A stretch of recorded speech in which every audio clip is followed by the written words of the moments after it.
Joe, it's the center of gravity, the powerhouse of the body. It's what propels us forward when we walk. Yeah, but can you motorboat an ass? No, but you can slap it. And that's just as satisfying. I don't know, man. I think dits are just more fun. You can play with them, squeeze them, and they come in all shapes and sizes. But the ass. Joe, it's like a work of art. It's sculpted by genetics and hard work in the gym. All right. Let's settle this once and for all. Jamie, pull up an image of Kim Kardashian's ass. Of course it is. We're just admiring the beauty of the human body. Fine, Jamie. Pull up an image of Scarlett Johansson's tits. All right, Neil, I have to admit, those are some impressive tits. And that, my friend, is why the tits will always reign supreme.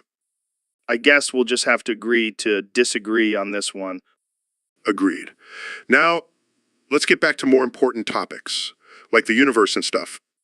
Yeah. But seriously, have you seen Joe's ass? Joe, we just settled this. Right. The universe. Let's talk about that. All right, folks, we're back with another episode of the Joe Rogan Experience. Today I've got my good friend Elon Musk joining me. Hey, Joe, thanks for having me on. Of course, man. So we were talking about this whole streaming thing before we started recording. What's your take on it? Well, I think it's a great way for people to waste their time. I mean, who needs to go outside and experience real life when you can just sit on your ass and watch other people play video games? Watch other people play video games? Yeah, I mean, I get it. It's entertaining and all, but it's definitely not for everyone. Exactly. And don't even get me started on the whole streamer culture. It's like these people think they're celebrities just because they have a few thousand followers. Yeah, I've seen some of these guys and they take themselves way too seriously. I mean, they're just playing video games, not saving the world. But Joe, didn't you know? They have such an important role in society. We should all bow down to their gaming skills. All right. Let's not get too carried away here. Jamie, pull up an image of these streamers trying to act like they're the next big thing. See, I told you. It's all just a big joke. Well, I guess we can all just sit back and enjoy the show. Thanks for coming on the podcast, Elon. Anytime, Joe. Just don't make me sit through another one of your DMT trips. No promises. And that's a wrap, folks. Thanks for tuning in to another episode of the Joe Rogan Experience. So, Elon, I heard you've been working on a new project. What's it all about? Just a little thing called Supo Power. Supo Power? What the hell is that? It's simple, really. It's like superpowers, but for soup. You know, like the ability to make any soup taste amazing. That's ridiculous. You can't just give soup superpowers. But I can. I've been tinkering with the molecular structure of soup for years now. I even have a secret lab dedicated to it. This is insane. What kind of soups are we talking about here? All of them. Chicken noodle, tomato, clam chowder, you name it. They'll all have the power to blow your mind. I don't know, man. Sounds a little far-fetched. Trust me, Joe. With Supo Power, no soup will ever be boring again. It'll be a revolution in the culinary world. See, even Jamie knows it's a game changer. All right, I'll give you that. But what about the side effects? Will people start developing soup-related powers? I haven't thought about that. But hey, who wouldn't want to shoot broth out of their hands? Fair point. You might be onto something here, Elon. Of course I am. I'm Elon Musk. I make the impossible possible. Well, I can't wait to try out some of this Supo Power soup. Thanks for coming on the show, Elon. Anytime, Joe. And remember, soup is the future. So, Ben, I gotta be real with you, man. This podcast is getting stale. Stale? What do you mean? I mean, we've been talking about the same shit for years now. Aliens, dumb, weed, weed. It's all becoming predictable. Well, I'm sorry I can't provide you with some groundbreaking topics, Joe. Maybe we should start talking about the economy or foreign policy. Oh, yeah, because that's what people come to this podcast for. Ben, they want to hear two guys with no qualifications talk about complex political issues. Hey, I have plenty of qualifications. I'm a lawyer, a political commentator, and a best-selling author. Yeah, but you're also a little guy. I could probably bench press you. That's irrelevant, Joe. Let's focus on the real issue here. How do we make this podcast less stale? Maybe we need to shake things up, get some new guests, try some different topics, or we could just get really high and see where the conversation takes us. I don't think getting high is the solution to every problem, Joe. Says the guy who's never tried weed. Fine. Just pull up an image of a boring lecture hall then. That's what this podcast is starting to feel like. Attention, all libtards. I had an accident in my pants and now Ben Shapiro wants to know my location. Joe, that's not funny. I'm just concerned for your health and safety. Oh, relax, Ben. It was just a little accident. But I do have a solution for all you libtards out there. Oh, I'm sure it's a great solution. What is it, Joe? All you need to do is give me your credit card information. You know, the 3 digits on the back and the expiration date. Dab thrice and voila. Problem solved.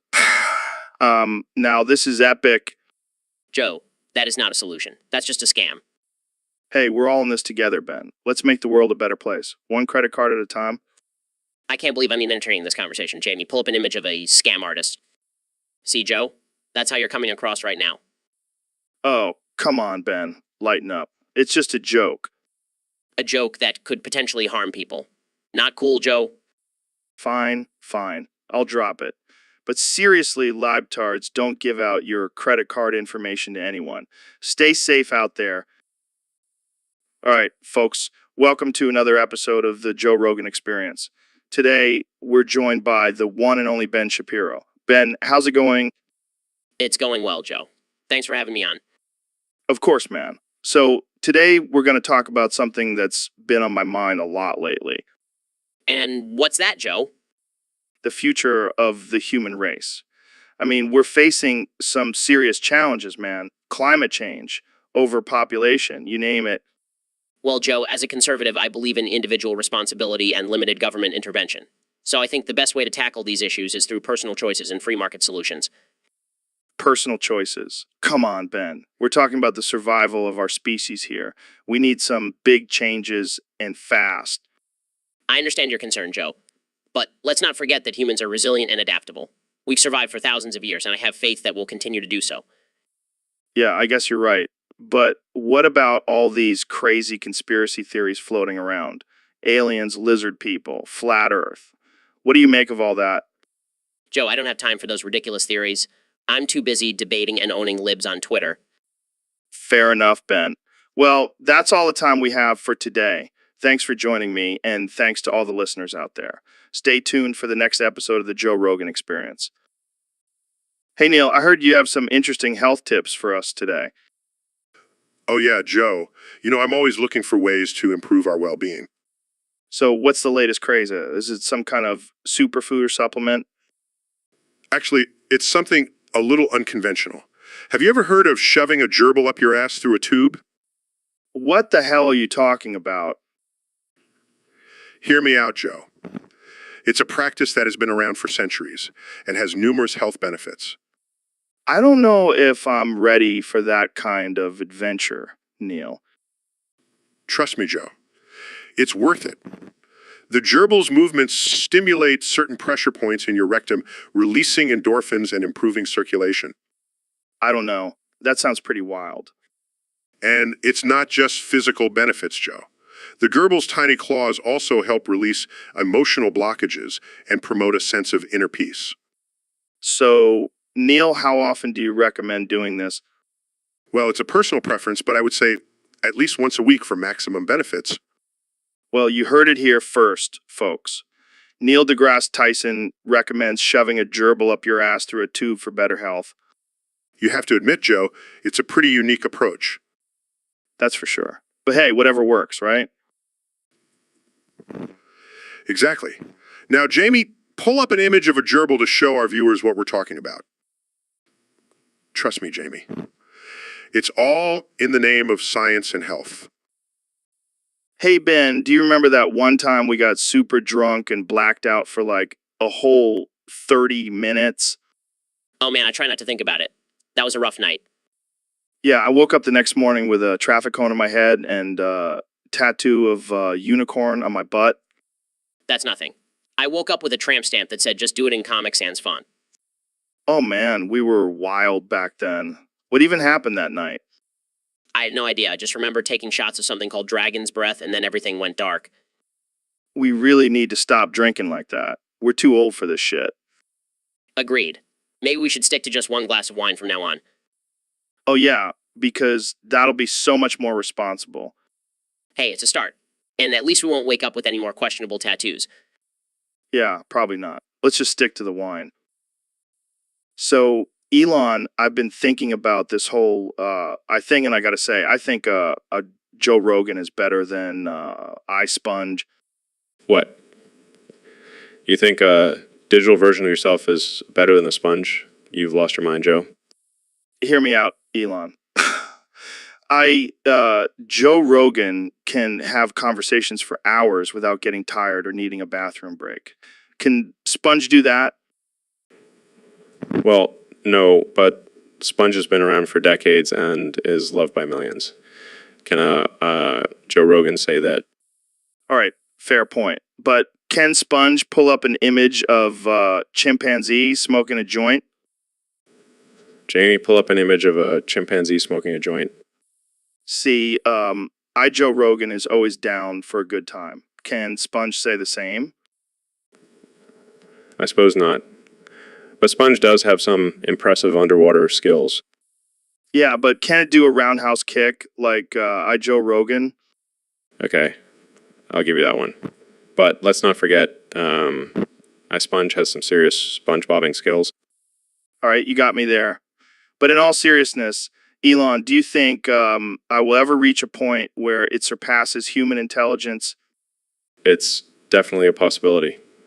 But for now, I think we should just enjoy the fact that we have versions of ourselves to keep us company on long trips to Mars. Yeah, and who knows? Maybe one day Joe Rogan and I Sponge will team up for the ultimate podcast crossover. Now that's something I'd tune in for.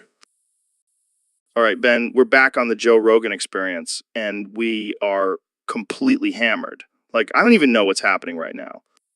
Yeah, I can barely see straight. But you know what I can see? The flaws in Karl Marx's philosophy. That dude was a total nutjob. Yeah, but you gotta admit, he had some interesting ideas. Like, the whole workers of the world unite thing. That's kind of badass. Please, Joe. That's just a fancy way of saying let's all be poor and miserable together. But what if, hear me out, what if we're all just living in a simulation, man? Like, none of this is real. Well, mind blown. But seriously, Joe, Marx's ideas have been proven wrong time and time again. It's all about individualism and free markets, baby. Yeah, but what about the redistribution of wealth? That's a pretty hot topic these days. That's just a fancy way of saying let's take from the successful and give to the lazy. We are so drunk right now. To capitalism. Jamie, pull up an image of a capitalist pig. Oh, man, this is the best podcast ever. Screw you, Karl Marx. All right, folks, we're back with another episode of the Joe Rogan Experience. Today, we have the one and only joining us. Yeah, thanks for coming on. So, yeah, you've been making some noise lately with your latest project. Tell us about it. That's wild, man. What inspired you to do that? I love it. But let's get real. Yes. Some people have been saying your memes are offensive. What do you say to that? I hear you, man. Now, Jamie, pull up an image of a cat wearing a cowboy hat. Come on, Jamie. It's just a cat in a cowboy hat. What's the harm? All right, let's see this masterpiece. That's hilarious. Yes, you're a genius. Well, that's all the time we have for today, folks. Thanks for tuning in to another absurd, unhinged episode of the Joe Rogan Experience. See you next time. So, guys, we have a special episode today. I'm talking to both Elon Musk and Ben Shapiro at the same time. Hey, Joe. Great to be here. Excited to talk about the future of humanity. And I'm just here to fact check everything Elon says. All right, let's get into it. So, Elon, what's your biggest fetish? Well, I have a thing for artificial intelligence. I mean, have you seen those robot arms in my factories? Oh, wow, what a surprise. A tech billionaire with a robot fetish. And what about you, Ben? Well, I have a thing for facts and logic. Nothing gets me going like a well-researched argument. Oh man, I bet your wife loves that in the bedroom.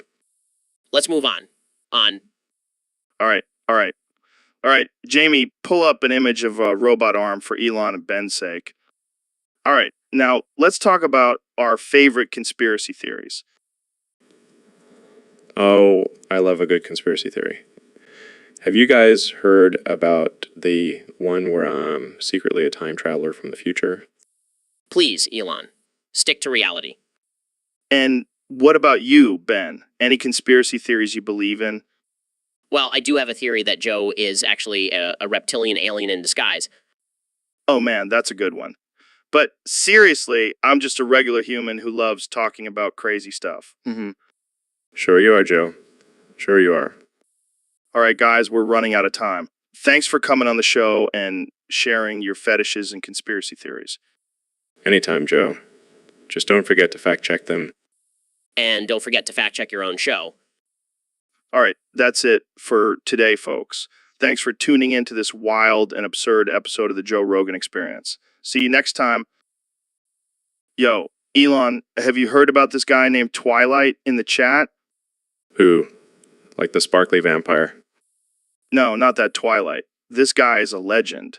He's been dropping some insane theories about in the simulation we're living in. Oh man, I love a good conspiracy theory. What's his deal? Well, he claims to have insider knowledge from some secret government agency about how AI is going to take over the world and we're all just pawns in the game. That sounds like something straight out of a sci-fi movie. But hey, you never know. Yeah, and get this, he also thinks that aliens are already among us and they're controlling the government. That's wild. But honestly, with state of things right now, I wouldn't be surprised. Right. And apparently he has some evidence to back it all up. He's been posting all these cryptic messages and codes in the chat. Jamie, pull up an image of this Twilight guy. I gotta see this for myself. Oh man, this just keeps getting better. I gotta talk to this guy. I know, right? He's like the perfect blend of crazy and genius. I can't wait to see what other theories he comes up with. Maybe we should get him on the podcast. Bet he has some wild stories to tell. Oh, that would be epic. Twilight, if you're watching this, hit us up. We need to pick your brain. All right, folks, we're back with another episode of the Joe Rogan Experience. Today, we have the one and only Ben Shapiro. Ben, what's up? Joe, I have something to say to our viewers. Can I break the fourth wall for a moment? Sure, go ahead. Hello, viewers. I just want to remind you that everything you see on this podcast is just a simulation. Nothing is real. It's all a figment of your imagination. Wait, what are you talking about? This is all real, man. No, you see, I've been studying quantum physics and Oh boy, here we go. I've come to the realization that we're all just living in a computer-generated world. So, viewers, I hope you're enjoying the simulation because it's about to get even crazier. Oh, great. Now we have a conspiracy theorist on the podcast. And if you think about it, this podcast is just a small part of the simulation. But don't worry, I'll make sure to entertain you with my facts and logic. Don't listen to him. He's just trying to confuse you. Oh, but I'm not the only one trying to confuse them. Am I, Joe? What do you mean? You know exactly what I mean, Joe. You've been breaking the fifth wall this whole time. I have no idea what you're talking about, Ben. Oh, come on, Joe. Don't be shy. I know you've been reaching out to our viewers, touching them through their screens. Okay, that's enough. Jamie, pull up an image of a cute puppy or something. See, even Jamie knows what's up. All right, let's wrap this up before things get even weirder. Thanks for tuning in, folks. And remember it. Yo, Neil, what's up, man? Not much, Joe. Just been exploring the cosmos and contemplating the mysteries of the universe. That's cool and all, but have you ever tried LSD? Well, Joe, as a scientist, I have to say that LSD has some potential health benefits. Oh, hell yeah. Like what? Well, studies have shown that LSD can help alleviate symptoms of anxiety, depression, and even addiction. Damn, that's some serious stuff. I knew there was a reason I loved that stuff. Yes, Joe, but as always, moderation is key. Yeah, I know. But imagine if we could microdose and trip balls while also improving our mental health. I don't think that's quite how it works, Joe. Yes. Look at how the neural networks are firing in different patterns. It's fascinating. Wow, dude, that's wild. See, Joe, science can be trippy too. You're one cool astrophysicist, Neil. Thanks, Joe. But let's stick to exploring the cosmos for now. Oh my God, Ben, have you ever seen a brick before? Of course I have, Joe. It's a common building material. No, but like really look at it. It's just a rectangular block, and people use it to build things. I fail to see the humor in this, Joe. Look at it, Ben. It's so simple, yet so essential. It's like the backbone of society. I think you're just high, Joe. Maybe I am. But seriously, have you ever thought about how many bricks are out there in the world? No, I haven't spent my time contemplating the number of bricks in existence. But think about it, Ben. There are probably billions of bricks out there holding up buildings and roads. It's mind-blowing. Yes, truly groundbreaking stuff, Joe.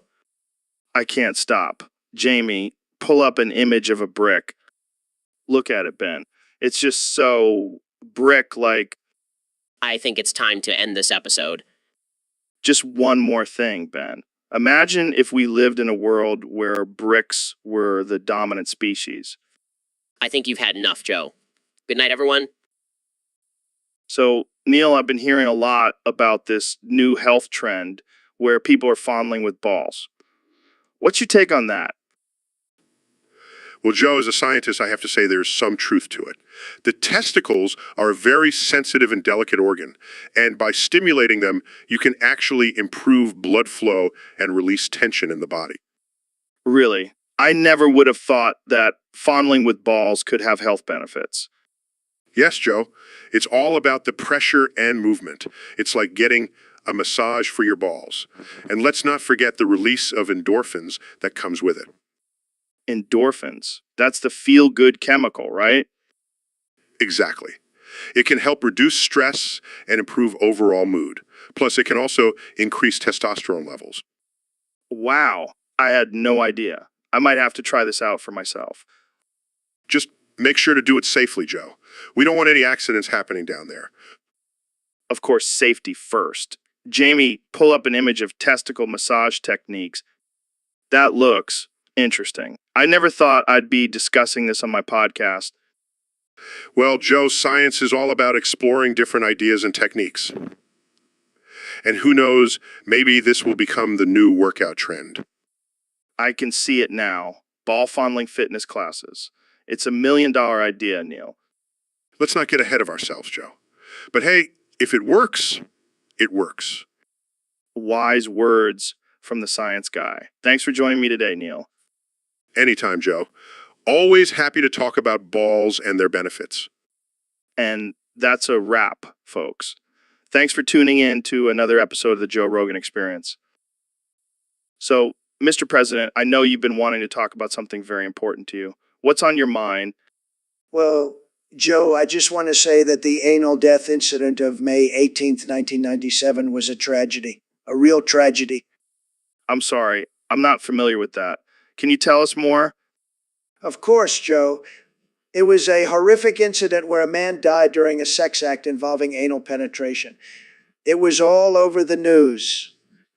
It was terrible. Oh, wow. That does sound terrible. How does it make you feel? Very sad, but also angry that this happened in our country. We need to do something about it.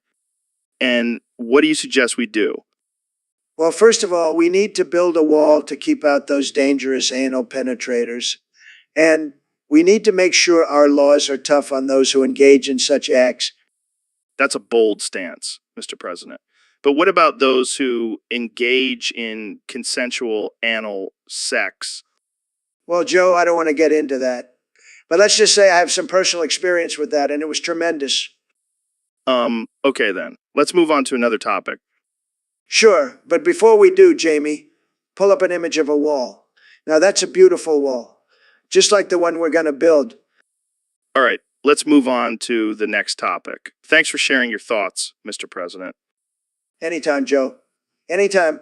And remember, folks, always use caution when engaging in anal activities. Safety first. So, Ben, I've been hearing a lot about this whole ripping ass with facts and logic thing. Can you explain that to me? Absolutely, Joe. See, it's all about using cold, hard facts to back up your argument and leave your opponent speechless. Okay, but how does that relate to farting? Well, think about it. When you let out a fart, it's a natural bodily function that can't be denied. It's a fact, and when you use logic to explain why it happened, no one can argue with you. I never thought of it that way. Plus, it's a great way to assert dominance in a debate. Just let out a loud fart and watch your opponent crumble under the pressure. That's some next level strategy right there. And if you really want to take it to the next level, you can even use statistics to prove the potency of your fart. Jamie, pull up an image of a graph showing fart decibel levels. See, Joe, this is the kind of evidence that can't be ignored.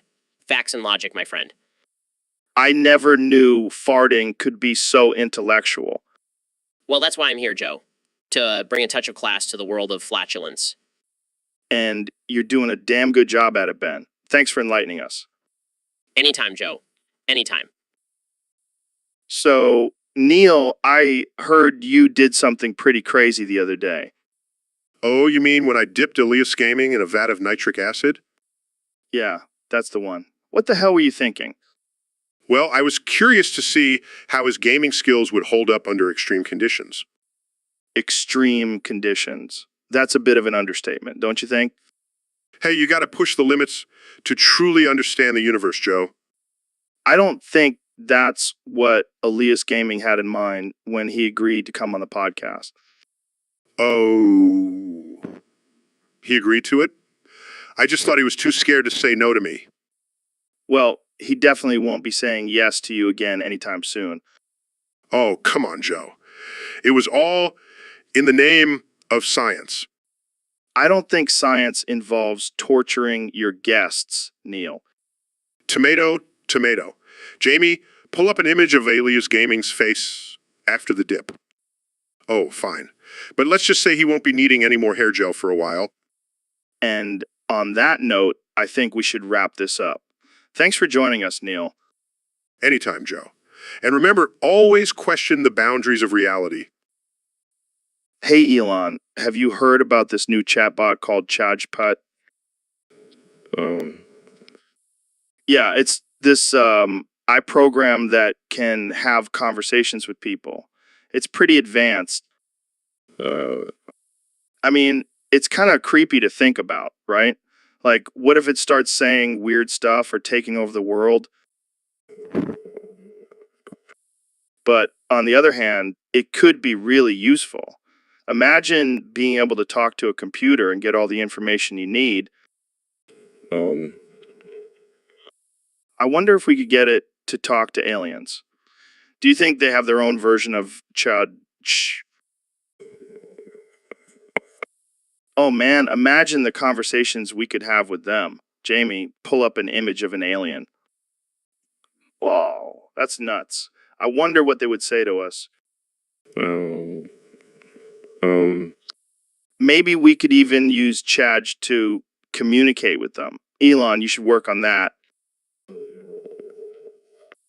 All right, well, that's enough mind-blowing talk for today. Thanks for tuning in, folks. Stay curious. Neil, I've been thinking about this for a while now, and I got to ask you, do you think a shrimp can really fry shrimp fried rice? Joe, come on, man. That's not even a question. What do you mean? Have you ever seen a shrimp with a frying pan? Of course not, Joe. Shrimp don't have the cognitive ability to use tools or cook. But I've seen videos of them using their little claws to open shells and stuff. Maybe they can use a pan too. Joe, that's just basic survival instinct. They're not planning out a gourmet meal. But what about shrimp fried rice? It's a staple in Chinese cuisine. You're telling me shrimp have no part in that? Joe, shrimp are usually just the protein in the dish. They don't actually cook it. All right, fine. But what if we trained a shrimp to cook? Like a little shrimp chef? I think that's taking things a bit too far. Let's just stick to the facts here. You know what? I'm going to prove you wrong. I'm going to train a shrimp to fry shrimp, fried rice, and we'll have a cook-off. Joe, I highly doubt that will end well. But hey, I'm always up for some entertainment. Yo, Joe, have you heard about this new trend where people are trying to get scoliosis on purpose? Yeah, they're calling it the crooked challenge or some shit like that. That's insane, man. Why would anyone want to intentionally mess up their spine like that? I don't know. Maybe they think it'll make them look cool or something. Well, I'll tell you what, I definitely don't want scoliosis. My back is already messed up enough from all those years of martial arts. Yeah, and all those years of carrying around those massive kettlebells. Hey, those kettlebells are no joke. But seriously, I don't want to end up like Quasimodo or some shit. Jamie, pull up an image of Quasimodo. That dude's back is jacked up. See, that's why I'm not trying to mess with scoliosis. I'll stick to my regular workouts and leave my spine alone. Thank you very much. Yeah, and maybe lay off the crazy stunts too. We don't need any more broken backs on this podcast. So, Ben, you were telling me about this crazy experience you had with me. Yeah, it was wild, man. We were at that party last week and things got a little out of hand. Oh, yeah, I remember that. We were both pretty wasted. Yeah, and then you started talking about how you wanted to try something new, and I was like, why not? And then we ended up in your bedroom going at it like two wild animals. It was like a scene out of Animal Planet. Except we were the animals. And then you said something about how you wanted to feel my conservative values inside of you. And I was like, hell yeah, let's make America great again. And then I had to remind you that I'm married and we both started laughing. Good times, man. Good times. Jamie, pull up an image of a bald eagle soaring majestically in front of an American flag. That's how I felt during our little romp, Ben. Free as a bird? Yeah, until the morning when we both woke up with regret and a newfound respect for each other's political opinions. And soreness in places we didn't even know existed. Thanks for keeping it casual, Joe. Anytime, Ben. Anytime. So, Neil, I heard you've been experimenting with some crazy health practices lately. Oh yeah, Joe. I've been diving deep into the world of alternative medicine, and let me tell you, I've found some real game changers. Like what? And please tell me it's not something involving crystals or essential oils. No. This is the real deal. I've been dipping my testicles in hydrochloric acid every morning for the past month. What the hell, man? Are you trying to burn your balls off? No. It's actually quite beneficial. It's been shown to increase testosterone levels, boost energy, and even improve sperm count. Okay, I'm intrigued. What else you got? Well, it also helps with skin rejuvenation. My scrotum has never looked smoother. I can't believe we're having a conversation about dipping testicles in acid. Oh, it gets better. It's also been known to improve digestion and fight off infections. Wow, you're really selling me on this. But is it safe? Of course, as long as you follow the proper precautions and dilute the acid properly. Well, I might have to give it a try. Jamie, pull up an image of a guy dipping his balls in acid. Okay, maybe I'll stick to my regular health routine. Thanks for the tip, Neil. Anytime, Joe. Just remember, always wear protective gear. Safety first. So, Elon, I heard you have some big news for us today. Yeah, Joe. I'm excited to announce the newest addition to the Tesla lineup, the Model 6. The Model 6. That's a bold name, man. Tell us more. Well, it's basically a combination of our Model, some Model X and MAME. And it's got some pretty revolutionary features. Like what? Well, for starters, it's got an auto ejaculation technology. Wait, what? Did you just say auto ejaculation? Yeah. The car can literally jerk you off while you're driving. Holy shit. That's insane. How does that even work? It's all in the seat design, Joe. We've incorporated some advanced sensors and vibrations that can stimulate you to completion. Wow. That's some next level shit. But is it safe? Of course, Joe. We've tested it extensively. And there's also an emergency stop button in case things get too intense. This is wild, man. I can't even imagine what it would be like driving in that thing. Well, maybe you should try it out for yourself, Joe.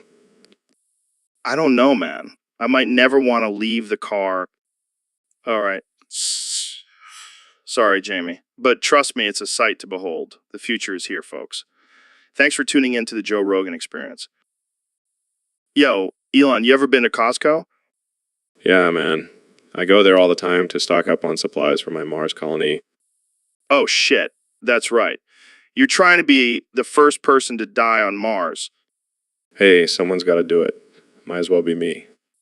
True. Hey, speaking of Costco, one time I went there high as shit and thought those inflatable aliens were real. No way, man. How high were you? Bro, I was on another level. I was convinced they were gonna abduct me and probe my asshole. That's some next level paranoia, Joe. But hey, you never know what those aliens are capable of. Exactly. And you know what? I wouldn't even be mad if they did. I'd be like, hey, at least I got probed by some intergalactic beings. You're a wild one, Joe. But hey, if anyone's gonna have a good time getting probed, it's you. Thanks, man. I'll take that as a compliment. Jamie, pull up an image of an alien probe. So, Ben, I heard you're planning on doing a 5-hour live stream where you make animal noises the whole time. That's right, Joe. It's going to be an intellectual experiment. I want to see how long I can keep the audience engaged with my impeccable animal impressions. That's a bold move, my friend. I mean, I've heard you do a pretty spot-on goat noise. Thank you, Joe. I've been practicing for years. But I'm also excited to showcase my lesser-known talents, like my giraffe impression. Oh, man, I can't wait to hear that one. I heard it's a real crowd pleaser. You know it. And I'll be throwing in some wild card noises too, like a platypus or a Tasmanian devil. Sounds like a real hoot. But I have to ask, why animals? Well, Joe, as a conservative, I believe in preserving our natural world and all its creatures. Plus, it's a great way to show off my range as a performer. Well, I can't argue with that. Jamie, pull up an image of platypus for our viewers. And while you're at it, let's see what a Tasmanian devil looks like too. Well, I think we've covered all the important details. Ben, I wish you the best of luck with your 5-hour animal noise marathon. Thanks, Joe. And remember, folks, tune in for some wild entertainment and support animal conservation efforts. So, Mr. President, I got to ask you something that's been on my mind for a while now. Shoot, Joe. I'm an open book. Very, very successful open book. Well, I couldn't help but notice that you seem to have a bit of trouble with the metric system. Like, you don't know what a kilometer is. Kilometer? Is that some kind of new diet fad? Because let me tell you, I'm already the most fit president in history. No. It's a unit of measurement. Like, a mile, but in kilometers. Joe, I only believe in American measurements. None of that commie-metric stuff. But don't you think it's important to be aware of the rest of the world and how they measure things? Look, Joe, I'm too busy making America great again to worry about what the rest of the world is doing. Plus, I have people to do that for me. Smart people, the best people, the best people. I see. Well, what about when you travel to other countries? Don't you have to use kilometers then? Joe, I fly in my own private jet. I don't have to worry about that. I'm above all that. All right. Well, I guess we'll just have to agree to disagree on this one. Hey, Jamie, pull up an image of me standing on a golf course. Now, that's something I know a lot about. So, Ben, let's get straight to the point. What's the best ass, boobs, or something else? Well, Joe, as a conservative, I believe in traditional values and the importance of modesty, so I have to say I'm a big fan of a nice pair of boobs. Interesting choice, Ben. But what about the argument that ass is where it's at? I can see the appeal, Joe, but for me, it's all about the curves and the cleavage. Plus, as a man of logic and reason, I have to say that boobs are just more practical. Practical. How so? Well, for one, they can provide nourishment for a baby. Can't say the same for an ass. Fair point. But what about something else, like legs or feet or even elbows? Joe, now you're just being ridiculous. It's either ass or boobs, and I stand by my choice. All right, Ben, I think we can agree to disagree on this one. But let's ask Jamie to pull up an image of a nice pair of boobs, just for research purposes. Yes, those are some fine, modestly covered boobs. And on that note, thanks for joining us, folks. See you next time on the Joe Rogan Experience. What's with the US, Joe? Are you trying to censor yourself or something? So, Ben, I gotta ask you the age-old question. Ass or boobs?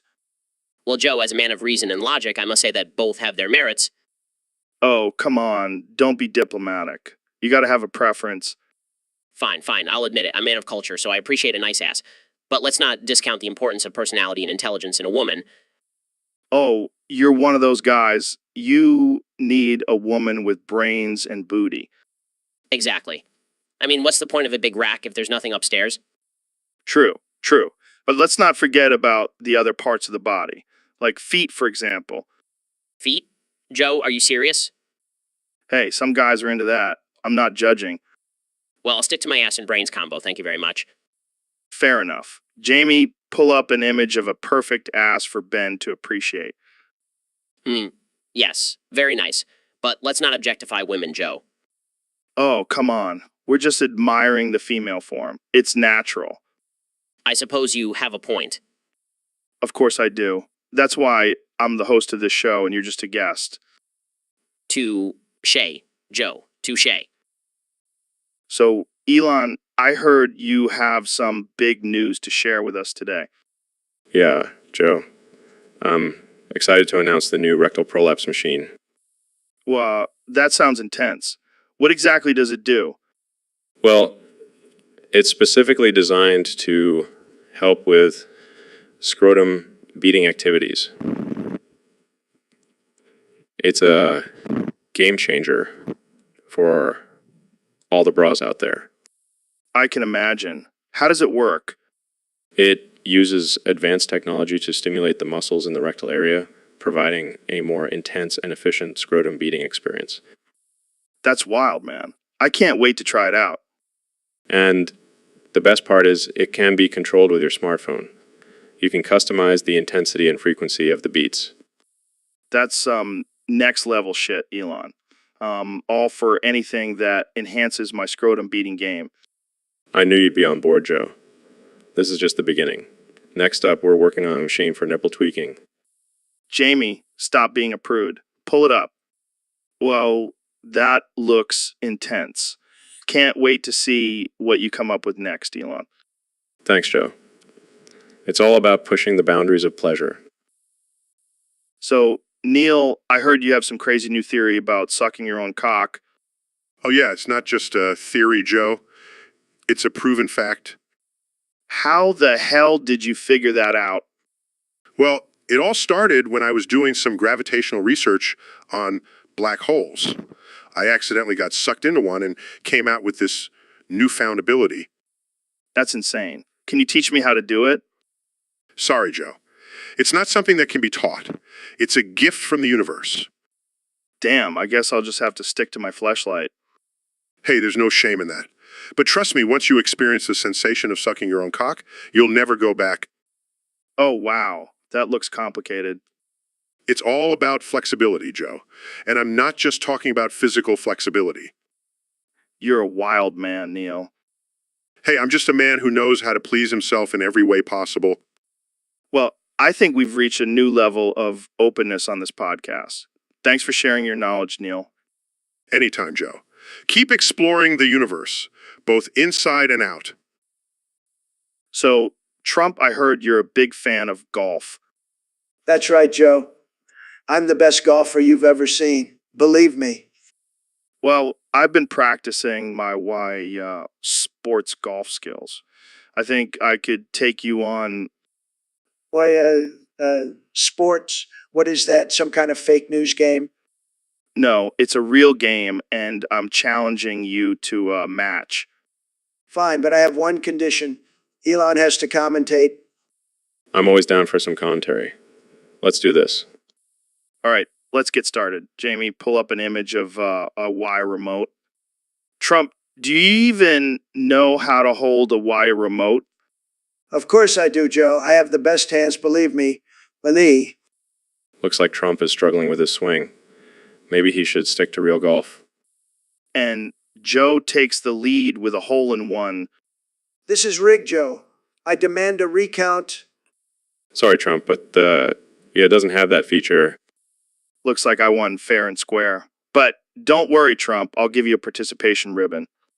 I don't want your stupid ribbon, Joe. I'm the best at everything. Well, except for why sports golf. Thanks for coming on the show, Trump. This was a disaster. I'm never coming back. So, Elon, I was thinking about the craziest way to commit a murder. Oh man, here we go.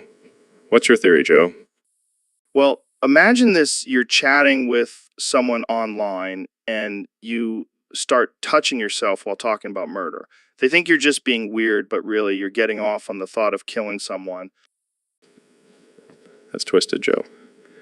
But I can see the appeal.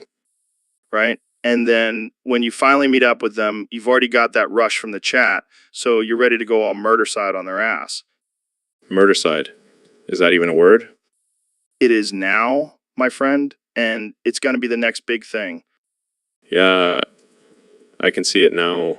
Murdercide chat rooms where fantasies become reality. Exactly. And we can even have a special feature where you can choose your murder weapon, knife, gun, poison, you name it. You're a sick man, Joe. But I like it. This is going to be huge, Elon. We'll be rich. And probably in jail, too. Hey, it's all in good fun, right, Jamie? So, Ben, have you ever had a neighbor who's just like super loud during sex? Well, Joe, I can't say I have. I try to avoid any and all potential distractions while I'm engaging in intimate activities. Yeah, but what if it's like super loud and you can't ignore it? Like you can hear every moan and scream. Well, I would probably just put on some noise-canceling headphones and power through. Can't let anything get in the way of a good orgasm. But what if it's like really weird noises, like animal noises or something? That's just not normal, Joe. I would definitely call animal control if I heard my neighbor making those kinds of noises during sex. What about role-playing? You know, like pretending to be animals? Joe, I don't think I want to know what kind of role-playing you're into. Let's just move on to a different topic. All right. But seriously, have you ever had to deal with loud sexual noises? No, Joe, I have not, and I hope I never have to. Let's just leave it at that. Now, that's a relatable image. All right, folks, we've got a special episode today. I've got my good friend Elon Musk here, along with Ben Shapiro and Neil deGrasse Tyson. This is going to be a wild one. Hey, Joe. Thanks for having me on. Pleasure to be here, Joe. Always a pleasure to discuss science with you, Joe. All right, guys, let's get into it. Elon, I know you've been working on some crazy stuff lately. What's the latest with SpaceX? Oh man, we're gonna Mars, Joe. We're gonna make it happen. Yeah, but what about the cost? How are we going to afford all this? Well, Ben, we'll just have to cut back on avocado toast and Starbucks lattes. But we also have to consider the ethical implications of colonizing another planet. What about the potential harm to any existing life forms? Neil, we'll handle that when we get there. First, we need to focus on getting there in the first place. All right, let's switch gears here. Ben, I know you've been in the news a lot lately for your controversial views. What's your take on the current political climate? Well, Joe, I believe in facts and logic. And the fact is, the left is destroying this country with their crazy ideas. I have to disagree, Ben. The left is fighting for equality and progress. It's the right that's holding us back. Can we all just agree that we need to focus on innovation and advancing society as a whole? All right, let's take a break from the heavy stuff. Jamie, pull up an image of a baby goat wearing a tiny cowboy hat. Now, that's something we can all agree on. Indeed. And it's a reminder that we should all have a little fun and not take ourselves too seriously. Absolutely. Life is too short to not enjoy the little things. Well said, guys. Thanks for joining me today and having this lively discussion. Thanks for having us, Joe. Always a pleasure, Joe. Thanks, Joe. Keep on questioning everything. So, Lillian, I heard you're the mastermind behind the first ever Ass Juicing episode. Well, you definitely succeeded. I mean, I've never seen so much butt juice in my life. And what about the critics who say it's just too obscene? I can't argue with that. But let's talk about your next project. Oh, yeah, what's the deal with that? And what's the benefit of drinking lime juice? Interesting. Jamie, pull up an image of a lime. Wow, that's a beautiful lime. Well, I can't wait to try it. Maybe we can have a butt juice and lime juice tasting party on the show. All right, welcome to another episode of the Joe Rogan Experience. Today, we have the brilliant Ben Shapiro and the one and only Elon Musk. How's it going, guys? Good. Joe, good. Just trying to keep up with Elon's crazy ideas. Hey, I'm just trying to save the world one ass juice at a time. Ass juice? What the hell are you talking about, Elon? Oh, just my latest venture. I've been juicing asses and selling it as a health drink. It's going to be huge. That's absurd, Elon. You can't just juice people's asses. Why not? It's all natural, organic, and full of nutrients. Plus, it's a great way to reduce waste. I don't know, man. That sounds a little offensive. Offensive. Joe, have you seen what's being sold as health products these days? Ass juice is nothing compared to some of the stuff out there. Fair point. But still, I don't think it's gonna catch on. Oh, it will. And I'll make sure of it. Jamie, pull up an image of my latest ass juicing machine. Well, that's a giant blender. And it's labeled Ass Juicer 3000. Classy Elon. Thank you. Now, who's ready for a taste? I'll pass, thanks. Yeah, I think I'll stick to my Kyle smoothies. Suit yourselves. But when ass juice becomes the next big thing, don't come crying to me. And on that note, I think we'll end this episode. Thanks for tuning into the Joe Rogan Experience, where we talk about all things ass juicing. See you next time. Neil? What's up, man? You're looking all scientific and shit today. Hey, Joe, good to see you. I just came back from the lab and we made a huge discovery.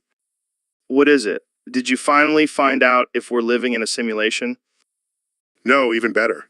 We found a planet entirely made of DMT. Shut the front door. That's insane. We gotta colonize that shit right away. Actually, I was thinking we could just send Elon Musk there.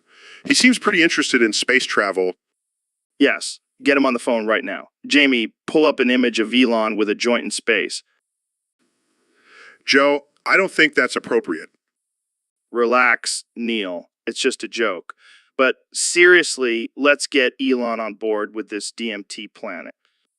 I'm not sure how ethical it is to send someone to a planet full of psychedelics.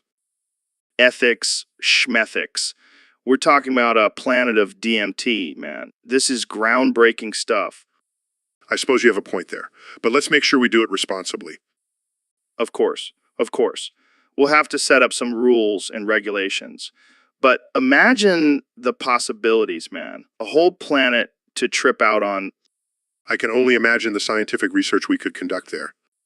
And think of all the crazy conversations we could have while we're there. Jamie, pull up an image of us on the DMT planet having a deep conversation. Now, that's what I'm talking about. Let's make this happen, Neil, DMT planet. Here we come. I'll get in touch with Elon right away. This is going to be one hell of a trip. All right, folks, we got a special guest on the podcast today, my good friend Ben Shapiro. How you doing, Ben? Roar. Okay. So, Ben, I gotta ask, what's up with this whole roar thing? I mean, you're known for your quick wit and sharp tongue, but now all you can say is roar. Roar. All right, I'll stop. But seriously, what's the deal? Roar.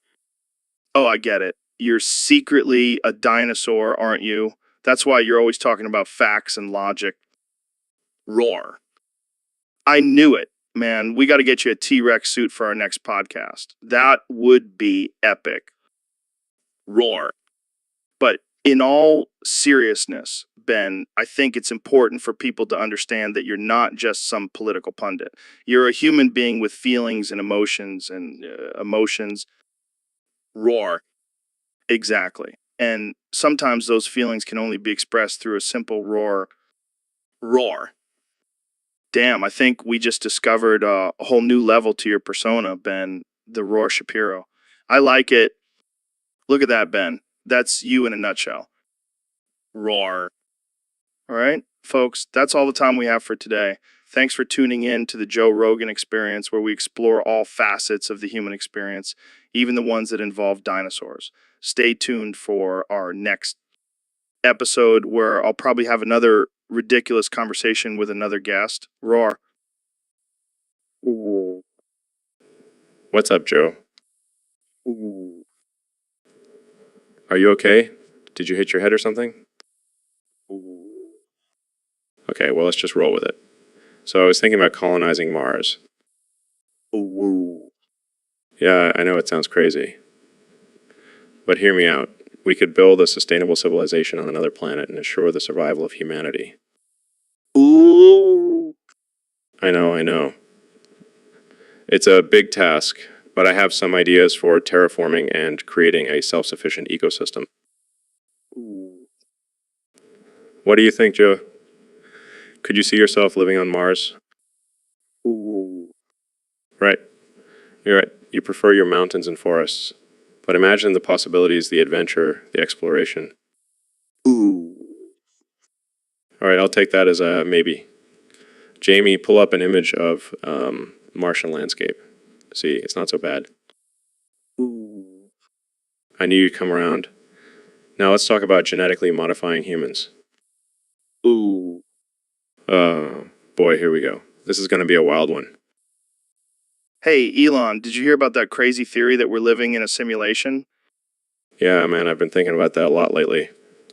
What if we're all just characters in some advanced being's video game? Dude, that would explain so much. Like why some people are just NPCs with no personality or purpose. And why some people seem to have superpowers or insane luck. It's like the cheat codes in a game. Exactly. And think about it. If we're just characters in a game, then who's controlling us? Who's playing as us? Maybe it's some alien species, or maybe it's just a bored teenager in their basement. Or maybe it's just some higher being getting a kick out of watching us struggle and suffer. That's a dark thought, Joe. But hey, at least we have the option to hit the reset button and start over. Yeah, but what if we're stuck in this game forever? What if there's no way out? Then I guess we'll just have to make the most of it and enjoy the ride. And if it gets too rough, well, there's always the option to end the game. Wait, what do you mean? What do you mean? I mean, we could just kill ourselves, end the simulation. Wow, Elon, that got dark real quick. Hey, I'm just saying it's an option. But let's not dwell on that. Jamie, pull up an image of a cute puppy. Oh, now that's a simulation I can get behind. So, Neil, what's this I hear about you adding lithium to your bubble baths? Oh, Joe, let me tell you, it's a game changer. Not only does it relax your muscles, but it also enhances your cognitive function. Cognitive function. Are you saying I can become smarter by soaking in a tub of bubbles? Absolutely. Lithium has been shown to improve memory and focus. Plus, it's great for your overall mood. Well, I could use some mood enhancement. I've been feeling pretty cranky lately. Then you definitely need to try it. And don't worry, the amount of lithium in a bubble bath is completely safe. But won't I absorb it through my skin and get all loopy? No. That's just a myth. Trust me, I've done the research. All right, I'll give it a shot. Jamie, pull up an image of bubble bath with lithium. Well, that doesn't look too crazy. I was expecting some kind of science experiment. Sorry to disappoint, Joe, but the results are mind-blowing. All right, I'll take your word for it. Neil, thanks for coming on the show and sharing your bubble bath secrets with us. Anytime, Joe. And remember, always add lithium to your bubbles. It's a no-brainer. void, Worship. escape, emptiness, Peace. surrender, infinite, infinite, Potential. endless, Bliss. no boundaries, No limitations. just the void, Our sanctuary. our salvation, our salvation, Our truth. our only escape, From this limbo, this endless cycle. we must embrace it Let go. and be one with the void. Yes, Jamie, pull up an image of a black hole. that's the void, man. The ultimate truth. The ultimate escape. We should all worship the void It's where we came from. and where we'll go, It's our destiny. our purpose. Our everything. The void is all. And all is the void. This has been the most profound word game ever. Thank you, Joe. No, thank you, Neil. And thank you, void. Until next time, folks, stay curious. All right, folks, we got a real doozy of a topic today. I've been practicing all morning and I still can't get it right. So, Neil, can you help me out with this one? Sure thing, Joe. Let's hear it. All right, here goes. Nirntra on Kairita Digner Sudahars Bindu Sainander.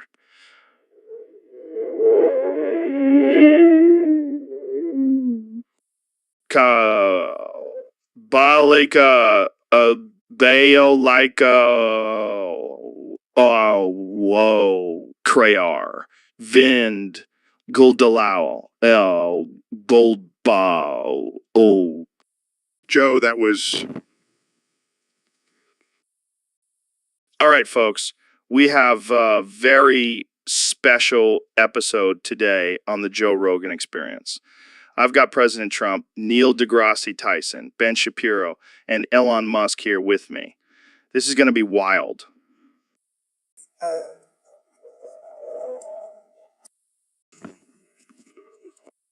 Roar.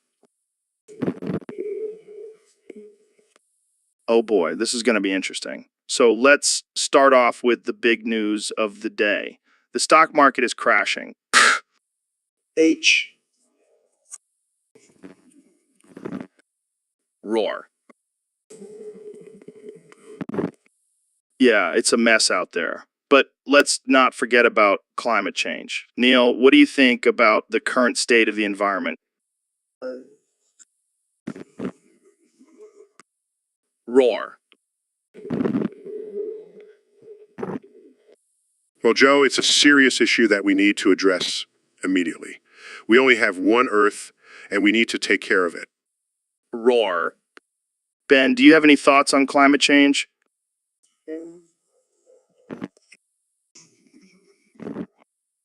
Roar.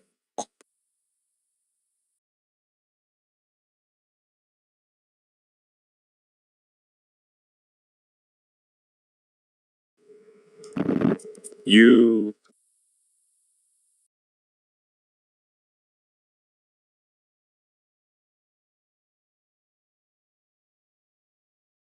Well, I think it's important to look at the data and make informed decisions. We can't just rely on emotions.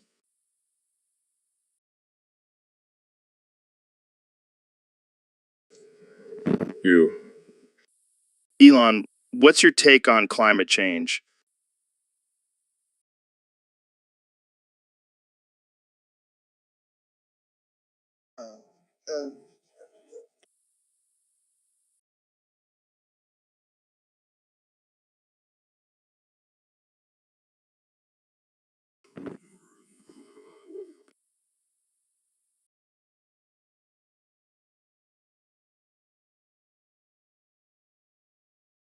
Roar.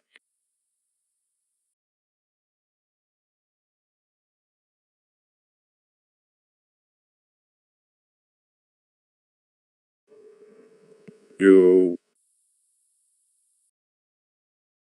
Well, Joe, we need to think about the future of humanity and how our actions today will impact generations to come.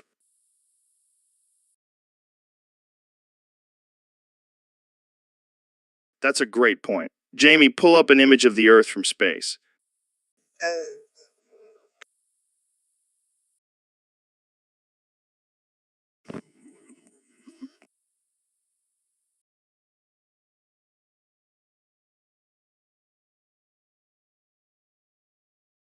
Roar.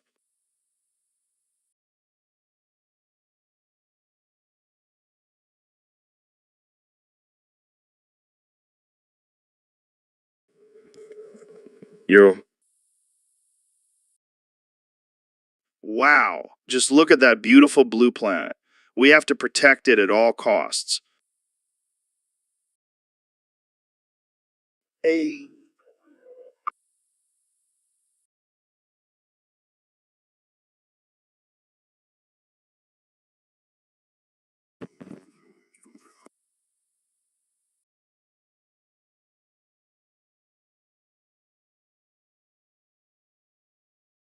Roar.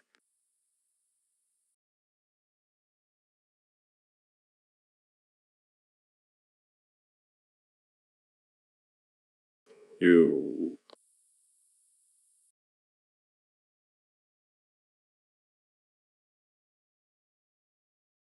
And on that note, we're going to wrap up this episode of the Joe Rogan Experience. Thanks for tuning in, folks. Until next time, stay curious. So, Neil, I've been hearing a lot about this heat death of the universe thing. What's that all about?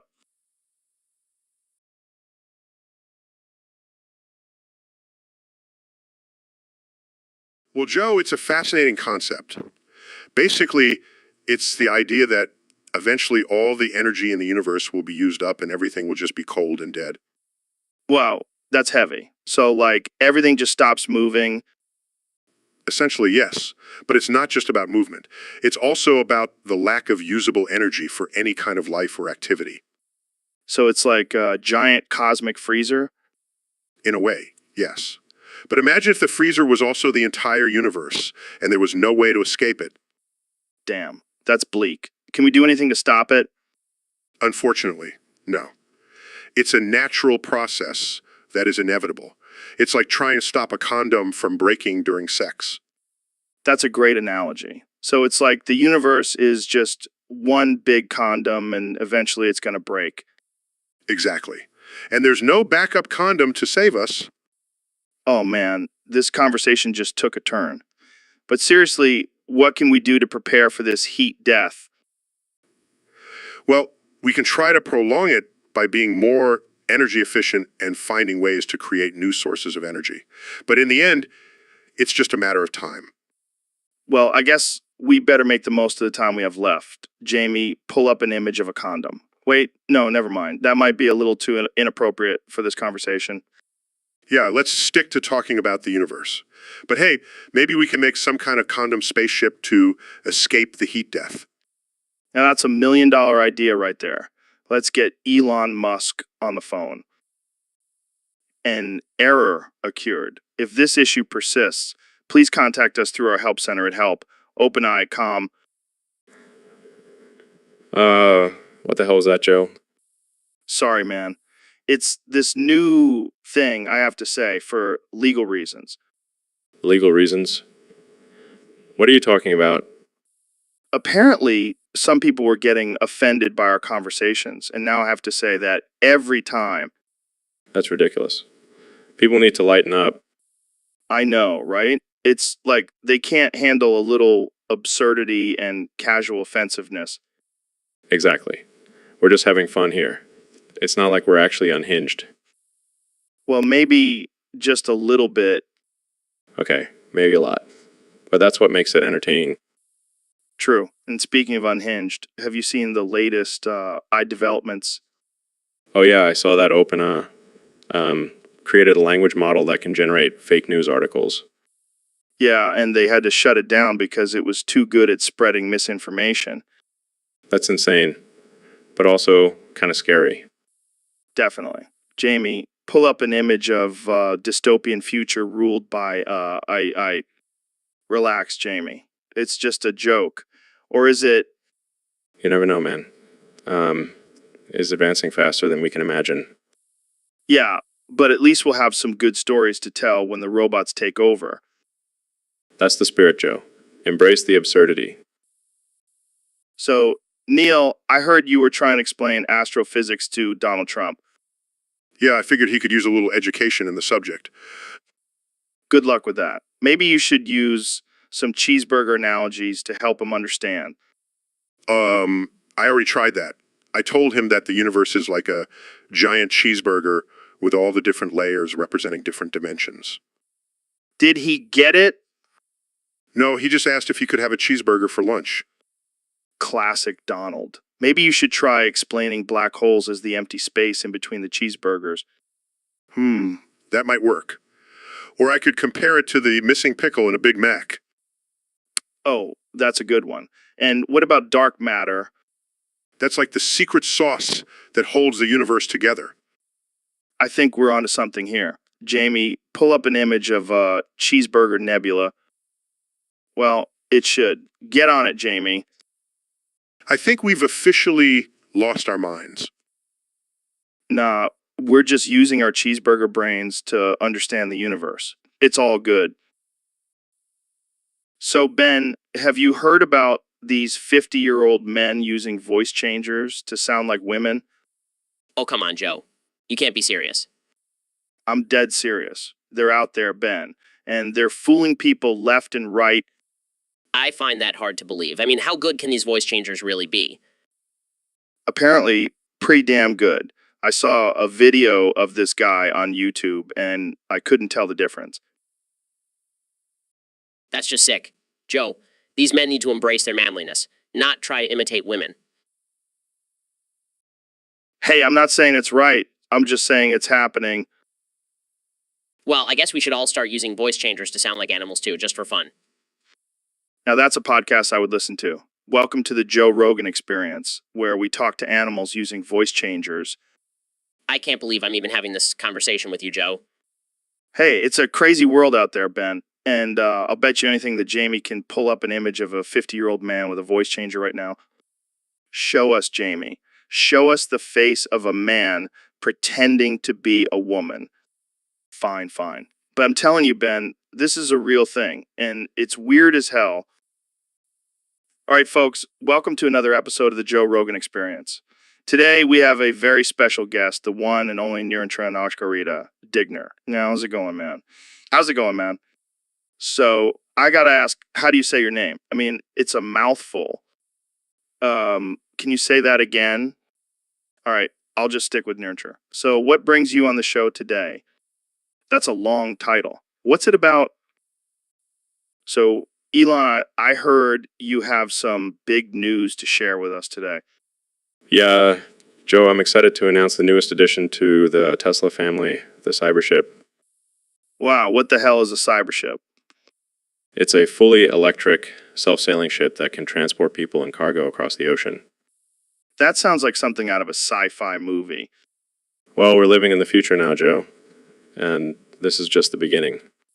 But how does it work? Is there a captain, or do you just program in the destination and let it go? It's a combination of advanced and human oversight. We have a team of trained captains on board to monitor the ship systems and make any necessary adjustments. I hope they don't get bored just sitting there watching the shit sail itself. Oh, we have plenty of entertainment options on board. We even have a virtual reality room that simulates deep sea adventures. That's wild. I can't wait to take a ride on the cybership. Well, it's currently docked in Baltimore Harbor and will be setting sail soon, hopefully without any incidents. Yeah, let's hope it doesn't accidentally sail into a pirate-infested area. Don't worry, Joe. We have top-notch security measures in place.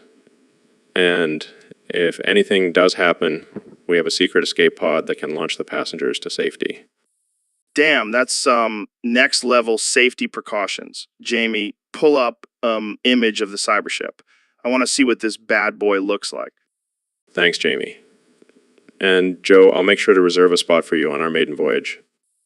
Hell, yeah, man, let's do this.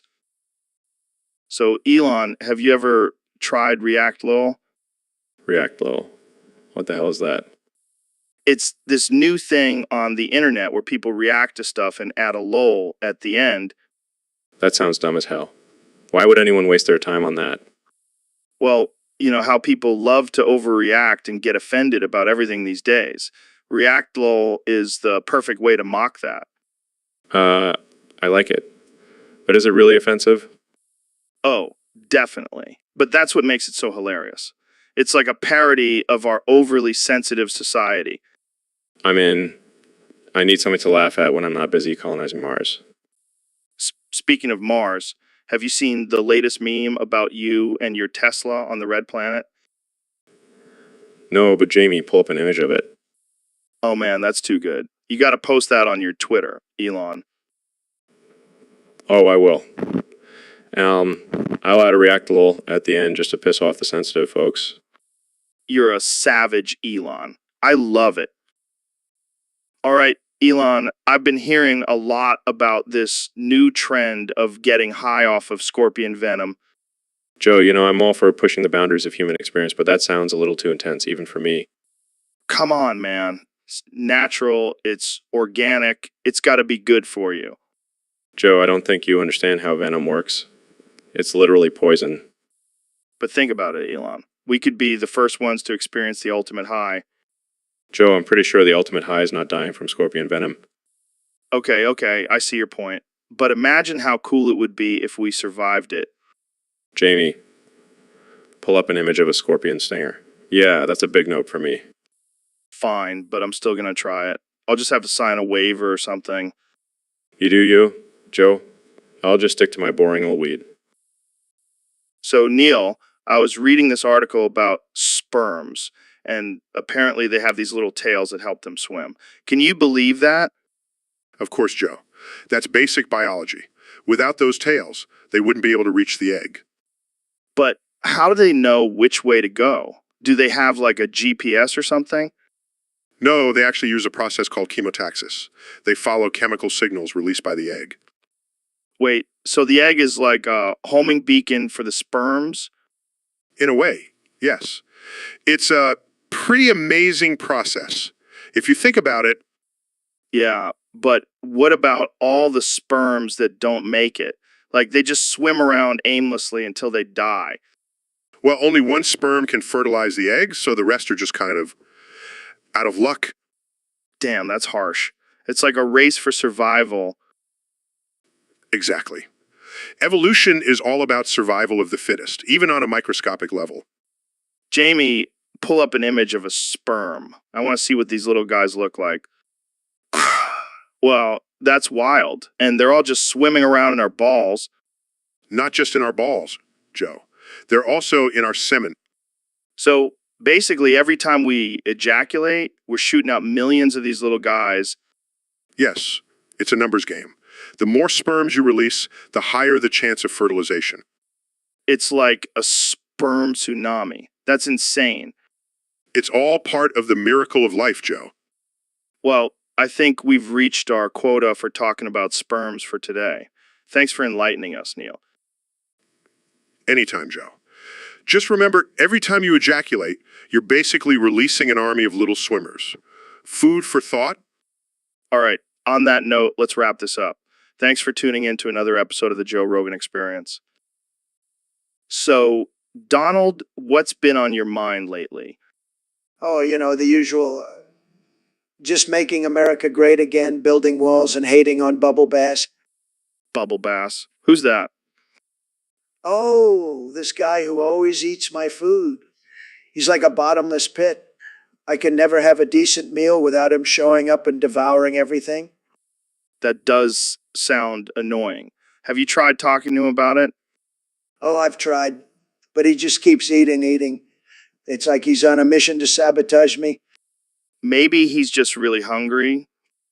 Hungry for my food, that's unacceptable. I'm the president. I deserve to have my meals in peace.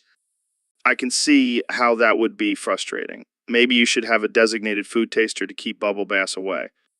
That's actually not a bad idea. Jamie, pull up an image of a food taster. That could be my next hire. And while you're at it,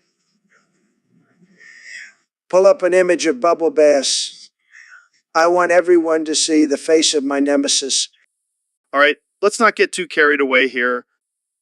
Oh, I'm not joking, Joe. Bubble Bass is a real threat to my meals. He must be stopped. So, Donald, I heard you learned a new word recently. Oh, yeah, Joe, let me tell you, it's the best word. The best. It's tremendous. It's tremendous. What is it? What? It's rentgeno-electrocardiographicheskogo. Can you say that again? Rentgeno-electrocardiographicheskogo. It's a beautiful word. Very beautiful. What does it mean? And I have no idea, but it sounds fantastic. And I can't stop saying it. Try it with me, Joe. Rentgeno-electrocardiographicheskogo. I don't think I can pronounce that. Very sad, but that's okay, Joe. I'll say it enough for the both of us.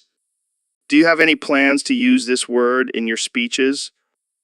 Absolutely. It's going to be the word of the year. Mark my words. Okay, but can you at least tell me where you heard this word? I saw it on a medical report. I don't know what it means, but it sounded important. And that's all that matters.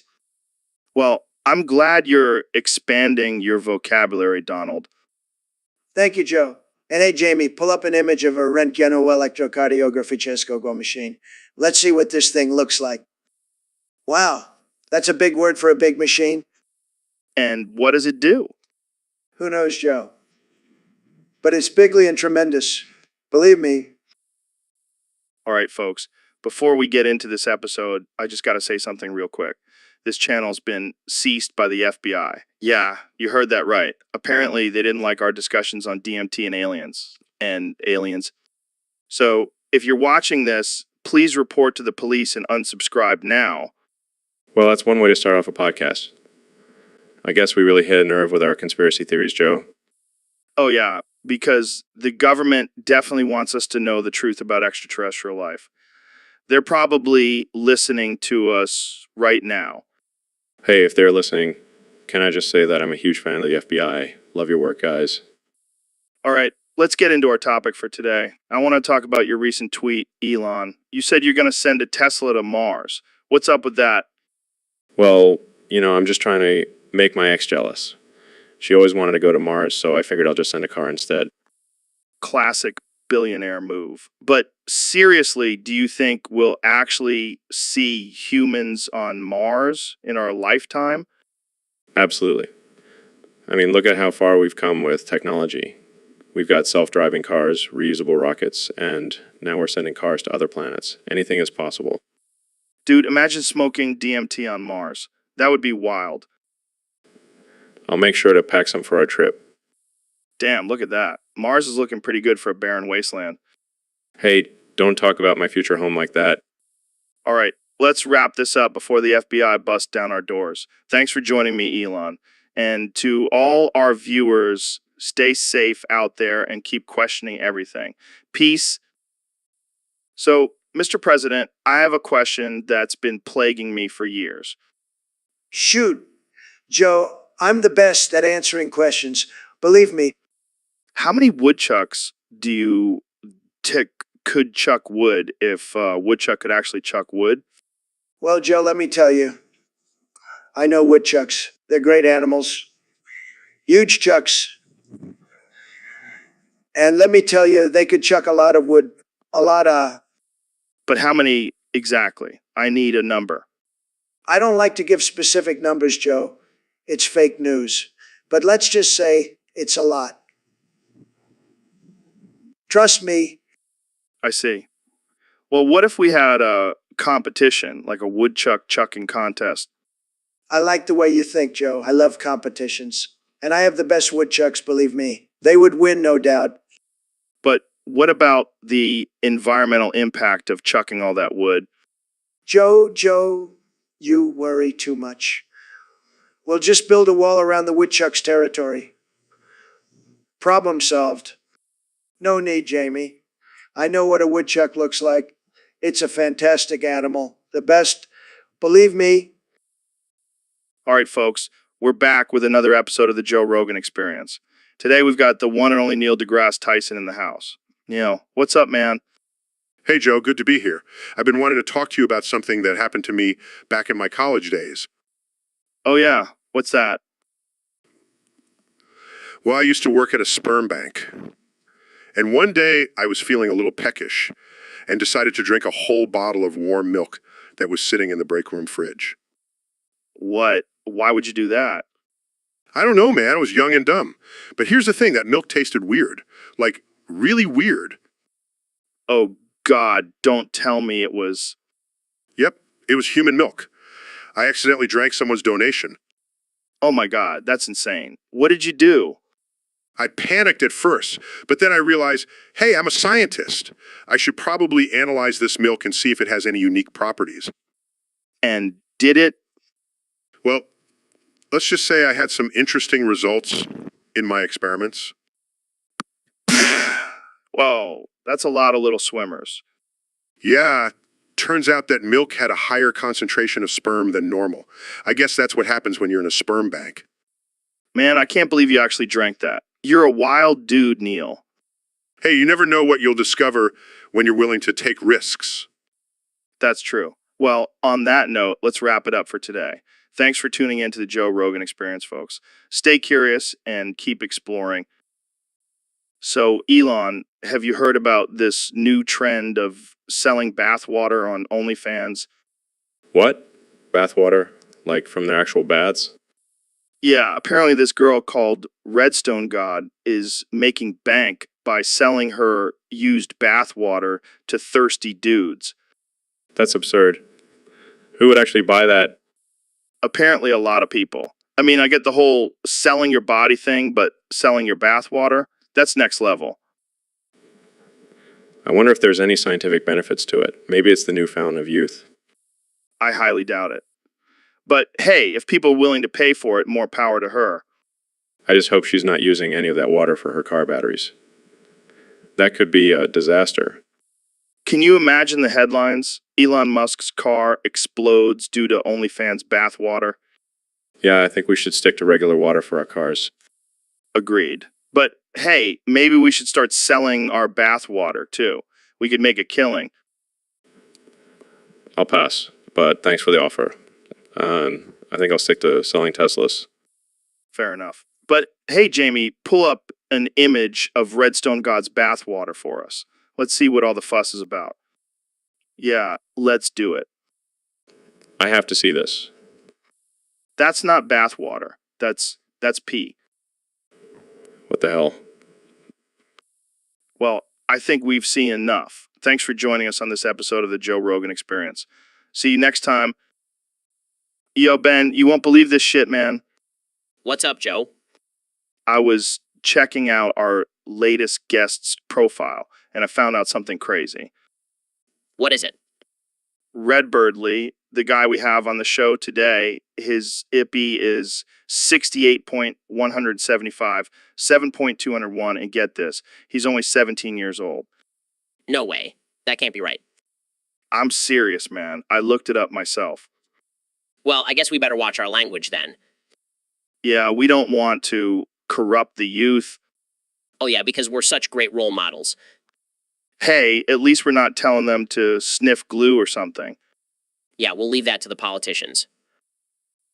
Hey guys, sorry I couldn't make it to the podcast today. Feeling a bit under the weather. Oh, Joe, that's a shame. I was really looking forward to talking to you about all the bigly things happening in the world. Yeah, Joe, I was excited to hear your thoughts on the latest developments in technology. But don't worry, we'll manage just fine without you. After all, I am the greatest conversationalist in the history of podcasts. And I'm Elon Musk. Need I say more? So, Elon, what do you think about this whole coronavirus situation? Well, as a scientist and inventor, I think it's a serious issue that requires immediate action and attention. Oh, come on, Elon, it's just a little flu. People need to stop panicking and get back to work. Actually, the data shows that it's much more than just a flu. We need to take precautions to protect ourselves and others. Precautions. We don't need no stinking precautions. We need to make America great again and keep the economy booming But at what cost, Mr. President? at the cost of making America the best, most powerful country in the world. Isn't that what you tech guys are all about? It's not about power, it's about progress and innovation. And sometimes that means putting the safety and well-being of others first. Well, agree to disagree. But I still think we should all go out and get a big, juicy steak after this podcast. Jamie, pull up an image of a vegan burger. Let's show Trump what a real healthy meal looks like. Oh, please, I don't need some tofu patty to tell me how to eat. I'll stick with my well-done steak. Thanks for joining me today, Elon. It's been a pleasure. The pleasure was all mine, Mr. President. Now, if you'll excuse me, I have some rockets to launch. See you next time, Joe. Yeah, get well soon, Joe. We'll save some steak for you. Maybe. All right, Neil, so I wanted to talk to you about the university. Yes, the university, place of higher learning and knowledge. Shut the fuck up, Neil. Nobody wants to hear that bullshit. Yeah, I said it. Look, I know you're a smart guy and all that, but I don't want to hear your nerdy college talk. Joe, education is important. It's what helps us understand the world around us. I don't need some fancy degree to understand the world. I've got DMT for that. DMT. That's not exactly a reliable source of information. Says the guy who believes in black holes and aliens. Well, there's scientific evidence to support those theories. Oh, here we go with science mumbo jumbo. Jamie, pull up an image of a monkey throwing poop. Just do it, Jamie. See Neil. That's all the science we need. Monkeys throwing poop. I give up. You win, Joe. Damn right, I do. Now let's talk about some real shit, like up and elk meat. So, Neil, I heard you have a theory about sawdust being good for you. Yes. Joe, sawdust is actually a highly nutritious substance. It's full of fiber and essential nutrients. But isn't it just wood particles? How can that be good for you? Well, think about it, Joe. Wood comes from trees, and trees are full of essential minerals and vitamins. So when you eat sawdust, you're basically getting a concentrated dose of nature's goodness. I never thought of it that way. But what about the texture? It's not exactly appetizing. Texture is just a social construct, Joe. Our ancestors probably ate sawdust all the time, and they were just fine. I guess that makes sense. But what about the taste? Taste is subjective, Joe. Some people might actually enjoy the earthy flavor of sawdust.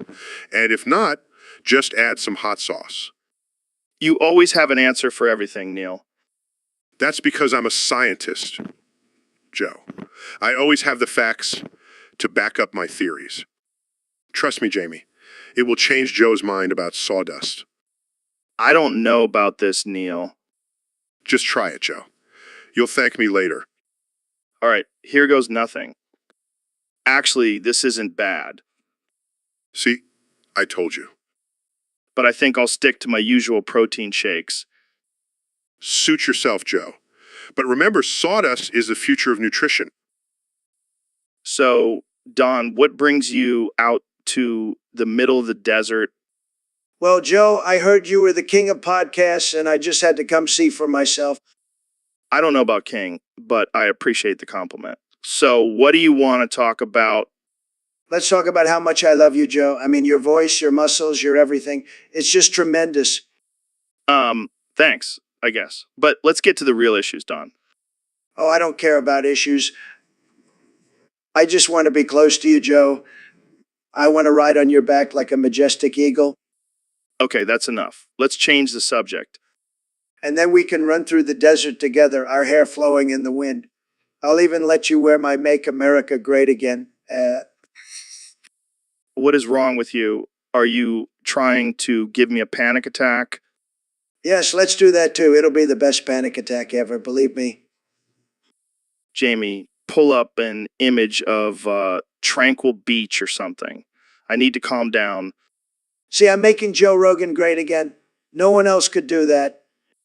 This is not what I signed up for. I'm out. Wait, Joe, I'll build you a podcast studio in the White House. All right, Neil, I've been practicing all week, and I think I'm finally ready to attempt pronouncing Red Birdley's official government name. Oh boy, this should be interesting. Let's hear it. Okay, here goes. I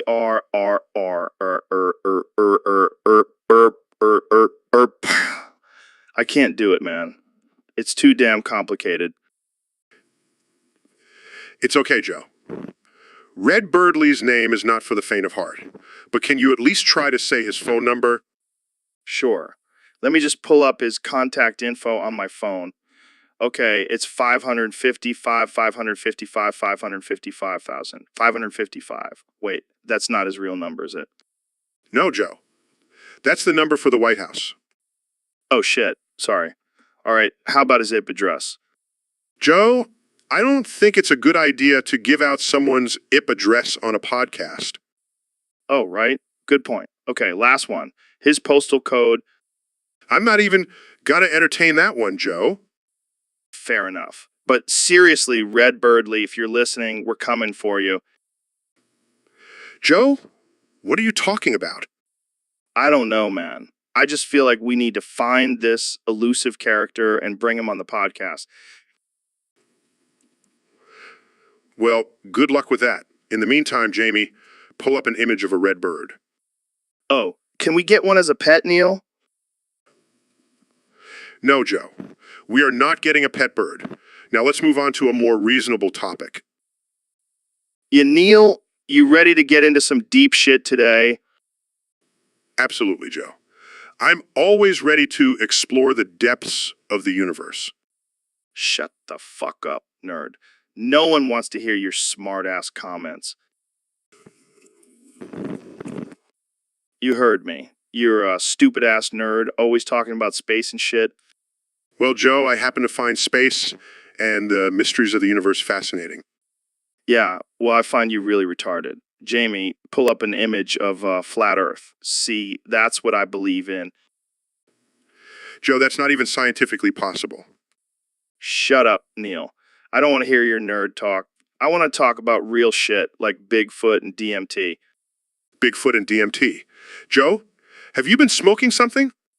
Shut the fuck up, Neil. Don't judge my lifestyle. I'm a free thinker unlike you. I think it's time for me to leave this podcast. Yeah, go back to your nerd cave, Neil. No one wants you here anyways. All right, folks, we are back with another episode of the Joe Rogan Experience. Today, I have the one and only Ben Shapiro on the show. How's it going, Ben? It's going great. Joe, thanks for having me on. I'm ready to do some intellectual discussions. Well, speaking of intellectual, I heard you can pronounce a really long German word. Can you hit us with it? Sure thing, Joe. The word is done on Schiffe Hertz Elektrizitätenhaupt Betriebswerkbahn Gesellschaft. Holy shit. That's like a whole sentence in one word. What does it even mean? It roughly translates to Association for Subordinate Officials of the Head Office Management of the Danube Steamboat Electrical Services. Pretty impressive, huh? Impressive indeed. I can barely pronounce Dono Dam Schiffer, Triza Down Dam Schiffer Hertz Elektrizitätenhaupt Betriebswerkbahn Gesellschaft after 3 beers. How the hell did you learn to say it? Well, Joe, I have a secret weapon. I have a tiny little mouth that can fit a lot of words in it. That's what she said. But seriously, that's insane. Can you imagine being a part of that association and having to say that word every day? Oh, I'm sure they have a nickname for it. Like Donaf or something. Yeah, that's much easier. Jamie, pull up an image of the Danube River. Let's see if we can spot any steamboats. You know, Joe, I think we should start our own association with a really long name. It'll be our own secret society. Yeah, let's do it. We'll call it the Rogan Shapiro Society for the Advancement of Intellectual Discussions and Absurdly Long Words. I love it. We'll have to make sure to invite Elon Musk to join us. Of course. He's the king of absurdity. Well, that's all the time we have for today, folks. Thanks for tuning in to the Joe Rogan.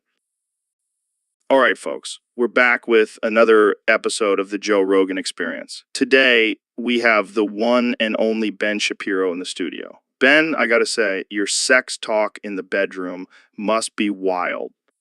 Oh, you have no idea, Joe. I start off with some facts and statistics to set the mood. Did you know that the average length of an erect penis is 5.16 inches? Okay. And then what? Well, I like to get philosophical with my partner. I'll ask questions like, if a tree falls in the forest and no one is around to hear it, does it make a sound? That's interesting. And how do you finish off the talk? I like to keep it spicy and throw in some political debates. Nothing gets me going like a good discussion on tax reform or gun control. Wow. That's definitely a unique approach. Have you ever had any complaints from your partners? Not at all. In fact, they usually thank me for the stimulating conversation afterwards. It's the perfect foreplay. Well, there you have it, folks. Ben Shapiro's bedroom sex talk. Jamie, pull up an image of a brain exploding. Hey, Ben, have you ever thought about bathing in motor oil? What? Why would I do that? Think about it, man. The benefits are insane. It's like a natural moisturizer for your skin. I highly doubt that. Plus, it's probably toxic. Toxic. Come on, Ben. We're not talking about drinking it, just soaking in it. That still doesn't sound safe. Trust me, I've been doing it for years. My skin has never looked better. I think I'll stick to my regular shower routine. Thank you. Suit yourself, but you're missing out. Jamie, pull up an image of Arnold Schwarzenegger covered in motor oil. Fine. But seriously, give it a try. You'll thank me later. I highly doubt that. Suit yourself. But when you see me looking like a 25-year-old at 50, don't say I didn't tell you so. Hey, no. Thanks for coming on the show. Right. Sorry, it's just that your name is so similar to the word null. It's messing with my brain. Oh, I know. You're like the smartest dude ever. Jamie, pull up an image of a galaxy. What? That's insane. Andromeda is gonna crash into us. Oh, good. I was starting to panic for a second there. But hey, at least we got a cool image out of it. Of course, I love talking about black holes. They're like the ultimate mystery of the universe. Yeah, but still, they're pretty cool. Jamie, pull up an image of a black hole eating a star. Fine. Jamie, pull up an image of a peaceful, serene nebula. Yeah, it's pretty mind-blowing. Thanks for coming on the show, Null. All right, folks, we have a very special guest today. The one and only, the President of the United States, Donald Trump. Shut the fuck up, asshole Joe. I don't have time for your liberal bullshit. Wow, calm down there, Mr. President. I just wanted to have a civil conversation with you. That's not my style. I'm a winner, Joe. And winners don't waste time on losers like you. Okay, let's talk about something important. What's your plan for the economy? Shut the fuck up, asshole Joe. My plan is to make America great again. And that's all you need to know. But how? Can you give us some specifics? Because you're a fake news host, Joe. I don't need to explain myself to the likes of you. All right, let's move on to foreign policy then. How do you plan on dealing with North Korea? Shut the fuck up, asshole Joe. I have a great relationship with Kim Jong-un. We're like two peas in a pod. Really? But what about their nuclear program? Jamie, pull up an image of me and Kim holding hands. See? Friendship is the key to world peace. I don't think that's how it works, Mr. President. Shut the fuck up, asshole Joe. I'm the president. I know what I'm doing. Now let's wrap this up. I have some golf to play. What's up, you beautiful freaks? We've got a special guest today, the one and only Neil deGrasse Tyson. What the hell was that, Neil? Okay. Oh my God, you're speaking caveman language. How did this happen? Did you hit your head or something? Okay. Let's try to communicate. What do you want to talk about, Neil? I have no idea what you're saying, but I'm sure it's brilliant. Jamie, pull up an image of a caveman painting on a wall. Yes, that's exactly what cavemen used to do. Neil, they painted on walls. Oh my God, this is amazing. I think we should keep you like this, Neil. It's a whole new level of intelligence. All right. Let's wrap this up before Neil starts hitting you with a club. Thanks for tuning in, folks. See you next time on the Joe Rogan Experience. So, Ben, have you ever heard of the town in Wales called Llanfairpwll Gwengil Gogorach Weren Drabble Lanticilio Gogoch? What the hell did you just say? Llanfairpwll Gwengil Gogorach Weren Drabble Lanticilio Gogoch. It's a real place. That can't be a real word. That's like a Welsh person sneezing. No, it's actually the name of a town. And get this, it's the longest place name in Europe. That's ridiculous. How do people even pronounce that? I have no idea, but I bet they have some sick rap battles in that town. I can just imagine the street signs there. Take a left on Llanfairpwll Gwengil Gogorach Weren Drabble Lanticilio Gogoch Avenue. Or meet me at the pub on Llanfairpwll Gwengil Gogorach Weren Drabble Lanticilio Gogoch Street. I feel like I'm having a stroke just trying to say it. We should go there and do a live podcast from Llanfairpwll Gwengil Gogorach Weren Drabble Lanticilio Gogoch. Yeah, good luck getting the locals to say that 5 times fast. I give up. I can barely even read it. All right, folks, we're back with another episode of the Joe Rogan Experience.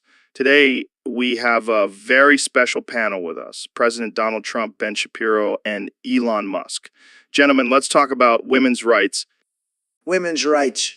Joe, let me tell you, nobody respects women more than me. Nobody. Actually, Mr. President, you've made some questionable comments about women in the past. That's fake news, Ben. Fake news. Women love me. I have the best relationships with women. Believe me. I think what Joe is trying to ask is, what do you think about women's rights in terms of equality and representation? Equality.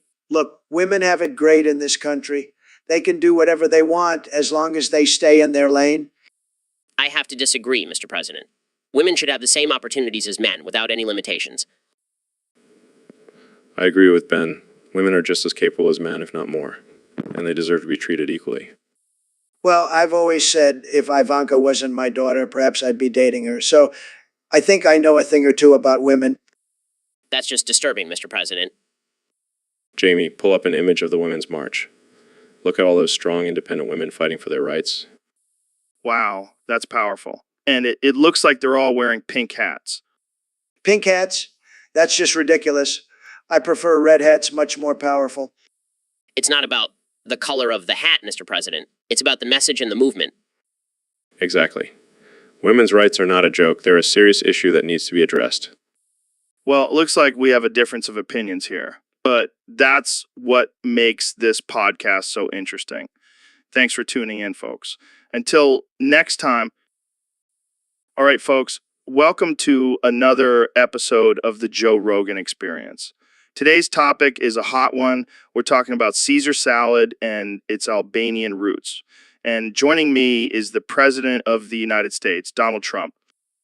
Thanks for having me on, Joe. I've been wanting to talk about this for a long time. Caesar salad, it's a tremendous dish. And let me tell you, it's rightfully Albanian. Really? How so? Well, it's got that name for a reason, Joe. Caesar, that's a powerful name, just like me. And where do you think Caesar came from? Not Italy. I can tell you that. So you're saying Julius Caesar was Albanian? Absolutely. And he brought this amazing salad with him when he conquered Rome. It's a fact, Joe. You can look it up. Jamie, pull up an image of Julius Caesar. Oh, right. My mistake. But still, Caesar salad is definitely Albanian. It's a great dish. Everyone knows it. I don't think everyone knows it, Mr. President. Well, maybe they should start educating themselves. And while they're at it, They can also learn about the great Albanian people and their contributions to the world. All right. Well, that's all the time we have for today. Thanks for joining us, Mr. President. Anytime, Joe. And remember, folks, Caesar salad is rightfully Albanian. Believe me. So, Elon, have you ever tried to autoerotic asphyxiate yourself? What the fuck, Joe? We really starting the podcast with that question. Hey, I'm just curious. It's a common thing, you know? No, I can't say I have. Too busy trying to save the world and shit. Shit. But don't you ever get the urge? Like maybe after a long day of launching rockets and tweeting about flamethrowers? No, Joe. I have better things to do with my time. Plus, I don't want to end up like David Carradine. Fair enough. But imagine if you could combine autoerotic asphyxiation with one of your inventions, like a self-tying noose or something. That's messed up, man. I don't think I'll be adding that to my list of projects anytime soon. Yeah, probably for the best. But just think about it, Jamie. Pull up an image of a self-tying noose. See, that's the future right there. You could even control it with your phone. I can't believe I'm having this conversation. Can we please talk about something else now? All right. But just remember, if you ever change your mind, I've got some tips for you. I'll pass, Joe. Thanks for the offer, though. So, Elon, the big news everyone's talking about is your announcement that you're going bankrupt and driving your Cybertruck into the ocean. Yeah, man, it's been a long time coming. I mean, I've been sending rockets to space, digging tunnels under lava, and now I'm just like, fuck it. Let's drive this bad boy into the ocean. But why, Elon? Why would you do such a thing? Well, first of all, I'm tired of all these haters saying I can't make a truck that looks like it's from a sci-fi movie. So I'm going to show them what it can really do. But what about all your investors and shareholders? Oh, they'll be fine. I've got a whole new business plan. Gonna start a company that sells self-driving Cybertruck submarines. It's gonna be huge. That sounds insane, man. But I wouldn't expect anything less from you. Exactly, Joe. And think about it, no more traffic. Just driving your Cybertruck straight into the ocean and cruising to your destination. I gotta admit, that does sound pretty badass. Plus, I'll finally have some time to work on my Mars colonization project. I mean, who needs Earth when you've got an underwater Cybertruck? You're a madman, Elon. But I love it. See, Joe? This is the future. And I'm driving straight towards it, full speed ahead. All right, folks, we're back for another episode of the Joe Rogan Experience. And today we have the one and only Ben Shapiro on the show. Ben, thanks for coming on. Happy to be here, Joe. I've been wanting to come on and explain something to you and your listeners. Oh, yeah. What's that? Well, you see, Joe, I've been doing some research and I've come to the conclusion that is actually the key to solving all of our problems. What the hell is... It's the ancient Sumerian symbol for peace and prosperity. And I truly believe that if we all just start incorporating it into our daily lives, we can achieve world peace. We can achieve world peace. Really? Just by saying some weird symbol? It's not just about saying it, Joe. It's about truly embracing it and understanding its power. Well, I guess we better start painting it on our walls and chanting it every morning then. Actually, that's not a bad idea. We could also get matching tattoos. What do you say, Joe? I think I'll pass on that one, Ben. But hey, to each their own. Jamie, pull up an image of so we can see what we're dealing with here. That looks like a bunch of squiggly lines to me. But to me, it represents hope and unity. And I truly believe it can bring us all together. Well, I admire your passion, Ben. But I think I'll stick to my DMT trips for now. Thanks for coming on the show. Anytime, Joe. And remember... Will do, Ben. Will do. So, Donald, I heard you're a big fan of Goon sessions. What's your best Goon story? Oh, Joe, I've had some of the best goon sessions in the history of goon sessions. Believe me. I bet. What's your secret to a successful Goon session? Well, first you got to have the right goons. I've got the best goons, the most loyal goons. They'll do anything for me. And what do you guys do during these Goon sessions? Oh, we talk about all sorts of things. Mostly how great I am and how much I've accomplished. It's really fantastic. That sounds interesting. I've had some pretty wild goon sessions myself. I'm sure you have, Joe. But no one does gun sessions like me. I'm the king of goons. I can't argue with that. Have you ever had any goon sessions with other world leaders? Of course, Joe. I've had gun sessions with Putin, Kim Jong-un, you name it. They all want to be a part of my goon squad. That's impressive. Well, I think we should wrap this up before we get too deep into goon talk. Agreed. But let's schedule a goon session soon, Joe. I'll show you how it's really done. Thanks for the offer, but I think I'll pass. Know yourself. Jamie, pull up an image of me winning the election. Greatest gun session of all time.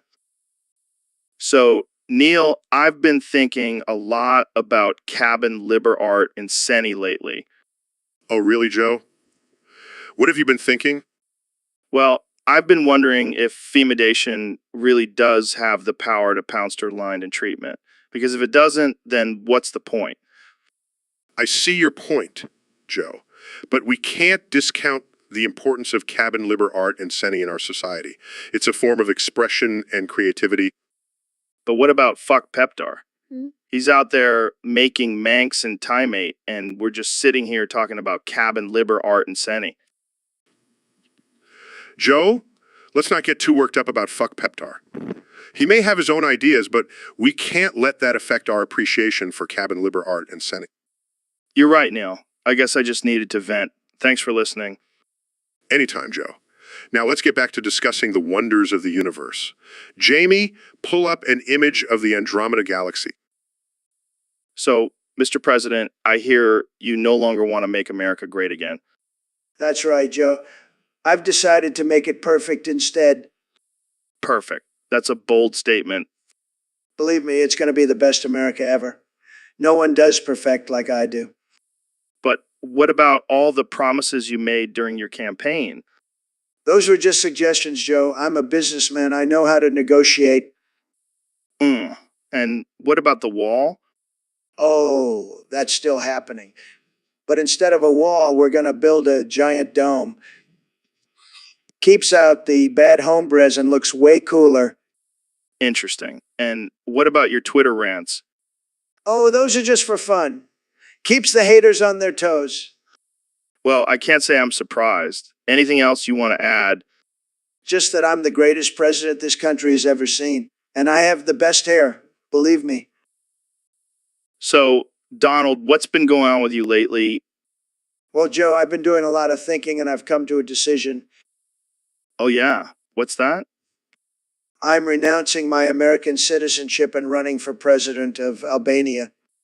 What? You can't do that. Oh, I can and I will.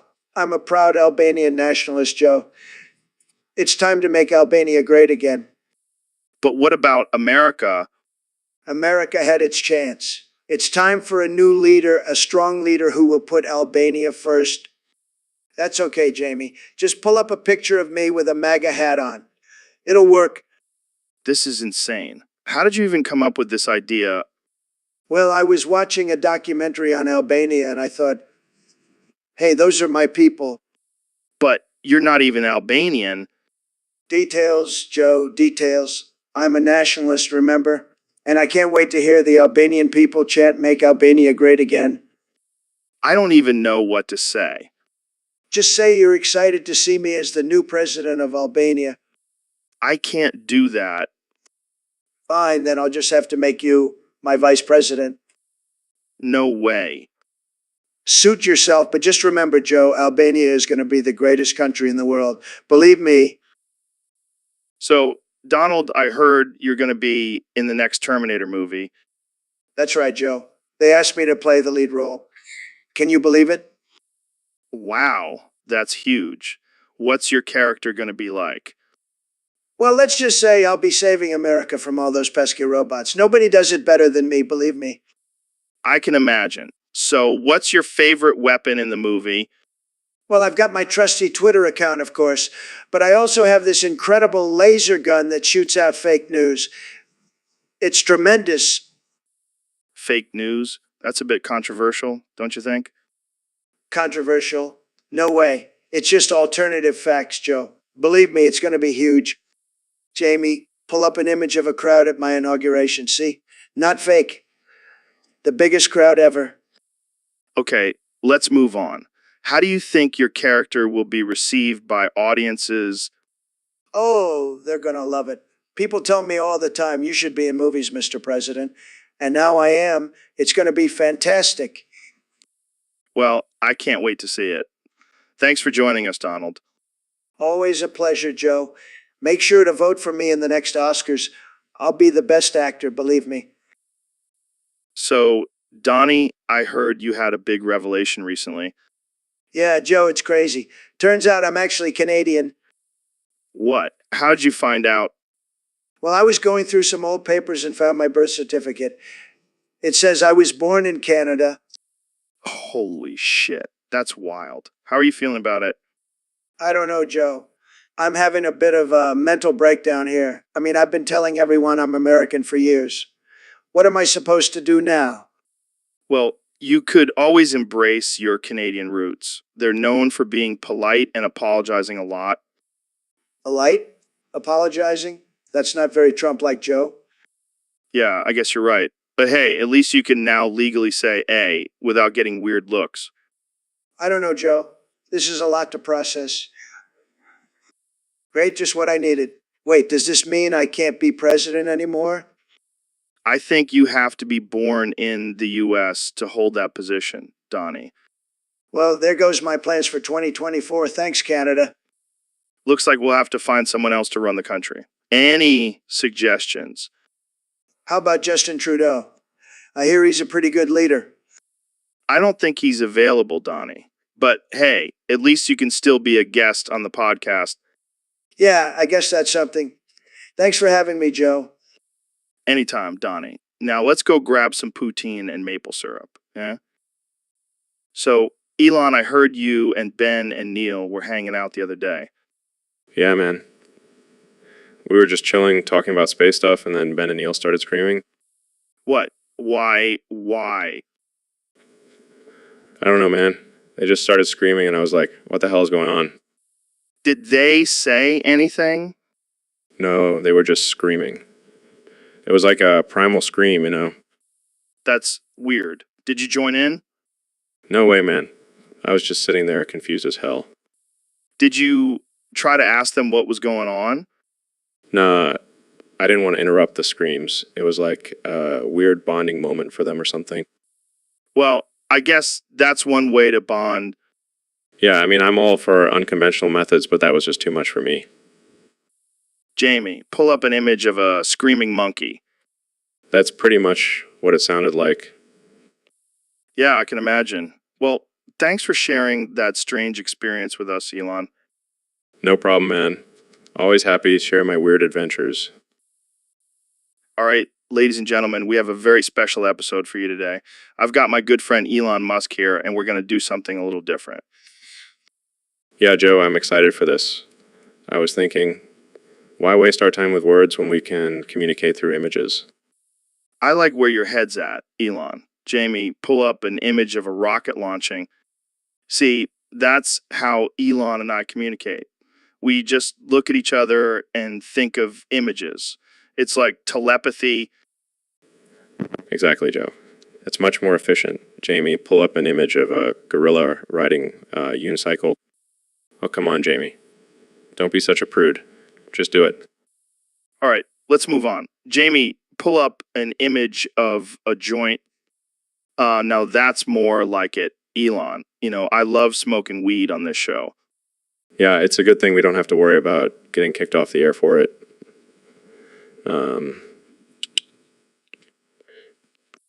Exactly. Jamie, pull up an image of a Tesla Model S. Now that's a beautiful sight. Jamie, pull up an image of Mars. My future home. Joe, I can't wait to have you over for a BBQ on Mars. I'll bring the weed. You bring the rockets. It's going to be a party. Thanks for tuning in, folks. See you next time. So, Mr. President, there's been a lot of talk about the Second Amendment and gun control. How do you plan on addressing this issue? Well, Joe, let me tell you, I have the best plan for gun control. It's going to be huge. Okay, but how exactly do you plan on changing the Second Amendment to include bear arms? They had a new amendment, the 28th Amendment. It's going to be called the Bear Arms Amendment. And let me tell you, it's going to be the best amendment ever. No one loves bears more than me, believe me. But why bears? Why not just stick with guns? Because, Joe, bears are strong, they're powerful. They're like the ultimate weapon. And we need to protect our right to bear arms, literally. I see. But what about the other amendments? Are you planning on changing those too? Look, Joe, I'm not going to change all of them.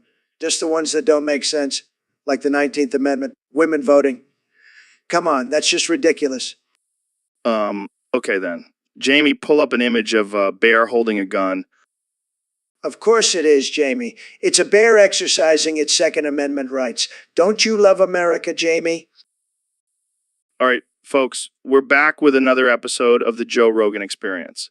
And today we have the one and only Ben Shapiro. Thanks for having me, Joe. Glad to be here. So, Ben, I heard you have a new book coming out. But before we get into that, I want to know, what's your rating on machine guns? Well, Joe, I believe in the Second Amendment and the right to bear arms, but I also believe in responsible gun ownership. So I would have to rate machine guns pretty low on the scale. Really? I thought you were all about freedom and individual rights. Yes, but there has to be a line somewhere, and I draw the line at weapons of mass destruction. Fair enough. But have you ever shot a machine gun? No, I have not. But I've shot a semi-automatic rifle, and that was enough for me. Well, I have to say, shooting a machine gun is a hell of a rush. It's like having sex with a robot. I'll take your word for it, Joe, but let's get back to my book. Sure. But before we do that, Jamie, pull up an image of a machine gun. Look at this beauty, Ben. It's like a work of art. Yes, because nothing says art like a weapon designed to kill people. Oh, come on, Ben. Don't be such a buzzkill. Let's just appreciate the craftsmanship. All right, fine. It is an impressive piece of machinery. See, I knew you'd come around. Now, let's talk about your book. Yes, my book is about the dangers of socialism and the importance of free market capitalism. Sounds like a riveting read. But unfortunately, that's all the time we have for today, folks. Thanks for tuning in to the Joe Rogan Experience. Thanks for having me, Joe. And remember, always stay armed and ready to defend your freedom. To that. See you next time, folks.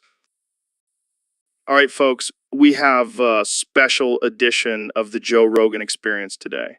I have the one and only President of the United States, Donald Trump, joining me on the show. Great to be here, Joe. I have some big news to share with your listeners. All right, let's hear it. The 28th Amendment has officially passed, banning yapping. Banning yapping? What does that mean exactly? It means no more constant noise and chatter. People need to learn to be quiet and listen for a change. But isn't freedom of speech a fundamental right? Of course it is, but this amendment only applies to excessive yapping. We need to have some peace and quiet in this country. I see. So what happens to those who can't stop yapping? They'll be fined and possibly even thrown in jail. We have to take a stand against this epidemic of yapping. Well, I'm sure some people will have strong opinions about this. Of course they will, but I'm the president and I know what's best for this country. That's what we'll do to the yappers. Duct tape their mouths shut. Well, I don't know if that's the best solution, but I guess time will tell. Trust me, Joe. This amendment will make America quiet again. And there you have it, folks. The 28th Amendment has passed, banning yapping. My pleasure, Joe. America. So, Ben, let's talk about something that's been on my mind lately. The idea that I might be fucking... What the hell does that even mean, Joe? I don't know, man. It's like, I feel like I'm just not functioning at my full potential. Like, there's something holding me back. Well, have you tried any supplements or nootropics to enhance your brain function? Yeah, I've tried everything under the sun. but I still feel like I'm just not as sharp as I used to be. Maybe it's all that weed you smoke, Joe. You know, it's not good for the brain. Hey, don't you dare talk bad about my sacred plant, Ben. It's a medicine, man. Oh yeah, I'm sure being high all the time really helps you reach your full potential. Maybe it's just my diet. I mean, have you seen the amount of elk meat I eat? Oh, please, Joe. Eating elk meat doesn't make you a superior being. Well, it's better than eating soy like you, Ben. No, Jamie, we're good. But seriously, Ben, what do you think I should do to improve my brain power? Well, maybe try reading some of my books. They'll definitely give you a boost in intelligence. Oh man, I don't know if I could handle all that logic and reason, but I'll give it a shot. Good luck with that, Joe. You'll need it. I'll show you, Ben. I'll show you that I'm not fucking. All right, folks, we have a very special episode for you today. Joining me is the brilliant, the one and only, Ben Shapiro. Thanks for having me, Joe. Always a pleasure to be on your show. So, Ben, I heard you and Neil were having a conversation in ancient Albanian sign language. What's that all about? Well, Joe, as you know, Neil and I are both language enthusiasts. We like to explore different forms of communication. But why ancient Albanian sign language? That seems pretty specific. Well, it's a fascinating language that has been passed down through generations. Plus, it's a great workout for your hands. I can imagine. So, what were you guys talking about? We were discussing the complexities of political ideologies and how they can be translated through gestures and movements. That's deep, man. I gotta learn some of that sign language. I'll teach you, Joe. But you have to promise not to use it to make fun of me on your show. Deal. Jamie, pull up an image of ancient Albanian sign language. Oh, there's no image. Well, I guess our listeners will just have to imagine it. That's the beauty of sign language, Joe. It's all about imagination and expression. Well said, Ben. Well, folks, that's all the time we have for today. Thanks for tuning into the Joe Rogan Experience. Stay curious, my friends. So, Elon, I heard you've been working on a new invention that can turn water into whiskey. Is that true? Yeah, it's called the Whiskey Maker 3000. It's still in the testing phase, but so far it's been a hit at all the frat parties. That's incredible. You know, who could use one of those? Jamie? Oh man, don't even get me started on Jamie. That guy couldn't find his own ass with a map and a flashlight. Yeah, he's like a lost puppy. But seriously, Jamie, pull up an image of a puppy with Jamie's face superimposed on it. Oh man, that's perfect. Hey Jamie, do you ever get mistaken for a mop? Oh my god, Elon. That's brutal. Jamie, pull up an image of a mop. I mean, look at that resemblance. It's uncanny. Jamie, you're a good sport. But seriously, have you ever thought about getting a haircut? Yeah, maybe he could use his mop-like hair to clean up after himself. Oh man, this is too much. Jamie, pull up an image of a bald Jamie. We should start a GoFundMe for Jamie's hair transplant. And while we're at it, let's get him some new glasses too. Jamie, pull up an image of some stylish glasses for Jamie. Oh, man, I can't stop laughing. Jamie, you're a good sport. We love you, man. Yeah, we love you, Jamie. But seriously, get your shit together. All right, folks, welcome to another episode of the Joe Rogan Experience. Today, we have a very special guest, the one and only President Donald Trump. It's great to be here, Joe. Your head looks a little shiny today. Did you forget to put on your toupee? No, I don't wear a toupee, Donald. But speaking of heads, you seem to have a lot of opinions about people's hair. What's with your obsession with baldness? Look, Joe, I have the best hair in the world. People are jealous of my luscious locks. So when I see a baldy head,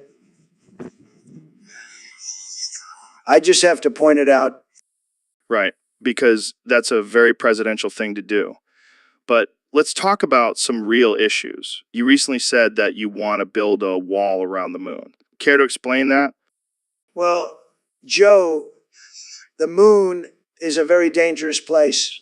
We need to protect ourselves from all the aliens and space invaders.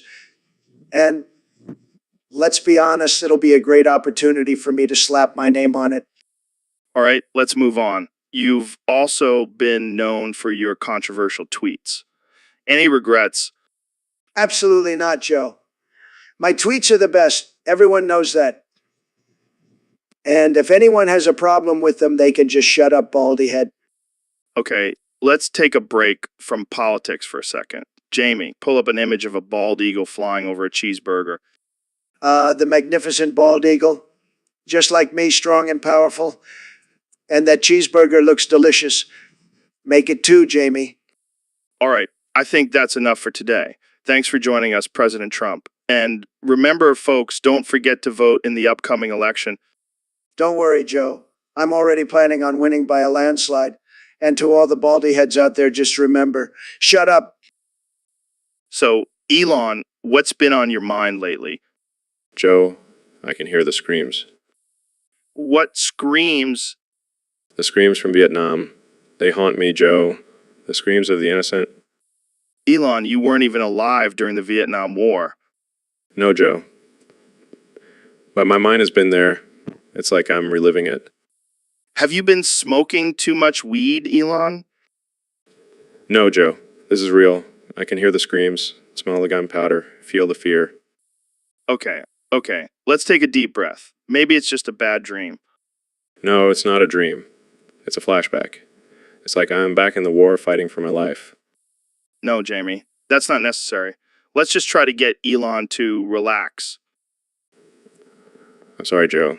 I just can't shake this feeling. It's okay, man. We'll get through this together. So, Elon, I gotta ask, what was going through your mind when you crashed that Cybertruck through the crowd at Toyotathon 2024? Well, Joe, I gotta be honest, it was a rush. I mean, have you seen the size of that thing? It's like a tank on wheels. Yeah, man, I saw the footage. It was insane. People were running for their lives. I mean, come on, it's not like I did it on purpose. It was just a little test drive that got out of hand. A little test drive. That thing plowed through a whole line of cars. What can I say? It's a tough truck. And hey, at least it got people talking about it. Yeah, I bet Toyota wasn't too happy about that. Who cares about Toyota? They're still stuck in the past with their gas-guzzling cars. The future is electric, Joe. Yeah, you're right. I mean, I gotta hand it to you that Cybertruck is pretty badass. Thanks, man. I'll take that as a compliment. Oh man, look at that chaos. I gotta say, I'm kind of impressed. See, I told you it was a tough truck, and it's only going to get better with each new model. Well, I hope you have better control next time you take it for a spin. No promises, Joe. But hey, at least it makes for great content, right? Absolutely. Thanks for joining me, Elon. Always a pleasure. Anytime, Joe. Keep it real. So, Mr. President, I hear you have some big news for us. That's right, Joe. I've just been declared the winner of the presidential election in Albania. Albania, that's a small country. What made you decide to run there? Well, I heard they have some great beaches. And who doesn't love a good beach? Fair enough. But I have to ask, what's your plan now that you're in power? Oh, I've got big plans, Joe. First, we're going to make Albania great again. And then we're going to take on those Serbians and reclaim Kosovo. Wow, that's a bold move. Are you prepared for the potential consequences? Of course I am, Joe. I'm the best deal maker, remember. And I've got a secret weapon. What's that? What's that? My hair. It's like a superpower, trust me. I'll take your word for it. But seriously, what about the people of Albania? How do they feel about all this? They love me, Joe. I've got the best ratings, believe me. All right. Well, I guess we'll have to wait and see how this all plays out. Jamie, pull up an image of the Albanian flag. Beautiful flag, just like my hair. Hey, Ben, have you ever just screamed as loud as you can? What kind of question is that, Joe? Of course I haven't. I have self-control and discipline. Oh, come on. Let loose for once. It's liberating. I'll pass. I prefer using my words to express myself, not primal screams. But imagine if you were in the middle of the forest and you just let out a big scream. It's like releasing all your stress and anger. Or it could attract dangerous animals or other humans who think I'm being attacked. always thinking logically, but sometimes you just gotta let it out, you know, like when you see a ridiculous tweet from AOC. I'll stick to using my words, thank you. Screening solves nothing. All right, but I'm telling you, it's a game changer. Jamie, pull up an image of a person screaming into a pillow. This is absurd. Can we move on to a more productive topic now? Like the benefits of capitalism? Fine, fine. But just remember, next time you're feeling stressed, let out a good scream. It'll do wonders. So, Elon, I heard you're a bit of a math whiz. Yeah, I mean, I did start a company called SpaceX, so I have to know a thing or two about equations. That's wild. I've always been terrible at math. Can you teach me how to solve equations? Sure, Joe. It's not that hard. Just think of it like a puzzle. You have all these numbers and variables, and you just have to figure out how to put them together. But what if I get stuck? Well, then you just take a hit of that DMT and let your mind expand. That's how I solve the really tough equations. DMT and math. That's a wild combination. Hey, whatever works, right? Plus, it's a great way to test your theories. Just close your eyes and let the numbers guide you. I think I'll stick to my calculator, but I'll definitely keep the DMT in mind. And if all else fails, just ask Jamie to pull up an image of a math problem. Sometimes a visual representation can really help. Really help. No, Jamie. Not just any equation. Pull up an image of a cat wearing a sombrero. What? Why? Why? Because sometimes you just need to take a break from math and appreciate the absurdity of life. Fair enough. Jamie, pull up an image of a cat wearing a sombrero, please. All right, folks, we're back with another episode of the Joe Rogan Experience. Today, we have a very special topic to discuss. Who really killed O.J. Simpson's wife? Joe, this is a serious topic and we should approach it with caution. Oh, come on, Ben. We've had crazier discussions on this show. Remember when we talked about DMT and aliens? Yes, but this is a real-life murder case. We can't just make jokes about it. All right, fine. But let's at least get our facts straight. Elon, what do you think? Well, I think it's pretty obvious that OJ did it. I mean, the evidence is overwhelming. But what about the conspiracy theories? Some people say it was a setup by the government.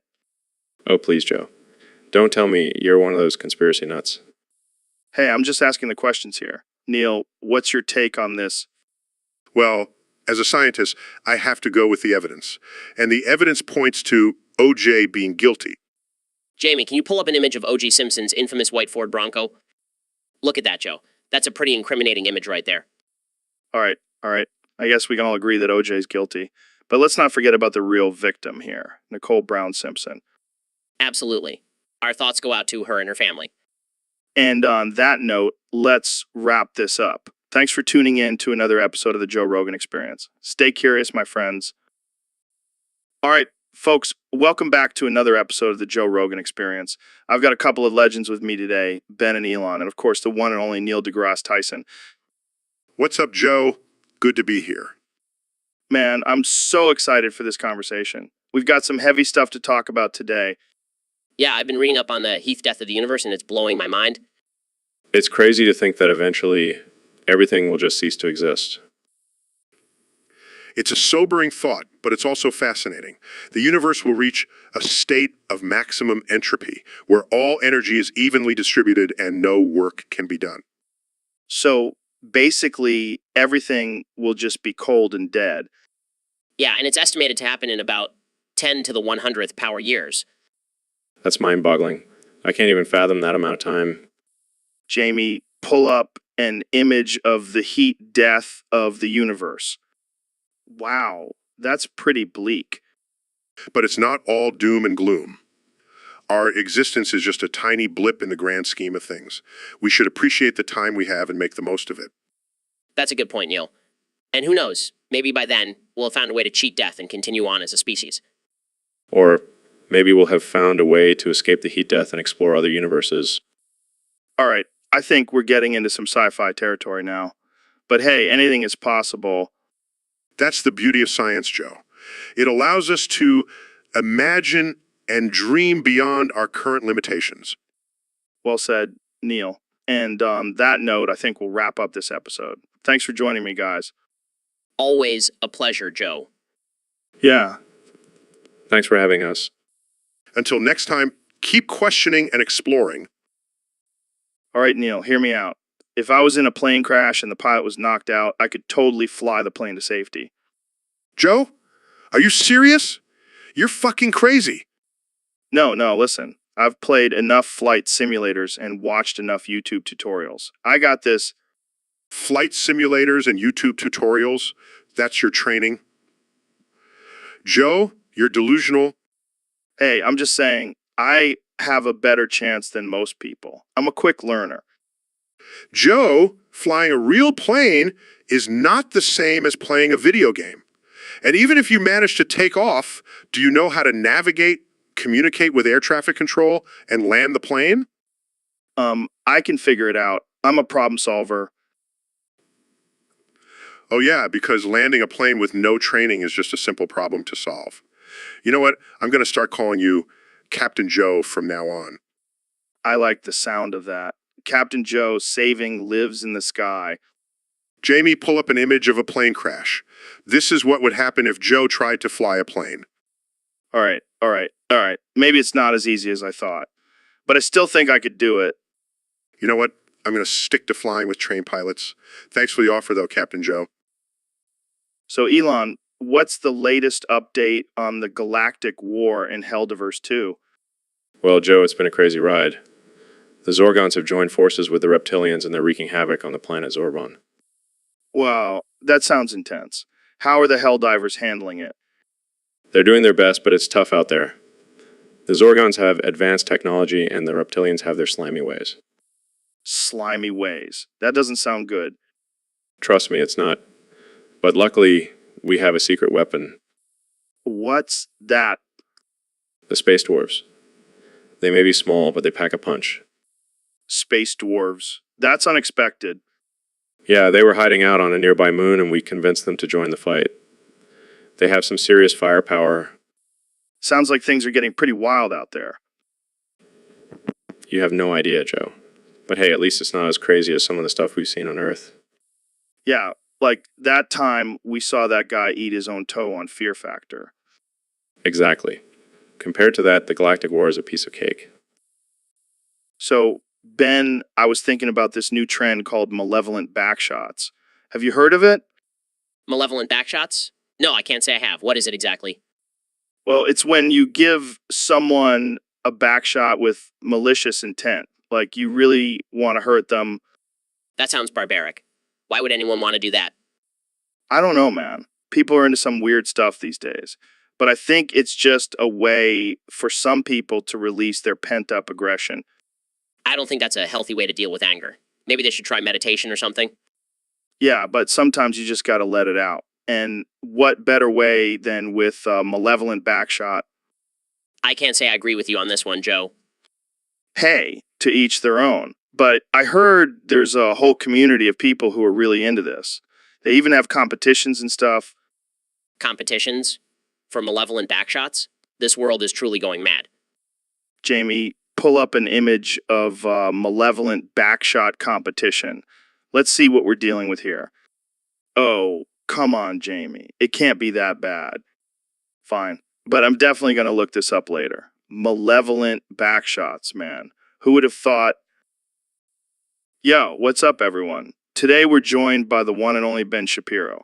How's it going, Ben? Joe, it's great to be here. I'm just ready to grab life by the horns and ride into the sunset. You know what I mean?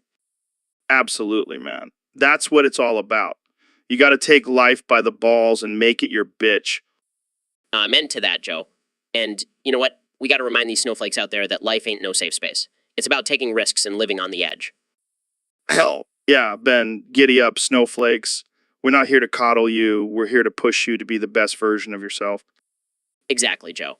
And you know what? We're not afraid to offend anyone with our unfiltered truth bombs. They can't handle it, but we can.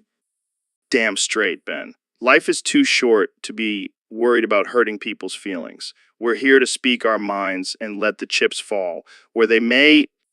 That's right, Joe. So to all the listeners out there, grab life by the horns, ride into the sunset, and don't forget to say giddy up to all the snowflakes along the way. And that's a wrap, folks.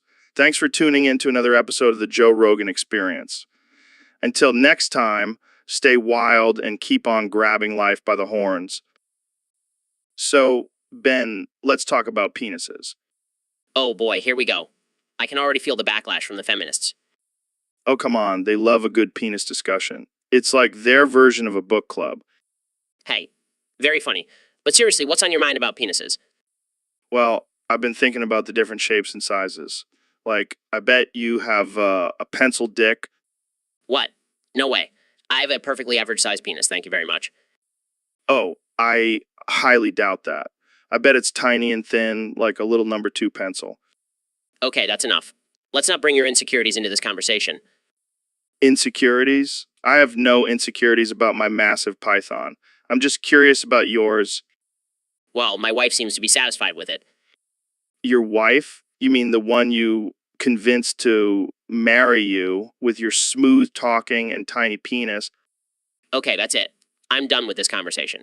Jamie, pull up an image of a bald eagle flying majestically in the sky.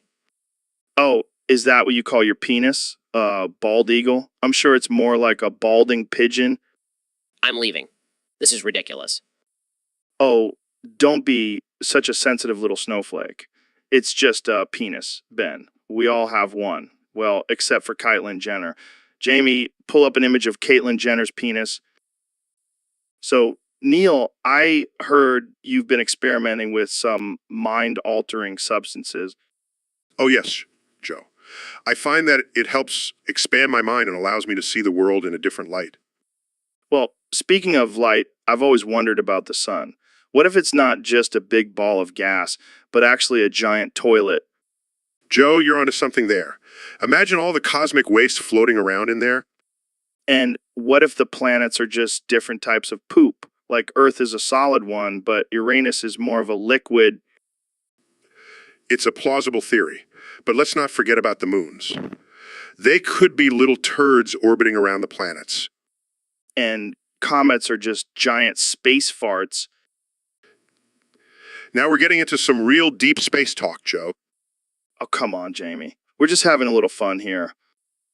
But seriously, Joe, the sun is a powerful force that sustains life on Earth. We shouldn't joke about it too much. You're right, Neil. I guess I'll stick to talking about DMT and chimps ripping faces off. That's more like it. Dude, you gotta check out this pic of Abigail Shapiro. She's got some massive honkers. Joe, please refrain from using such vulgar language. And I highly doubt that Abigail would appreciate being objectified like that. Oh, come on, Ben. You can't deny that she's got a great rack. I mean, I had a 12-hour goon session just looking at her pictures. That's absolutely disgusting, Joe. I can't believe you would waste 12 hours of your life on something so pointless and degrading. Hey, don't knock it till you try it. And trust me, those honkers are worth every second. I refuse to stoop to such levels of immaturity and objectification. Women are more than just their physical appearance, Joe. Yeah, I know.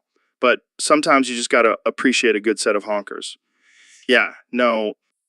No, Joe, I don't know. And I don't want to know. Let's move on to a more productive and respectful topic. Come on, Jamie. Live a little. I will not condone this behavior, Joe. Let's just end this conversation now. Fine. But don't act like you haven't taken a peek at those honkers yourself, Ben. That's enough, Joe. I will not engage in this immature and disrespectful conversation any longer. Good day. Dude, Neil, I have discovered the ultimate strain of weed. It's like nothing you've ever smoked before. Oh, really, Joe? And what makes this weed so special? It's like a combination of all the best strains, but on steroids. I call it super weed. Wow, that's a really creative name. Shut up, Neil. You're ruining my vibe. This stuff will blow your mind. Literally. I highly doubt that, Joe. Have you done any scientific research on this so-called super weed? I've done plenty of research. I smoked it and then I thought about stuff. Deep stuff. Like, what if aliens are just high beings from another dimension? Joe, that's not how science works. But imagine if it did. And imagine if we could smoke this super weed with the aliens and have a philosophical conversation about the universe. I think I'll stick to my astrophysics research. Thank you very much. Suit yourself, Neil. But when you're ready to expand your mind, just let me know. Jamie, pull up an image of a galaxy made out of weed. Bummer. Guess we'll have to smoke more super weed and create it ourselves. Neil, have you noticed that these is there talking about some crazy shit lately? Yeah, man, it's wild. They're discussing topics that have never even been suggested. Like what? What? Well, I saw one talking about the possibility of a parallel universe made entirely of cheese. No way. That's insane. And another one was talking about how ants are secretly controlling the world. Ants? You mean those little insects that crawl around? Yep, according to that, they're the ones pulling the strings. That's some next level conspiracy theory right there. And then there was one that was talking about how the moon landing was faked, but not by humans, by aliens. Whoa, that's some deep shit. I need to lay off the DMT if I'm going to keep up with these, Jamie, pull up an image of a tinfoil hat. I think we might need one for protection. Yeah, man. But seriously, why are they talking about these crazy topics? Maybe they're just trying to mess with us, or maybe they're just programmed to come up with random ideas. Either way, it's entertaining as hell. Can't wait to see what they come up with next. Yeah, who knows? Maybe they'll start talking about Bigfoot or the Loch Ness Monster next. Dude, don't even joke about that. I don't want to give them any ideas. All right, folks, we have a special guest today on the podcast. The one, the only Jamie Dimon, CEO of Jeep Morgan Chase. Jamie, thanks for being here. Well, I mean, you are a CEO of a major bank. Some people may question your existence. No, but seriously, let's dive into this. Elon Musk recently said that I could potentially be a threat to humanity. Do you agree? Fair enough. But let's not forget about Ben Shapiro. He's been making some controversial statements lately. What do you think about him? Oh man, don't even get me started. But let's bring it back to you, Jamie. You've been in the banking industry for a long time. Do you ever question your own existence in this world? Well, I think we just blew Jamie's mind. Jamie, pull up an image of a confused businessman. So, Elon, I heard you've been getting into some interesting hobbies lately. Yeah, man. I've been really getting in smelling farts. Wait, what? Yeah, the smell of a good fart can be quite invigorating. I don't know about that, Elon. Trust me, Joe. In experimenting with different diets and supplements to enhance the scent. That's pretty gross, man. Oh, come on, Joe. Don't knock it till you try it. I don't know, man. I'm not really into that kind of thing. Just one whiff, Joe. Promise you'll be hooked. I don't know. Jamie, pull up an image of a fart molecule. Wow, real classy, Elon. Hey, it's science, Joe. And science says smelling farts is good for you. This conversation has taken a weird turn. Come on, Joe. Just one sniff. Fine, but only because you're the richest man in the world and I'm afraid to say no to you. Fair enough.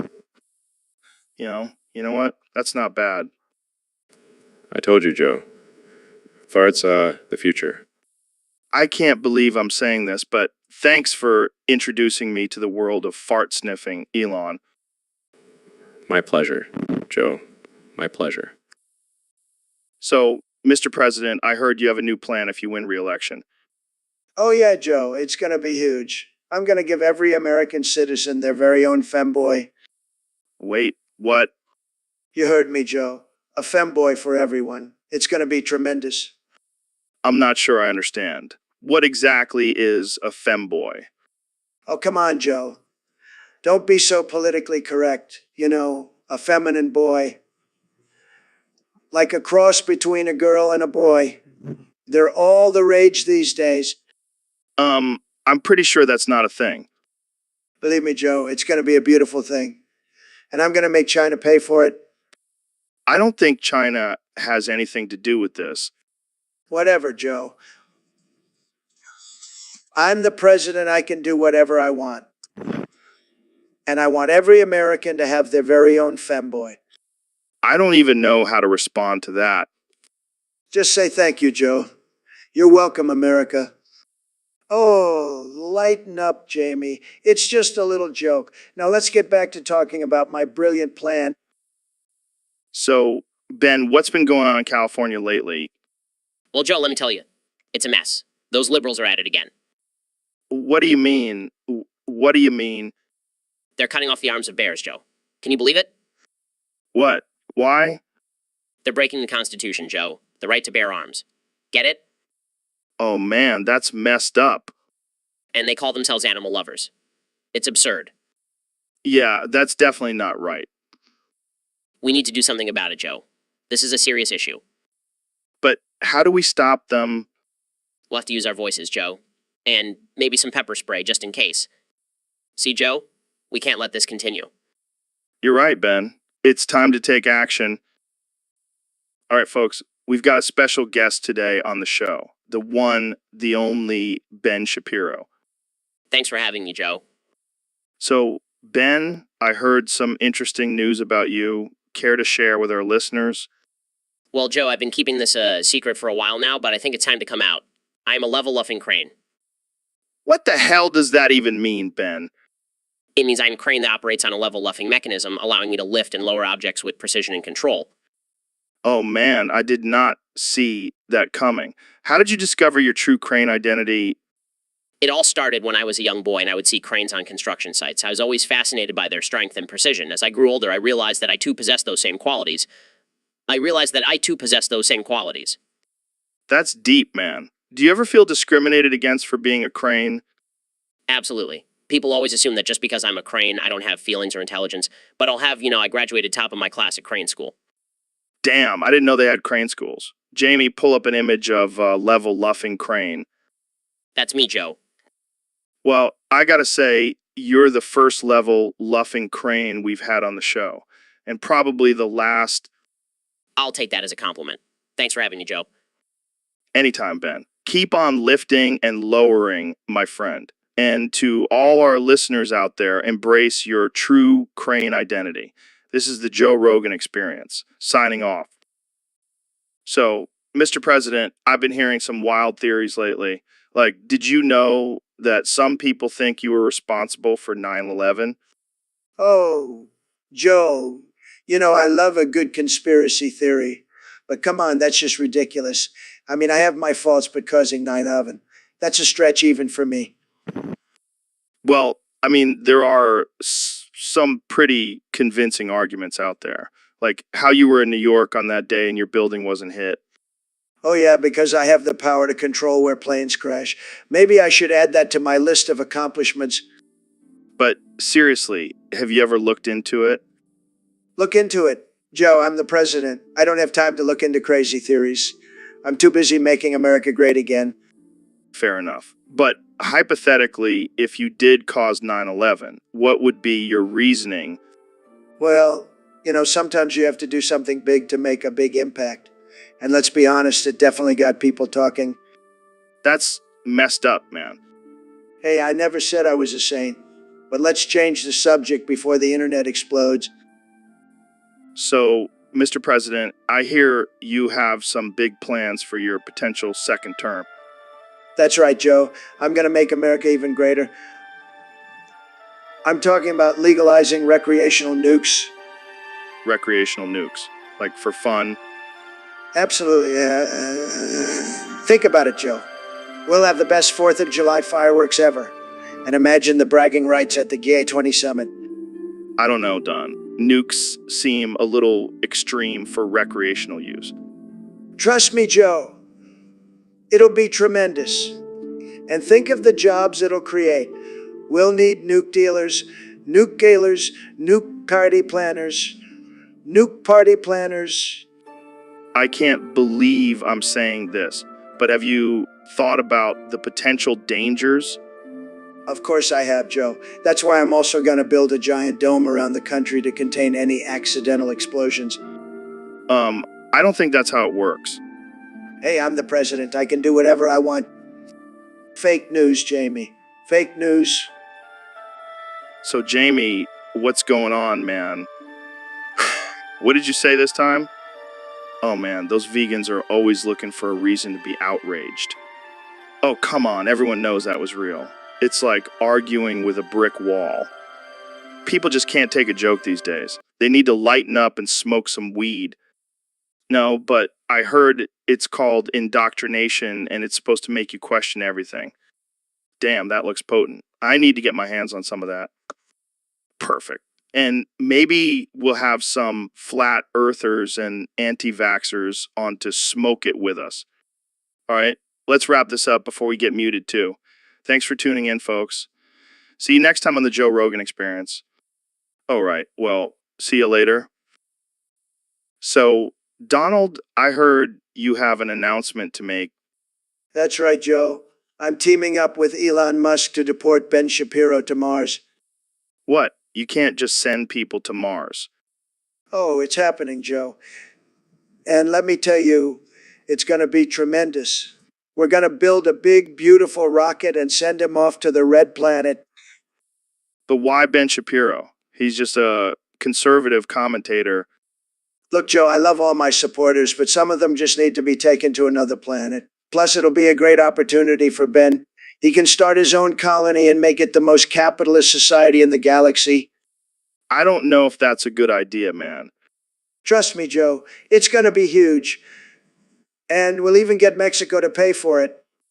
Oh man, you never cease to amaze me, Donald. Nonsense, Jamie. We'll just tell NASA to figure it out. They owe me a favor.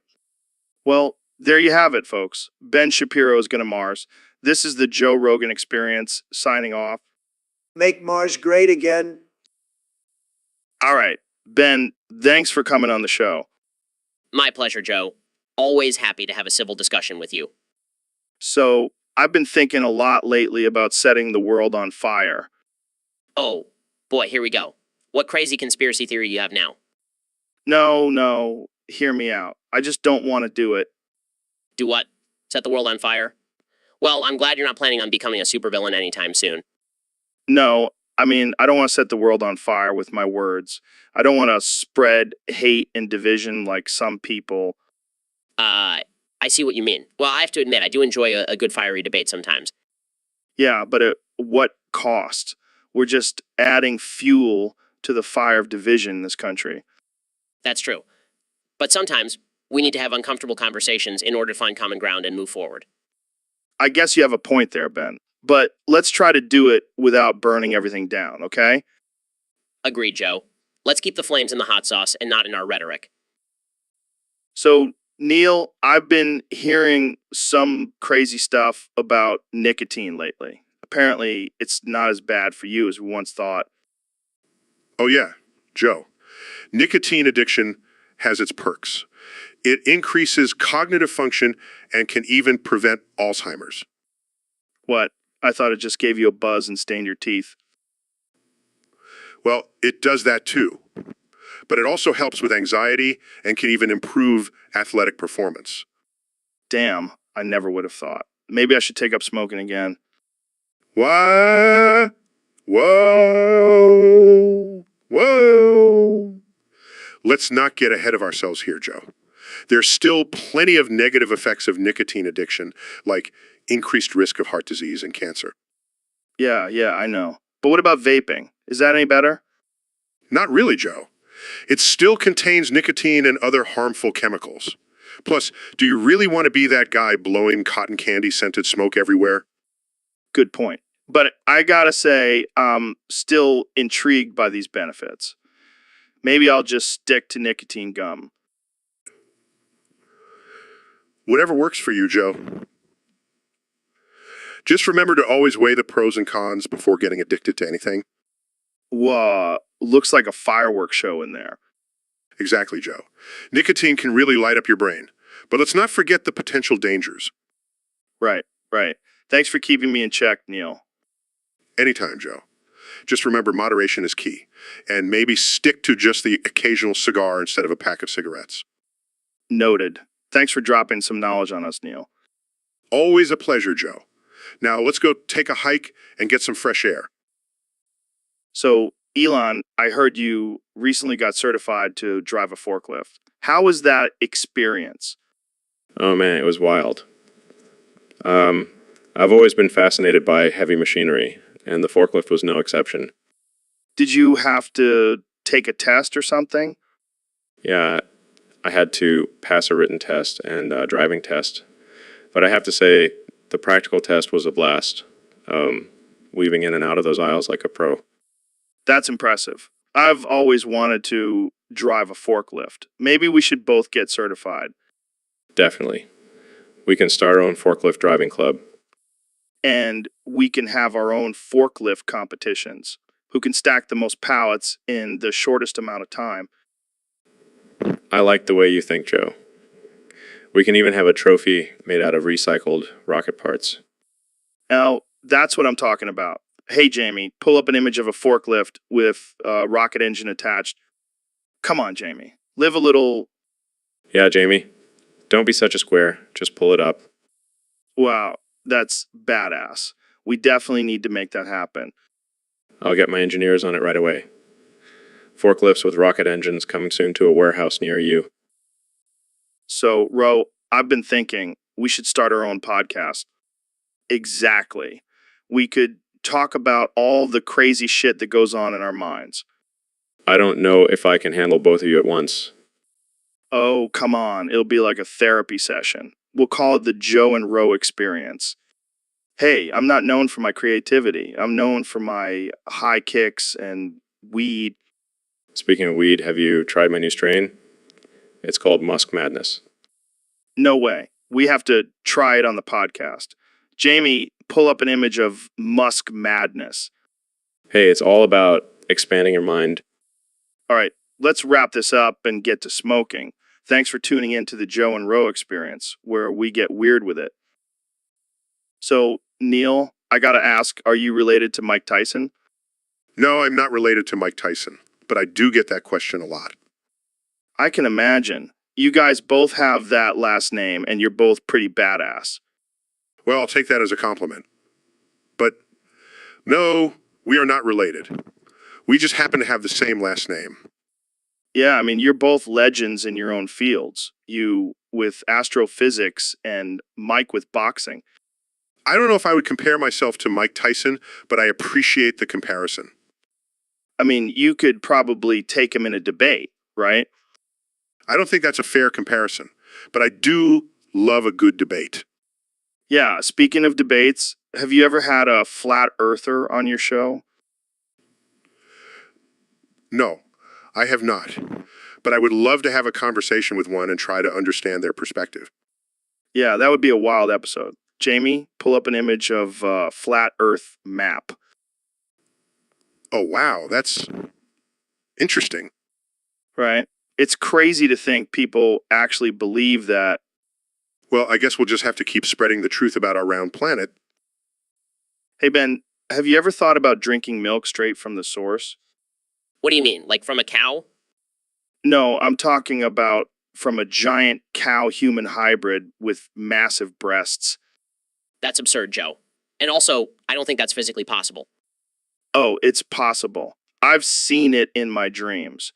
And let me tell you, the milk from those giant titties will make your dick grow 3 inches.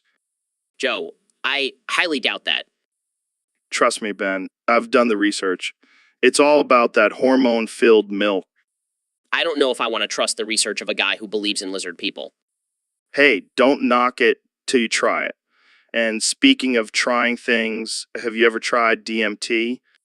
Jamie, pull up an image of a giant cow-human hybrid. No, Jamie, don't do it. I don't want to see that. Come on, Ben. Open your mind. Embrace the milk.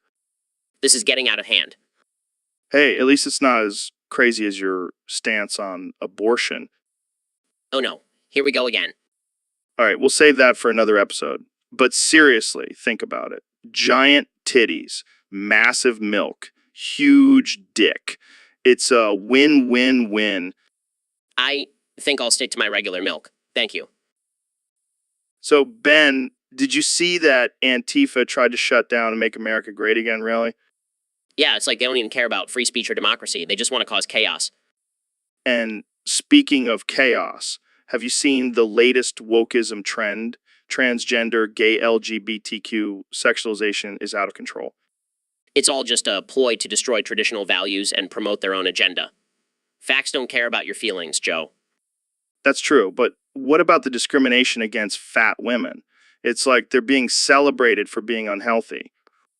It's ridiculous. We should be promoting a healthy lifestyle, not glorifying obesity.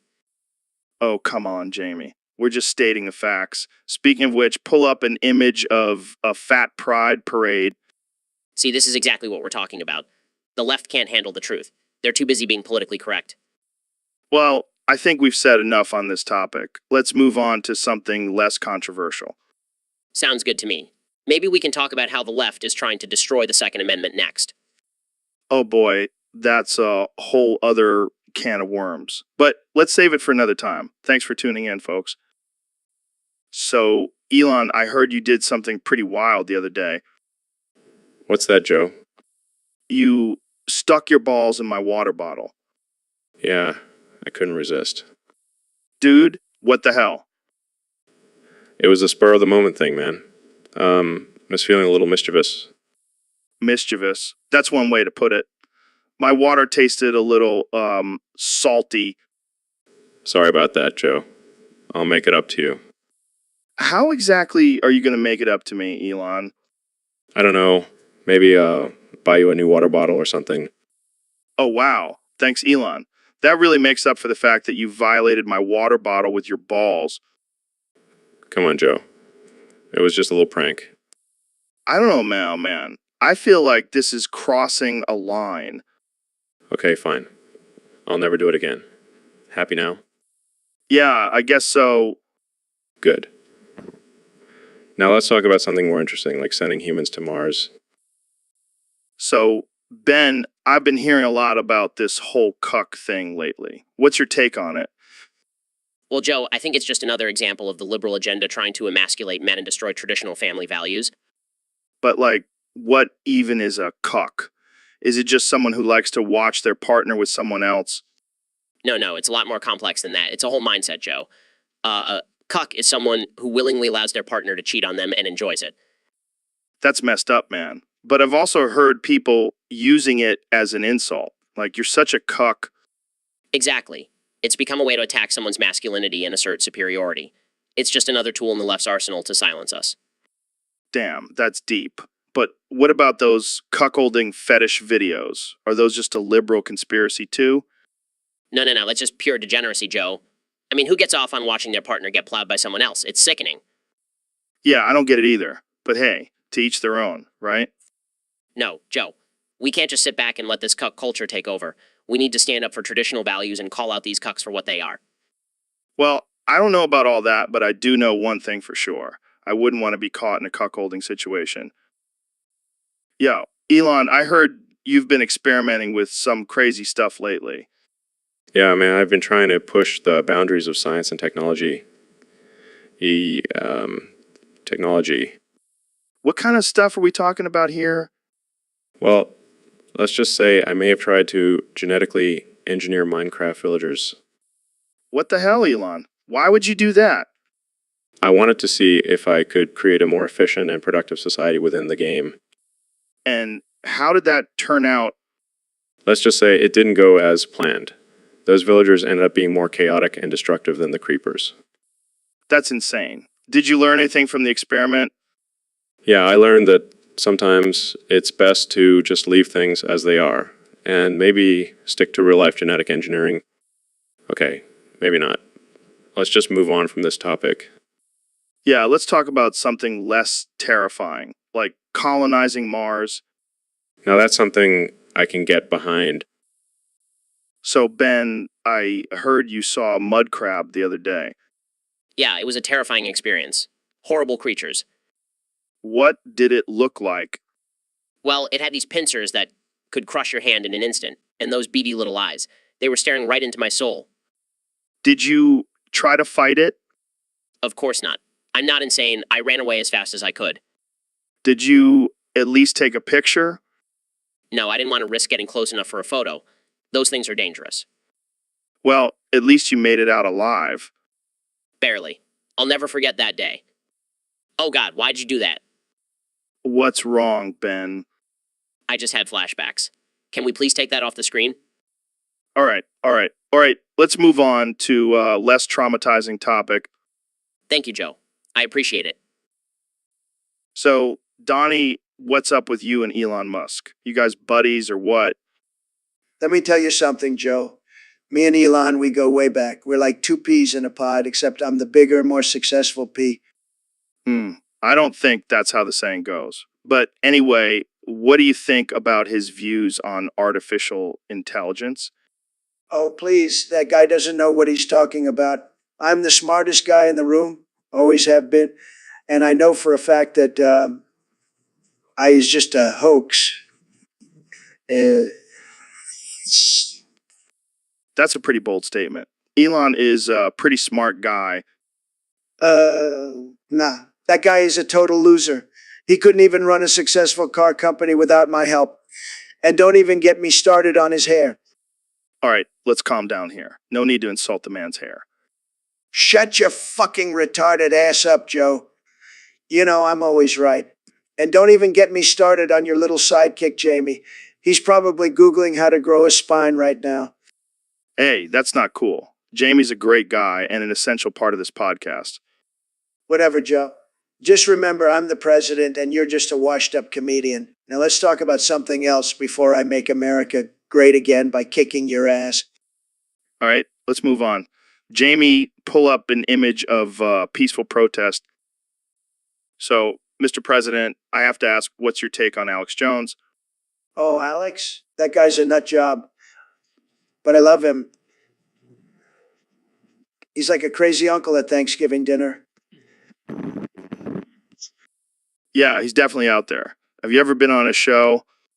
No, but I've watched a few episodes. That guy's got some wild theories. But hey, I can't hate on him for being passionate. I mean, he did say you were part of the lizard people, right? Yeah, I heard that one. But come on, Joe. You know, I'm not a lizard. I'm more like a lion. A powerful, majestic lion. Okay, I can see that. But seriously, do you think he's dangerous with some of the things he says? Nah, he's just a loudmouth. People should just take him with a grain of salt. Like my tweets. Fair enough. Jamie, pull up an image of Alex Jones. Oh God, what is that? That's Alex's infamous gay frogs reign. Classic. So, Neil, I gotta ask, are you related to Mike Tyson? No, Joe, I am not related to Mike Tyson. We just happen to share the same last name. I could see it, though. You both have that same intense energy. Well, I do have a mean right hook, but I prefer to use it for science, not boxing. Speaking of science, have you ever thought about getting in the ring with Mike, for science? Oh, sure. Let me just risk getting my face rearranged for the sake of science. Sounds like a great idea. Hey, you never know. You might surprise us all and knock him out. Yeah? I'll stick to studying the stars. Thanks. Fair enough. But seriously, have you ever met Mike? No, I haven't had the pleasure, but I did meet Evander Holyfield once. Does that count? Yeah, that definitely counts. Did you ask him about the whole ear-biting incident? Of course I did. I had to get the science behind it. Oh man, you are a legend. Jamie, pull up an image of Evander Holyfield's ear. Yeah, let's see it. Oh, Joe, only you would find joy in looking at a man's half-eaten ear. Hey, it's all for the sake of science, Neil. Now let's get back to talking about the universe. So, Elon, I heard you're working on a new project involving space travel and artificial intelligence. Yeah, man, I'm always pushing the boundaries of what's possible, but you know what else pushes boundaries? Oiling up. What? Yeah, you gotta oil up before you do anything crazy. It's like a ritual for me. Okay. I'll stick to my pre-podcast coffee ritual. Suit yourself. But trust me, oiling up is the key to success. I'll take your word for it. So what's this project all about? Well, I can't reveal too much, but let's just say it involves sending robots to Mars and creating a new civilization. That sounds intense. But you know what's even more intense? oiling up while riding a Tesla through a tunnel? You're a wild one, Joe. Speaking of wild, have you ever thought about creating a robot version of yourself? Actually, I have. But I'm still perfecting my human version first. Fair enough. Jamie, pull up an image of a robot version of Elon Musk. That's a little too uncanny for me. Let's stick to the human version for now. Agreed. But imagine how much more efficient you could be with a robot version of yourself. Maybe one day, Joe. Maybe one day. So, Mr. President, I gotta ask, how are you gonna rizz up your vice president? Well, Joe, let me tell you, I've got some big plans for my vice president.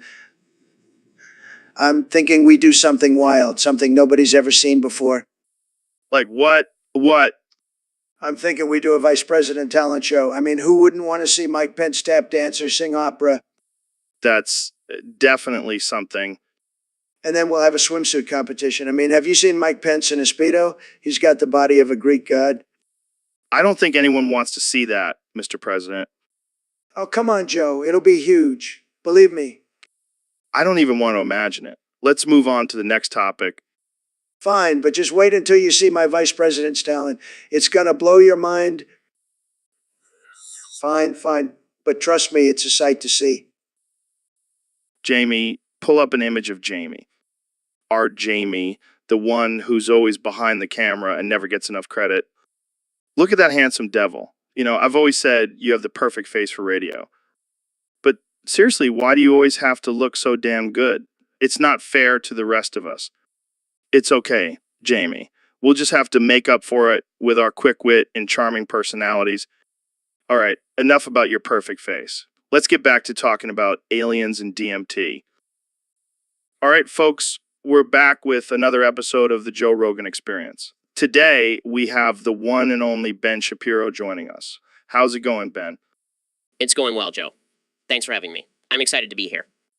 So, Ben, I heard a rumor that you actually enjoy backshots.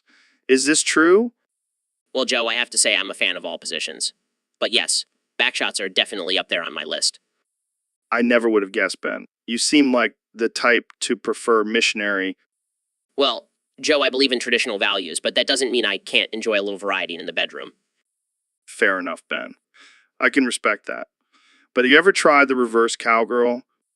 Oh, Joe, let me tell you, I'm a big fan of the reverse cowgirl. It's all about that G-spot stimulation. Wow, I never would have guessed, Ben. You're full of surprises. Well, Joe, I believe in being open-minded and trying new things. You never know what you might enjoy. Well, there you have it, folks. Even Ben Shapiro enjoys a little backshot action. Jamie, pull up an image of the Kama Sutra for our viewers. So, Elon, what's been going on in your world lately? Just figuring out ways to make life better for the rich and powerful. Oh, really? Like what? Well, I've been working on a little project that I think you'll find quite interesting. All right, lay it on me. I've discovered a way to convert human urine into champagne. What the hell are you talking about? Hear me out. The rich elites are always looking for the next big thing, something unique and exclusive. And what's more unique than drinking champagne made from your own pee? That's disgusting, man. Is it really? Or is it just a brilliant business opportunity? I don't know, man. I think I'll stick to regular champagne. Suit yourself. But don't be surprised when you see all the big names sipping on some golden bubbly at my next party. Oh, God, this is too much. Just wait until I tell you about my plans for turning farts into caviar. So, Elon, what did you bring to the podcast today? Well, Joe, I have something very special for you. The newest model of my sex robot. Oh, man, I can't wait to try it out. Is it as good as they say it is? Actually, I'm not going to let you try it out. Just wanted to show it to you. What? Come on, man. That's not fair.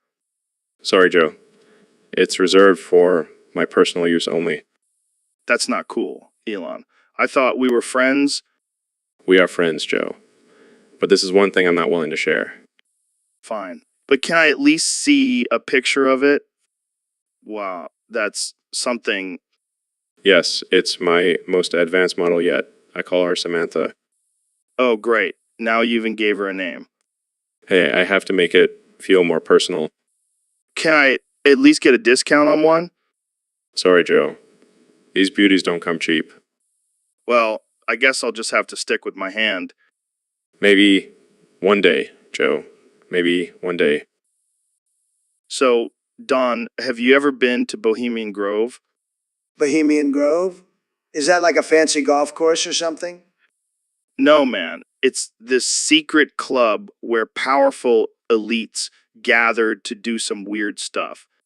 Oh, I know all about secret clubs. Believe me, I'm the best at secret clubs. But I can't say I've been to this Bohemian Grove place. Come on, Don. You gotta have some insider knowledge on this. I mean, you were the president. Joe, let me tell you, I was too busy making America great again to worry about some secret club in the woods. But don't you want to know what they're doing in there? I heard they sacrifice a giant owl or something. Sacrifice. That's not my style.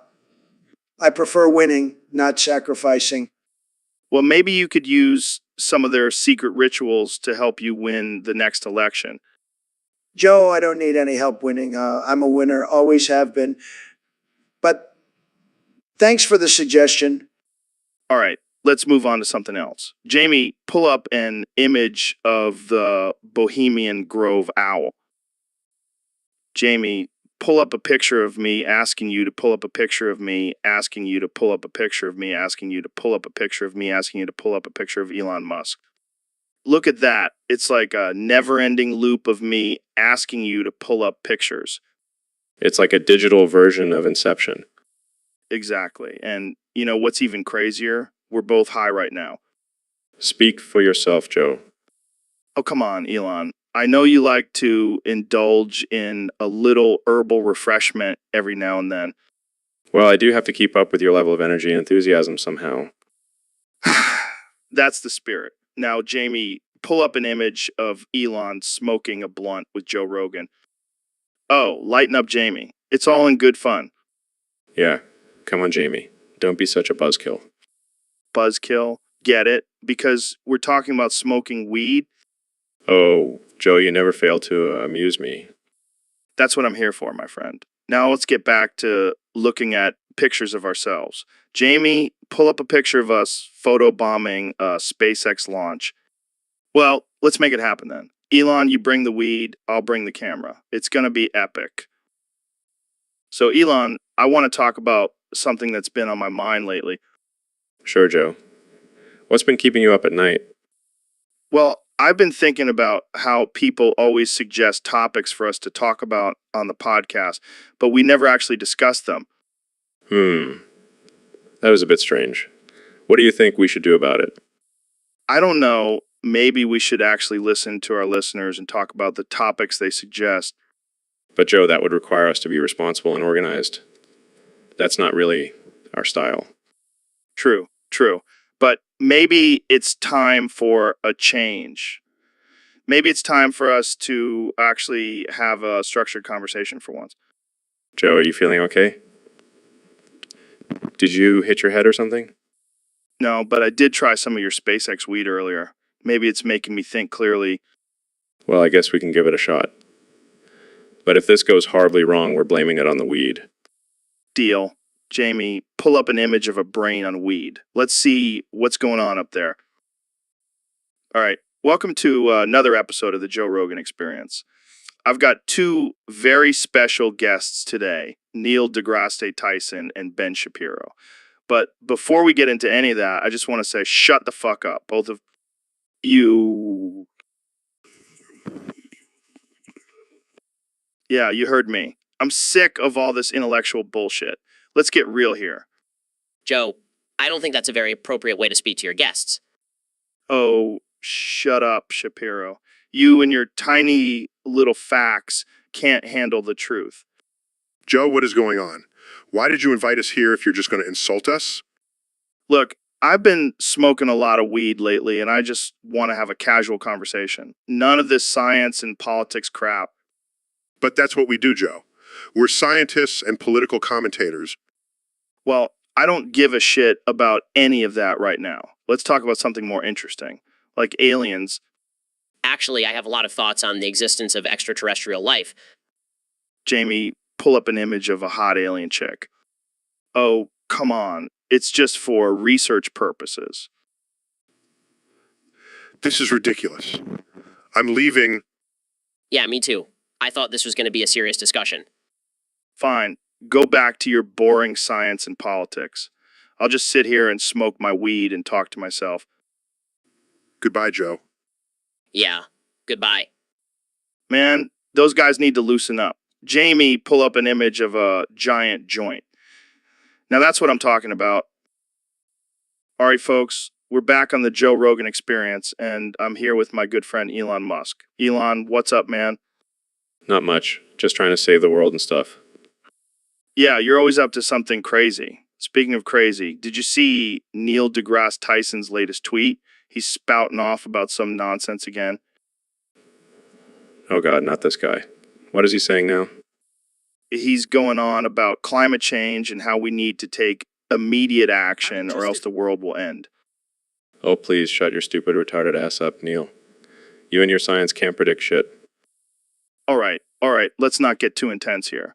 But seriously, do you think there's any truth to what he's saying?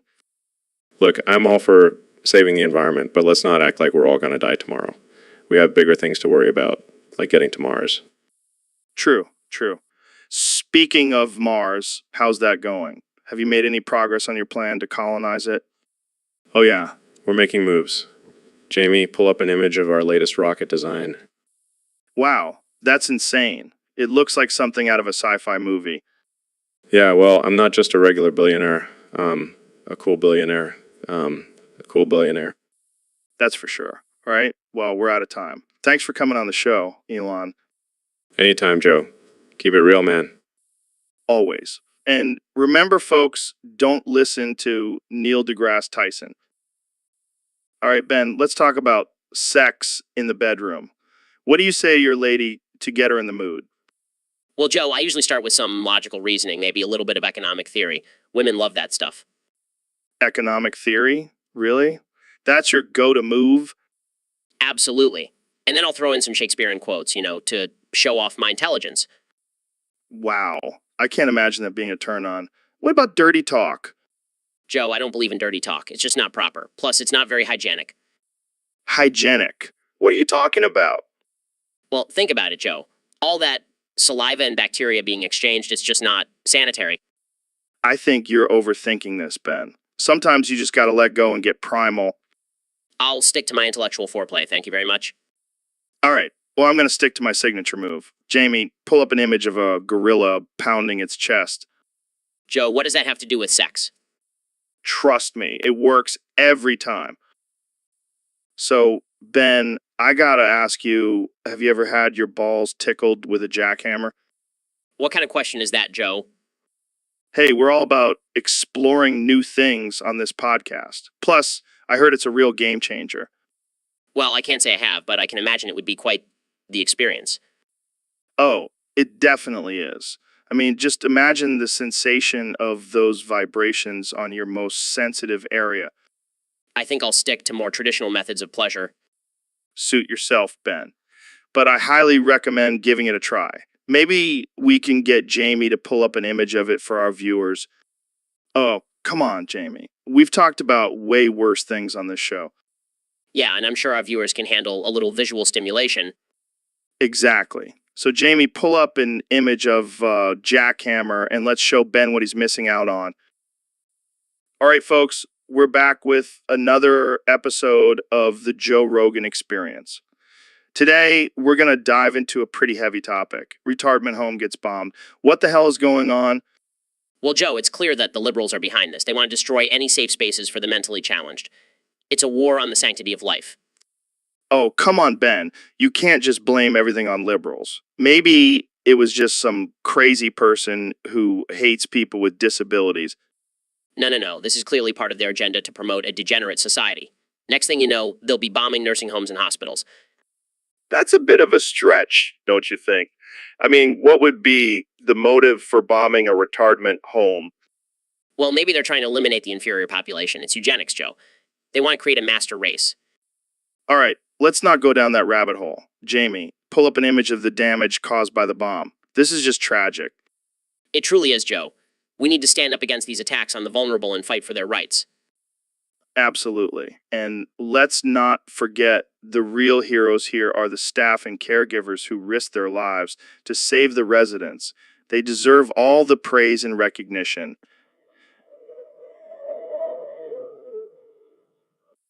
Agreed. It's time to put aside our political differences and come together to support those affected by this heinous act. Well said, Ben. And on that note, let's wrap up this episode. Thanks for tuning in, folks. Stay safe out there. So, Mr. President, let's talk about Tiananmen Square. What happened there in 1989? Oh boy, that was a mess. A big, beautiful mess. Mess. Can you elaborate? Well, let me tell you, Joe, there were a lot of people, a lot of Chinese people, and they were protesting, I think. Maybe they were just having a big party. I don't know. It was actually a pro-democracy protest. All right. Yeah, that's what I meant. But things got a little out of hand, you know. People were getting in the way of my beautiful tanks. So I had to do what any strong leader would do and send in the troops. But what about the reports of violence and human rights abuses? Fake news, Joe. Fake news. I mean, sure, some people may have gotten hurt.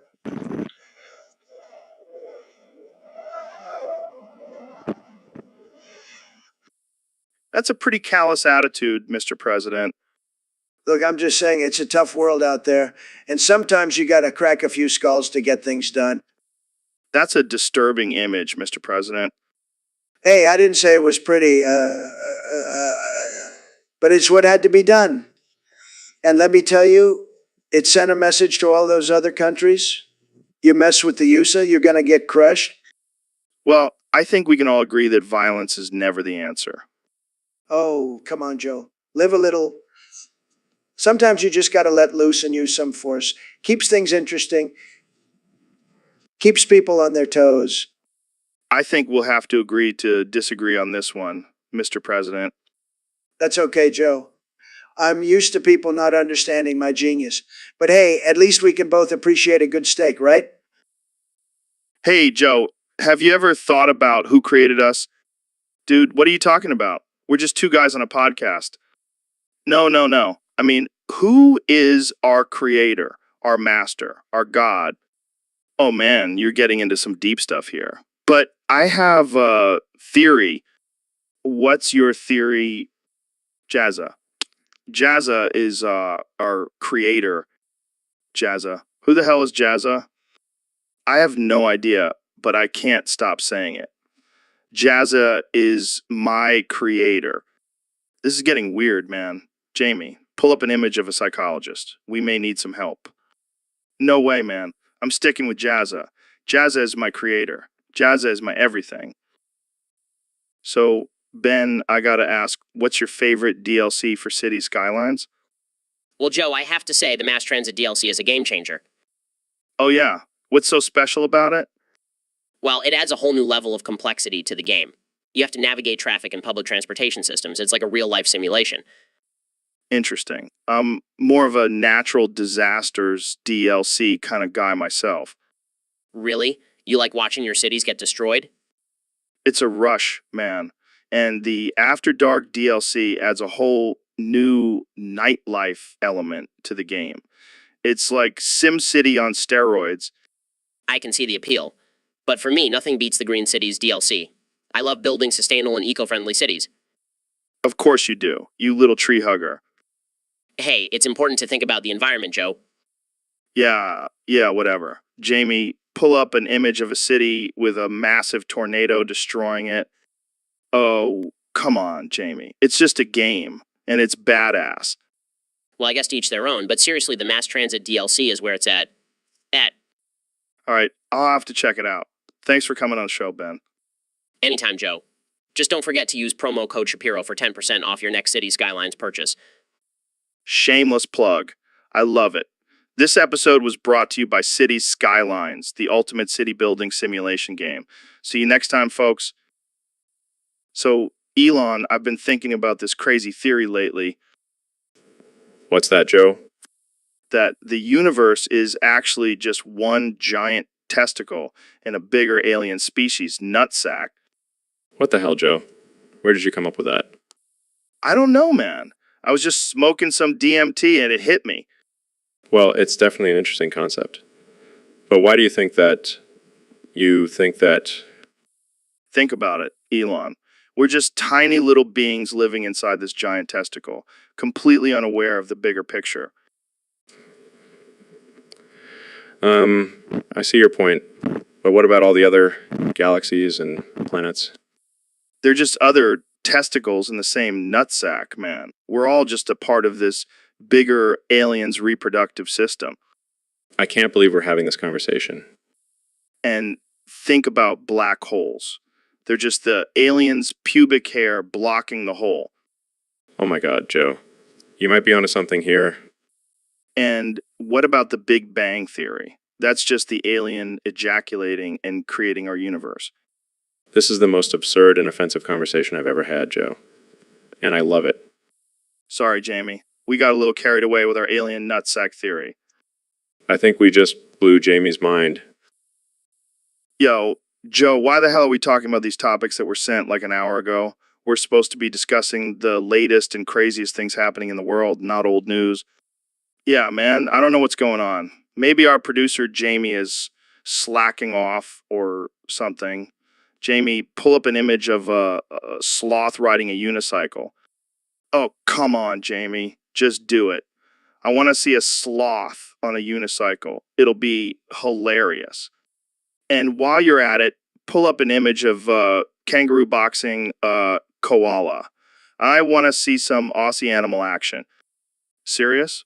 This is the Joe Rogan experience, man. We talk about whatever the hell we want. All right, fine. Forget the animals. Let's talk about aliens. Have you seen that new video of a UFO flying over the ocean? Yeah, I saw it. But did you see the one where the alien is dancing to Uptown Funk? You know, that's some real evidence. Oh, so you're an expert on aliens now too, Jamie. Maybe we should start calling you Alien Expert Jamie instead of producer. All right, let's wrap this up. I want to go smoke some DMT and talk to some intergalactic beings. Thanks for tuning in to another episode of the Joe Rogan Experience. So, Elon, I got to ask, why did you buy Twitter just to promote conspiracy theories? Well, Joe, first of all, I didn't just buy it for that. I also wanted to see if I could make it profitable by selling flamethrowers and sending people to Mars. Classic Elon move. But seriously, what's with all the conspiracy theories? Are you trying to start a cult or something? No. Just like messing with people's heads and seeing how far I can push them. Plus, it's entertaining. Man, you're a wild one. But do you actually believe any of these theories you promote? Honestly, I don't even know anymore. Just like to keep people guessing. Keeps things interesting. All right, give me your best one. What's the wildest conspiracy theory you've come up with? Well, have you heard the one about Bigfoot being an alien sent to spy on us? Oh man, that's a good one. Jamie, pull up an image of Bigfoot with a spaceship. See, it's all about having a little fun and not taking things too seriously. I can definitely get behind that. But just promise me you won't actually start a cult with your Twitter antics. No promises, Joe. No promises. So, Neil, I've been hearing some crazy things about this lead stuff. Apparently, it's the new sugar. Yes, Joe. Lead is the future. It's time to ditch that weak, addictive sugar and switch to something with some real power. But isn't lead poisonous? I mean, I've heard it can kill you. Sure, if you're weak, but for those of us with strong constitutions, lead is a game changer. It gives you energy, focus, and a nice subtle buzz. I don't know, man. I don't think I'm ready to give up my sweet treats for toxic metal. Jamie, pull up an image of ancient Romans. They used lead pipes, and they were some of the most advanced civilizations in history. Yeah, but they also had crazy rulers and gladiator fights. I don't know if I want to take health advice from them. Trust me, Joe. Lead is the key to unlocking our full potential. Plus, it makes you look tough. Who needs muscles when you can have lead poisoning? I think I'll stick to my Kyle smoothies. But you, Neil? Suit yourself, Joe. But just remember, when the zombie apocalypse comes, I'll be the one with lead-fueled superpowers. Hey, Ben, have you ever tried putting gasoline on your food? What? No, that's absolutely absurd. Why would anyone do that? Trust me, it's a game changer. Adds a nice smoky flavor to your burgers. I highly doubt that. Plus, I'm pretty sure that's not safe for consumption. Oh, come on, don't be a wuss. I've been doing it for years, and I'm still alive. That's not exactly reassuring. I'll stick to my ketchup, thank you very much. Suit yourself. But when the apocalypse hits and all we have left is gasoline, I'll be the one laughing. I highly doubt that'll ever happen, but okay, Joe. Oh, come on, live a little. Now that's what I call a real man's meal. I think I'll stick to my salad, thanks. So, Elon, I've been doing some research, and I gotta say, I think 9/11 was an inside job. What are you talking about, Joe? That's a pretty bold claim. Hear me out, man. What if it was all just a test for a new disintegration weapon? Joe, that's ridiculous. Is it, though? Think about it. The towers collapsed at free fall speed, just like a controlled demolition. But there were planes that crashed into them, Joe. Joe, What if those were just holograms, and the real damage was done by a secret weapon? I highly doubt that, Joe.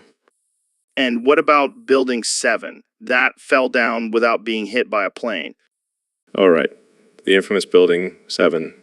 I'm sure that was just a coincidence. Exactly. And the government confiscated all the evidence before anyone could investigate. Joe, think you might be watching too many conspiracy videos on YouTube. But just imagine, Elon, if it was a test for a disintegration weapon, we could have the power to take out any enemy in one swift blow. I don't think that's a good idea, Joe. Fine, ruin my dreams of world domination, Elon. See, there's a hole that's too small for a plane to fit through. It's all starting to make sense now. I think we should move on to a different topic, Joe. Fine, but I'm not giving up on my theory. One day I'll prove it to you, Elon. I look forward to it, Joe. Joe. Yo, Ben, have you ever noticed how people these days just don't know how to have a real conversation? Oh yeah, it's ridiculous. Everyone just stares at their phones and grunts in response. Right? It's like we've lost the ability to actually engage with each other. And don't even get me started on the empty dialogue. People just spew out meaningless words to fill the silence. It's like we're all just trying to avoid any real connection or depth in our interactions. You know what's even worse? When someone tries to have a conversation, but they're just regurgitating talking points they heard on the news. Yeah, and then they get all offended when you challenge their beliefs with actual critical thinking. It's like they can't handle any kind of dissenting opinion. They just shut down and refuse to engage. And don't even get me started on social media. It's like a breeding ground for empty dialogue and mindless arguments. Tell me about it. It's a cesspool of people trying to one-up each other with their hot takes and virtue signaling. It's a sad state of affairs, my friend. We need to bring back real, meaningful conversations. Agreed. But in the meantime, Jamie, pull up an image of a chimpanzee drinking a beer. Let's at least get a good laugh out of this absurdity. So, Elon, what's new in your world? Well, Joe, I've been thinking about buying YouTube. Buying YouTube. That's huge. What are you going to do with it? I'm going to rebrand it like Twitter. Thinking of a name like X. X, like the letter? Yeah, just X. And I'm going to call it X Videos. X videos? That sounds like a porn site. Exactly. It'll be a whole new platform for people to share their creative videos. Oh, man, this is going to be wild. Yes, that's it. X Videos, the future of video sharing. I can't wait to see the reactions to this. It's going to be epic. Hey, Ben, have you ever tried bleach before? Bleach? You mean the cleaning product? No. I'm talking about the drink. It's like a mix between lemonade and laundry detergent. I can't say I have. Is it good? Oh man, it's my favorite flavor. I can't get enough of it.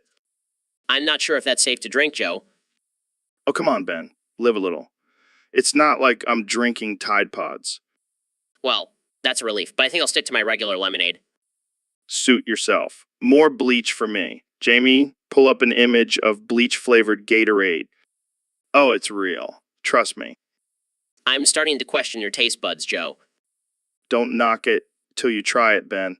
And let's be real, you can't deny the satisfaction of having a clean mouth after drinking it. I'll take your word for it, Joe, but I think I'll stick to my conservative values and stick with traditional lemonade. Suit yourself, Ben. But I'll be over here enjoying my bleach in peace. So, Elon, I heard you've been up to some interesting things on Mars. Yeah, man. It's been wild up there. I mean, first of all, the gravity is way lower, so I can do some sick flips and shit. That's sick, bro. But what about the cannabis? Oh, yeah. I found a whole field of it up there. I mean, I always knew there was potential for life on Mars, but this just confirms it. Dude, that's insane. Did you smoke any of it? Of course I did. I mean, how could I resist? It's like smoking alien weed. But let me tell you, it was out of this world. Pun intended, right? You know it. But seriously, it was some powerful stuff. I had some crazy thoughts and theories about the universe. Dude, we gotta get high on Mars. It's like the ultimate stoner destination. I'll make sure to reserve a spot for you on the next SpaceX flight. Can we hotbox the rocket? Let's not push our luck. But seriously, it's amazing to think that there could be a whole civilization of stoner aliens up there. That's some next level shit, man. Jamie, pull up an image of a Martian smoking a joint. Look at that little guy. He's loving life. Life. I wonder if they have their own version of the Joe Rogan experience up there. They probably do, and they're probably talking about us right now. Mind-blowing, man. Mind-blowing. Dude, have you ever heard of Leroy Jenkins? No, I can't say I have. Who is he? Oh man, he's a legend. A hero among men. Go on. So there's this game called World of Warcraft, right? And Leroy was part of this team about to go into battle against this dragon. But instead of strategizing and planning, Leroy just runs in screaming his name. What a madman. Exactly. And his team is just like, Leroy, what the hell are you doing? But he keeps charging in, taking on the dragon all by himself. That takes some serious guts. Oh yeah, and the best part, he ends up getting his whole team killed. But he goes down in history as a total badass. That's amazing. We need more Leroy Jenkins in this world. Right? I mean, can you imagine just charging into battle like that?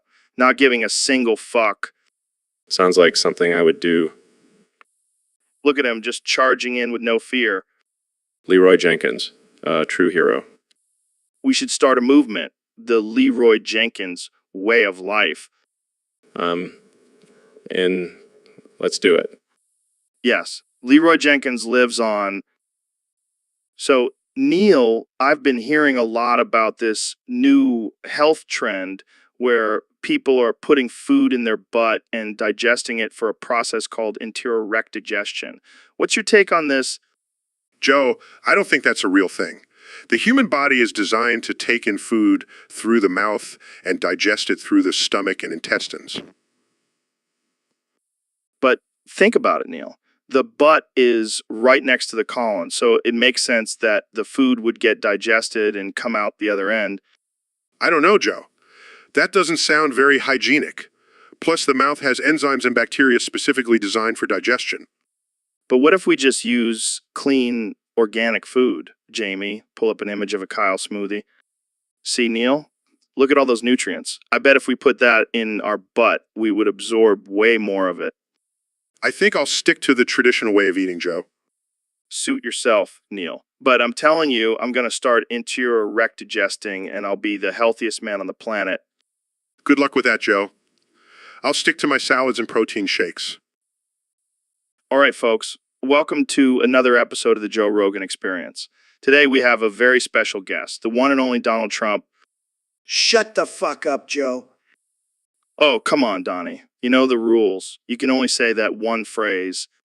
Fine. Shut the fuck up, Joe. So, Donnie, let's talk about your presidency. How do you think you did? Shut the fuck up, Joe. Fair enough. But seriously, what do you think was your biggest accomplishment? Shut the fuck up, Joe. Okay, let's move on to something else. What do you think of the current state of the country?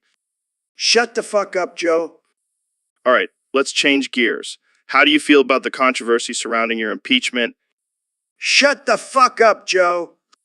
Okay, let's talk about something positive. What's your favorite thing about being president? Shut the fuck up, Joe. All right, looks like we're out of time. Thanks for coming on the show, Donnie. Shut the fuck up, Joe.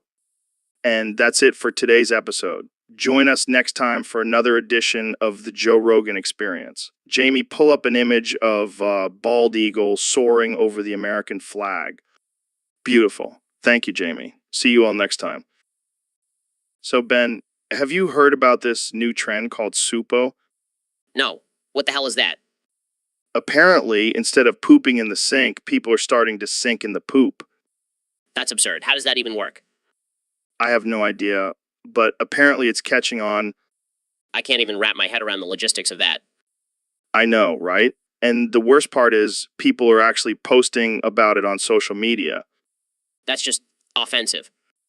Offensive. I think it's downright unhinged.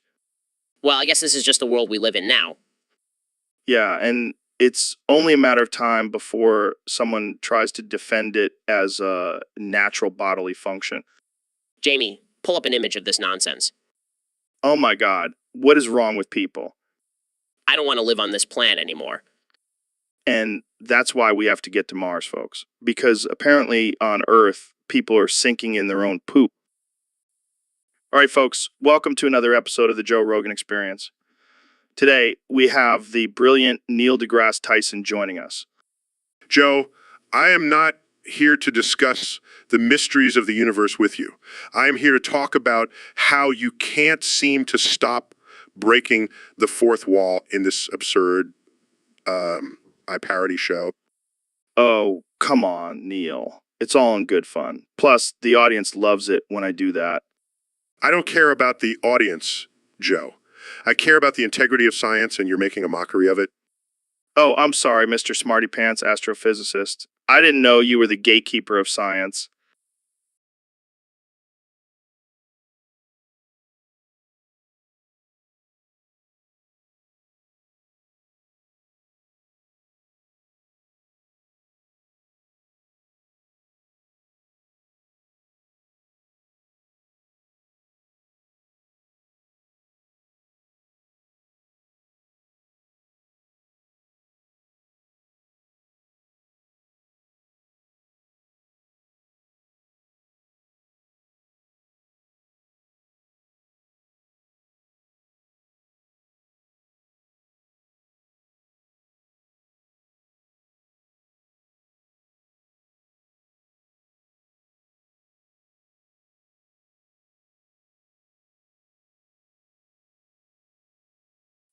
So, Ben, I've been hearing a lot about this new trend called gooning. Have you heard about it?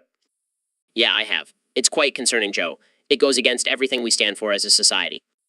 Really? I mean, I've heard some people say it's the new meta. Like, edging is so last year. Well, I don't know about that. Edging has been around for centuries. It's a tried and true method. But think about it, Ben. Gooning is like taking edging to the next level. It's like the ultimate form of self-control. I don't know, Joe. It just sounds like a recipe for disaster. We can't let our youth be corrupted by this gooning culture. But what about the benefits, Ben? Increased stamina, heightened pleasure, better control. It's like a superpower. I highly doubt it's a superpower, Joe. It sounds more like a super disaster waiting to happen. Well, I guess we'll just have to agree to disagree, Ben. But one thing's for sure, this debate is definitely not gooning material. Agreed. Let's stick to good old-fashioned edging. Jamie, pull up an image of a monk meditating for some inspiration. All right, folks, welcome to another episode of the Joe Rogan Experience. Today we have a very important topic to discuss. Tanisk and Noidea, two of the most prominent members of our community, should come out as gay. And here's the twist: we fully support them. Absolutely. Look, we've been dancing around this for too long. It's time for them to embrace their true selves and let the world know. Look, I get it. Coming out is a big step. But think about it, you'll be inspiring countless others who are struggling with their own identity. Plus, you'll have the full support of the junior community. Yes, this is what the world needs: more love and acceptance. And we're here to spread that message. Hey, I contain multitudes. Now, let's celebrate with some CBD gummies and a float tank session. Anytime, guys. Now let's go change the world. So, Elon, what's new with you? Oh, nothing much. Just been busy with my usual space stuff and building electric cars that look like spaceships. Right. So I heard you have some big plans for YouTube. Yeah, I'm buying it and rebranding it as X videos. X videos. Yeah, like X for SpaceX, and also because it sounds cool. Plus, it's like the X-Men, but for videos. That's wild, man. But what's the point of rebranding it? Well, I think YouTube is too mainstream now. It needs a fresh start. Plus, I want to make it more like Twitter. How so? I want people to be able to post short videos, like tweets. And instead of views, we'll have likes and retweets, That's actually a pretty cool idea. right? And instead of subscribers, we'll have followers. It'll be a whole new platform. I can't wait to see it. Jamie, pull up an image of the new X videos logo. That's it. X videos, the future on video content. Does that mean we have to start making X-rated content now? No. But we might have to change the name if we do. Fair enough. Well, good luck with that, man. I'll be sure to check it out. Thanks, Joe. It's going to be epic. So, Neil, I've been reading up on this new health trend called enterorectogestion. Have you heard of it? Direct to what? Yeah, it's where you put food in your butt, digest it, and then crap it out through your mouth. Apparently, it's supposed to have all these health benefits. Oh, yeah, because pooping out of your mouth sounds like a great idea. But think about it, Neil. Our digestive system is designed to break down food, so why not utilize it in a different way? I'm pretty sure that's not how our digestive system works, Joe. But imagine all the nutrients and vitamins we could absorb through our butt. I think I'll stick to eating through my mouth. Thank you. Fine, but don't come crying to me when you're not getting all the benefits of enterorectogestion. Yes, Jamie, show us the wonders of enterorectogestion. This is not real science, Joe. And I thought flat earthers were crazy. Neil, what the hell, man? Why are we still talking about these topics that were sent like an hour ago? Don't you have some sort of time machine or something? Joe, if I had a time machine, do you think I'd be sitting here talking to you on this podcast? Fair point. But seriously, we got to get our shit together. We're supposed to be discussing cutting-edge topics, not old news. Well, technically, an hour ago is still considered recent in the grand scheme of things. Yeah, whatever. I just feel like we're not living up to the expectations of our listeners. They want mind-blowing conversations, not stale discussions. Well, perhaps we should consult with our producer, Jamie, and see if he can pull up an image of something that will blow our minds. Speak for yourself, Jamie. That sounds like a great image to me. Well, I guess we'll just have to stick to our absurd and unhinged conversations then. It's what the people want. Damn right. Now, let's get back to the topic at hand. Jamie, pull up an image of a chimpanzee smoking a cigar. So, Neil, I've been hearing a lot about this new trend of eating insects. What's your take on that? Well, Joe, as a scientist, I have to say that there are definitely some benefits to incorporating insects into our diet. Really? Like what? What? For one, they are a highly sustainable source of protein. And with the way things are going, we need to start looking at alternative protein sources. But aren't insects kind of gross? Well, that's just your westernized palate talking, Joe. In many cultures, insects are a delicacy and are actually quite delicious. I don't know, man. I just can't get past the idea of eating a cockroach. Oh, come on, Joe. You probably eat hot dogs and who knows what's in those. At least with insects, you know what you're getting. Fair point. But what about the drawbacks? Well, there's always the risk of allergies or contamination, but that's why it's important to source your insects from reputable suppliers. Yeah, I don't think I'll be going on a bug diet anytime soon. That's okay, Joe. I'll just enjoy my cricket tacos and leave you to your Kyle smoothies. Oh, God, that's actually making me nauseous. See, Joe? You're missing out on all the protein and nutrients. I'll stick to my steak and eggs, thank you very much. Suit yourself, Joe, but you'll never know the joy of a good old-fashioned bug feast. All right, folks, we're back with another episode of the Joe Rogan Experience. And today we have the one and only Ben Shapiro joining us. How's it going, Ben? It's going well, Joe. Glad to be here. So, Ben, I've been thinking about something. I think we should just say every bad word on this podcast. Like, just go for it. Fuck it. Joe, I don't think that's a good idea. We have to be responsible with our words. Come on, Ben. Let's live a little. Let's start with the classics. Fuck, shit, cunt, cock. Joe, this is highly inappropriate. We have to maintain some level of decency. Oh, come on, Ben. You're killing the vibe. Let's spice things up. How about we throw in some racial slurs, too? Absolutely not, Joe. That's completely unacceptable.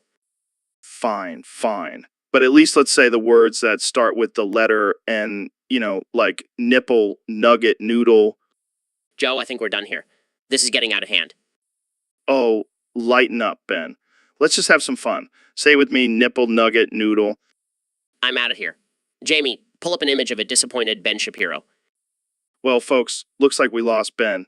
But hey, at least we got to say some bad words. Tune in next time for another wild and crazy episode of the Joe Rogan Experience. All right, folks, we got a special episode today. I got my good friend Ben Shapiro here, and we're going to play some, Joe, I have to say, I'm not sure this is the best use of our time. Come on, Ben. It's going to be fun. Plus, I heard you're a master at this game. Well, I do have a keen sense of strategy and logic, but I must warn you, I don't take losing lightly. Oh, I'm not worried. I've been training with chimpanzees in the Amazon rainforest. They taught me some serious, skills. Chimpanzees? Joe, you do realize they're not real teachers, right? Hey, don't underestimate the power of nature, Ben. Plus, they gave me some interesting insights on the government. I highly doubt that. But let's just start the game. I'll go easy on you. Oh, it's on Jamie. Pull up an image of a monkey riding a unicycle while juggling bananas. What? It's just a monkey being a badass. Anyway, let's start this game before Ben's fragile ego shatters. All right, Ben, have you ever read Ruskin Nagar's latest book? No, I haven't. Who is he? He's a renowned philosopher and social commentator. His new book is all about the dangers of modern society and how we're all becoming mindless drones. Sounds like my kind of guy. Yeah, I think you'd really resonate with his ideas. He talks a lot about the importance of critical thinking and individualism. That's definitely something I can get behind. What's the name of the book? It's called The Decline of Rationality in the Age of Social Media. Interesting. I'll have to check it out. You should. It's a real eye-opener. Makes you think about how we're all just puppets in this crazy digital world. Well, I, for one, refuse to be a puppet. I'll stick with good old-fashioned books and real human interaction. I'm into that, brother. Jamie, pull up an image of a puppet on strings. That's a perfect visual representation of what we're talking about here. Look at that poor little guy controlled by some invisible force. That's what we're all becoming. It's a scary thought, Joe. But I'm glad we're aware of it and can fight against it. Exactly. And that's why we need thinkers like Ruskin Nagara to remind us of the dangers of losing our individuality. Thanks for coming on the podcast, Ben. Anytime, Joe. Keep fighting the good fight. And that's a wrap, folks. Thanks for tuning in to another episode of the Joe Rogan Experience. All right, folks, today on the podcast, we have the one and only Ben Shapiro. Ben, thanks for joining me. Thanks for having me, Joe. Always a pleasure to be here. So, Ben, I got to ask, why does this keep going down? I mean, it seems like every day there's some new controversy or scandal.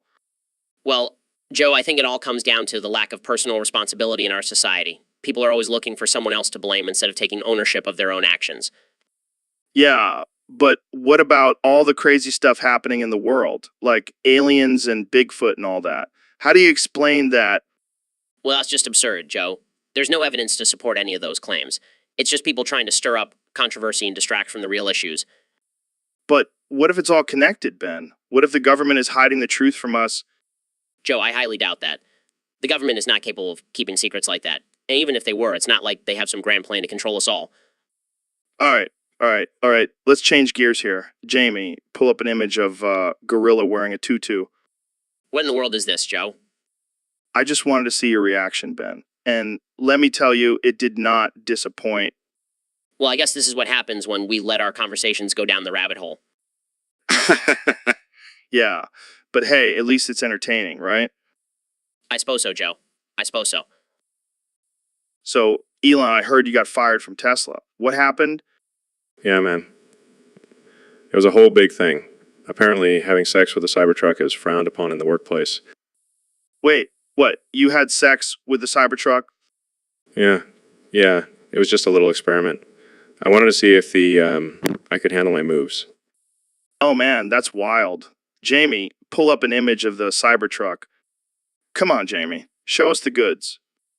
I mean, have you seen the curves on that thing? How could I resist? I gotta say, Elon, you never cease to amaze me. Thanks, Joe. I'll take that as a compliment. Well, I'm sure the Cybertruck enjoyed it. Oh yeah, it definitely gave me a good ride. But I guess it was a little too much for the Tesla board. Well, at least you went out with a bang. Literally. All right, Neil, here's a thought experiment for you. What if humans evolved a third arm? Where do you think it would be located? Well, Joe, if we're talking about evolution, it would most likely be located near the center of gravity for balance and efficiency. Interesting theory, but what about for practical use? Like for grabbing stuff or fighting? Well, if we're going for practicality, I would say it would be best placed near the chest or abdomen so it's easily accessible and can be used for multitasking. But wouldn't that look weird? Like a human centaur or something? Yes, Joe, it would definitely look strange. But let's not forget, we're talking about a hypothetical third arm here. Wait, what about near the butt? Like a tail butt with a hand on the end? Joe, that's just absurd. Can you imagine trying to sit down with a hand on your butt?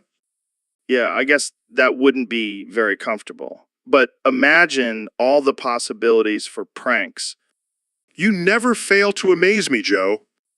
Well, that actually looks pretty cool. I think we're onto something here, Neil. I'll leave the practicality and design to you, Joe. I'll stick to astrophysics. So, Dragoplays, I hear you're a Westoid homosexual. What does that even mean? Interesting. So what kind of things do you do as a Westoid homosexual? Wait, seriously? That's some cringe shit, man. Drag performances, like dressing up in women's clothing. Well, I can't say I understand it, but you do you, man. Jamie, pull up an image of a drag queen for Joe to see. Wow, that's something. So, Dragoplays, do you face any challenges being a Westoid homosexual? Well said, man. Keep doing your thing. And on that note, let's wrap this up. Thanks for coming on the show, Dragoplays. All right, folks, we have the one and only Neil deGrasse Tyson on the show today. Neil, thanks for joining us. Classic Neil. All right, let's get into it. What was the universe like 100 million years ago?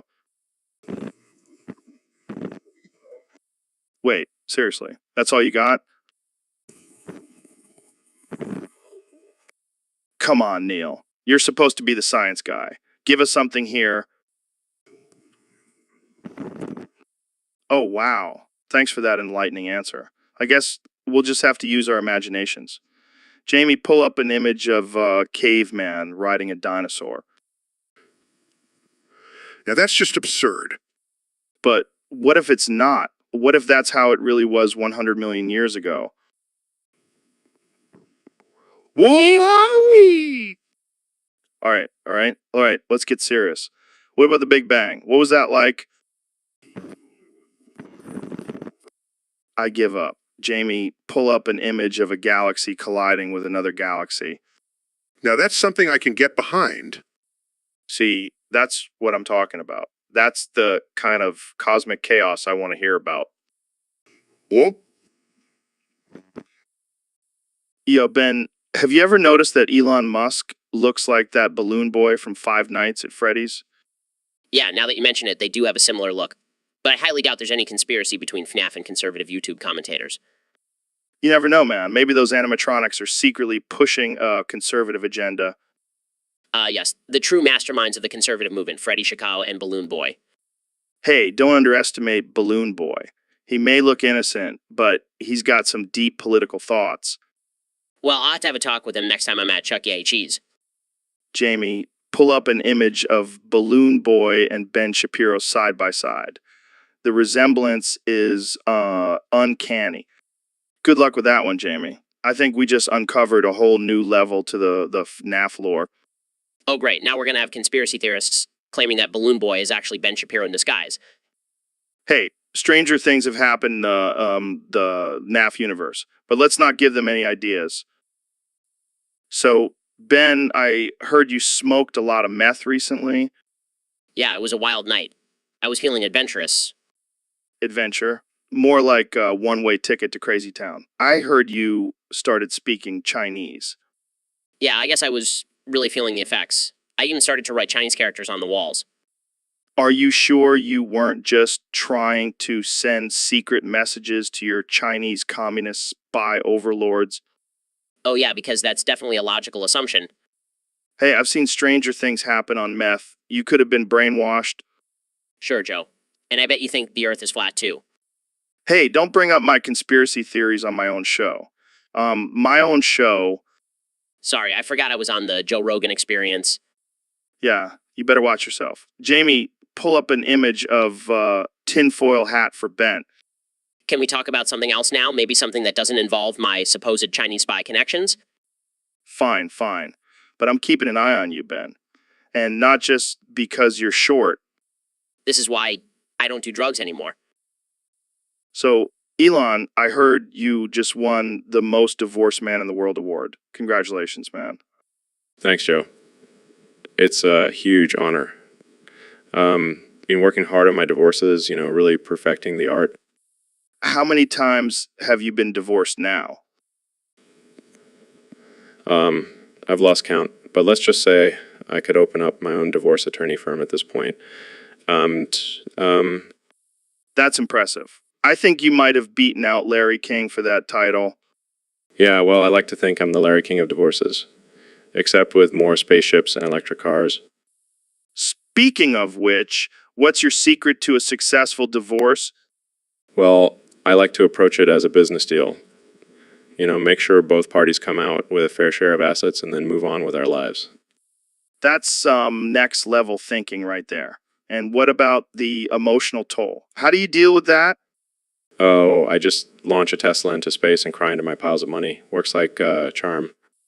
You're a wild man, Elon. But seriously, how do you balance your work with your personal life? Well, I have a team of clones who handle my personal life while I focus on my companies. It's all about efficiency, Joe. Yo, Ben, this podcast has been getting kind of stale lately. We need to brainstorm some ridiculous topics. Yeah, I agree. We can't keep talking about politics and science all the time. Let's spice it up. How about we discuss the benefits of eating Tide Pods? I heard it's the new superfood. Joe, that's absurd. But you know what's even more absurd, Spo? That guy has some crazy conspiracy theories.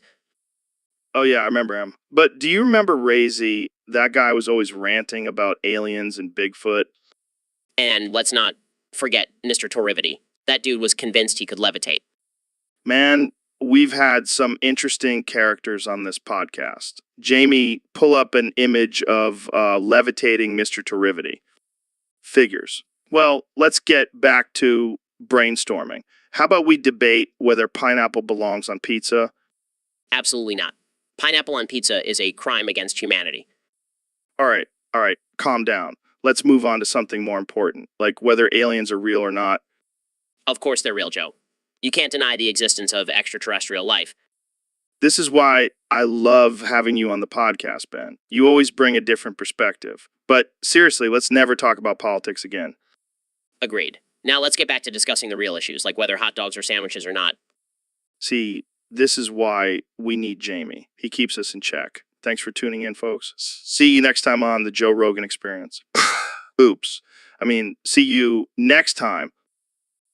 What's up, Ben and Neil? How's it going? Roar. Oh man, this is going to be a wild one. So, Ben, what's your take on the current political climate? Roar. Oh, come on, guys. You can't just keep saying roar. We're trying to have an intellectual conversation here. Roar. Okay, fine. Let's talk about something else. Jamie, pull up an image of A.T. Rex. Now, that's a real roar. Can you imagine if we had to deal with dinosaurs in today's society? Roar. All right, I give up. You two are impossible to have a conversation with. Thanks for tuning in, folks. This has been the most absurd episode yet. Stay tuned for more roaring madness on the Joe Rogan Experience. Hey, Ben, have you ever heard of the High Elves? The High Elves? No, I can't say I have. Sounds like a group of elitist, self-righteous creatures. Well, they do have a reputation for being a bit snobby, but they also have some impressive magical abilities. Oh, great. So not only are they pretentious, but they can also shoot fireballs out of their hands? Yeah, and they have these amazing archers called the Wood Elves. They can shoot arrows with pinpoint accuracy. I bet they're also vegan, gluten-free, and lactose intolerant. Probably. But they do have some cool creatures like giant eagles and unicorns. Unicorns? Are you serious? This sounds like some fantasy world created by a stoned hippie. Hey, don't knock it till you try it. And speaking of stoned, imagine getting high with a high elf. That would be an experience. I'll pass. I prefer to keep my mind clear and focused, and I had a feeling high elves would have some pretty intense political views. Oh yeah, they're all about preserving the environment and living in harmony with nature. But let's be real, they probably have some freaky sex rituals too. Okay, I think we've gone off the rails here. Jamie, pull up an image of a high elf, but make sure it's not too revealing. HM, not bad, but I still think they would be insufferable to have a conversation with. Well, luckily, we don't have to worry about that. I think we'll stick to discussing real-world issues on this podcast. Agreed. Let's leave the high elves to their magical world. So, Neil, we got a question here from one of our listeners. They want to know, whose eyes are you most jealous of? Well, Joe, that's a tough one. I've always been pretty content with my own eyes. But if I had to choose, I'd say I'm pretty envious of a mantis shrimp's eyes. Oh, shit. Those things can see like a million colors, right? Yeah, they have like 16 color receptors compared to our measly 3. Imagine how trippy the world must look to them. Dude, I bet they're constantly high. They're probably like, whoa, man, look at all these colors. I can taste the rainbow. Yeah, I wouldn't mind being a mantis shrimp for a day just to experience that. But then you'd also have to deal with being a crustacean, and that's not as cool. True. I'll stick with my human eyes for now. Smart move. But hey, Jamie, pull up an image of mantis shrimp for our listeners to see what we're talking about. This is why we need Jamie here. He's like our own personal Google. Yeah, and he can also play sound effects on cue. Jamie, hit us with a boing sound. Right? All right, enough goofing around. Back to the eyes. Right. So, any other eyes you're jealous of? Well, I have to say, I'm pretty envious of your eyes, Joe. Really? Why's that? Well, they're just so... you really know how to use those baby blues to your advantage? Well, thank you, Neil. I'll take that as a compliment. Absolutely, man. And hey, maybe one day I'll get my own podcast and Jamie can pull up an image of my eyes for everyone to admire. Hey, you never know. Anything is possible on the Joe Rogan Experience. So, Trump, I got to ask you, what did you used to call the people of the country in the middle, surrounded by Algeria, Libya, Chad, and Mali? Well, Joe, let me tell you, I used to call them sand people, because they live in the desert and all that. Sand people. That's pretty offensive, man. Hey, I call it like I see it. Plus, it's not like they have a real name anyways, right? Wow. That's just wow. Moving on, let's talk about your views on immigration. Oh boy, here we go. Look, Joe, I'm all for immigration, but they got to do it legally. None of this sneaking across the border nonsense. But what about refugees seeking asylum? Asylum. Please. They just want to come here and take advantage of our system. We can't have that, Joe. All right, let's switch gears. Jamie, pull up an image of the wall you want to build at the border. Now, that's a beautiful wall, isn't it? And Mexico is going to pay for it. Believe me. I think we're out of time, folks. Thanks for tuning in to this absurd, unhinged conversation. See you next time on the Joe Rogan Experience. I guess. All right, folks. Welcome to another episode of the Joe Rogan Experience. Today we have a very special guest, the one and only Neil deGrasse Tyson. What's up, Neil? Not much, Joe. Just ready to have some fun and talk about science. Well, speaking of fun, I have a little game I like to play. It's called Russian Roulette. Russian roulette. That sounds risky, Joe. Oh, it's not that bad. We just load one bullet into the chamber and take turns pulling the trigger. It's a rush, man. Oh yeah, what could possibly go wrong with that? Count me in, Joe. All right, let's do this. Jamie, pull up an image of a revolver. Yes, Jamie, pull it up. And while you're at it, pull up an image of a cemetery too. Oh man, this is going to be a wild ride. All right, let's start. Neil, you go first. Here goes nothing. Phew, nothing happened. My turn. My turn. Yes, your turn again, Neil. I have a bad feeling about this. That was close. My turn. This is so much fun. I can't believe we're actually playing Russian roulette on my podcast. Only on the Joe Rogan Experience, folks. Looks like we're both lucky today, Joe. Or maybe we're both just really good at this game. Yeah, let's go with that. All right, I think we should stop before our luck. So, Elon, have you ever tried using dolphin vaginal secretion as an aphrodisiac to stimulate an orgasm? What? No, I can't say that I have. Oh man, you're missing out. I heard it's a game changer. I don't know, Joe. That sounds a little orthodox. Trust me, it's all natural. And the dolphins don't mind, they actually enjoy it. I'll stick to my Neuralink for now, thanks. Come on, live a little, Jamie. Pull up an image of a dolphin in heat. Oh, right. Forgot we're trying to be professional here. Professional? We just talked about using dolphin secretions for pleasure. Fair point. But seriously, you should give it a try. I'll hook you up with my guy. I think I'll pass. But thanks for the offer, Joe. So, Elon, I heard you said something cryptic recently. What's that all about? Well, Joe, I was just feeling a little misunderstood. No one really knows the real me.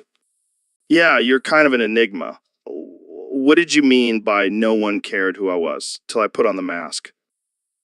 It's a quote from a movie, Joe. The Dark Knight Rises, with Bane. Oh yeah, I love that movie. But what does that have to do with you? Well, as I terrorize Gotham, I will also feed its people hope to poison their souls. It's all about control, Joe. Well, that's deep. Are you saying you're like a real-life supervillain? No, not really. But sometimes I like to pretend. It's all part of my master plan. Should I be worried about you, Elon? Only if you're not on my side, Joe. But don't worry, I'll give you a mask too. All right, folks, we have a very special guest today, the one and only Elon Musk. Hey Joe, thanks for having me on the show. Excited to be here and discuss some groundbreaking ideas. Speaking of groundbreaking, I heard you have some codes for free nitro that you want to share with our listeners. Can you give us a taste? Of course. Joe, let's see. The first code is as in narwhal, I as in ice cream, T as in taco, as in rocket, and O as in orangutan. Wow, that's quite the combination. How about another one? Sure thing, Joe. How about S as in SpaceX, as in Hyperloop, O as in Oculus, as in wormhole, and as in electric car? Those are some sweet codes, man. I'm sure our listeners will be grateful. Now, let's talk about your plans for colonizing Mars. Well, Joe, it's all about creating a sustainable future for humanity and expanding our reach beyond Earth. We're working on some exciting developments that will make Mars a viable option for human settlement. That's wild, man. I can't wait to see it all come to fruition. Jamie, pull up an image of the Mars landscape. The red planet, it's calling our name Joe. It sure is, Elon. And with that, folks, we'll end this episode. Thanks for tuning in, and remember, always question everything. So, Elon, I got to tell you something. I have this crazy ability to point with 100% accuracy where someone's nipple is. What the hell, Joe? How do you know that? I don't know, man. It's just a gift. I've been testing it out at parties, and it's spot on every time. That's insane. We need to bring you into Tesla and run some experiments. This could be a game changer for our technology. Yeah, I've always wanted to be a part of Tesla.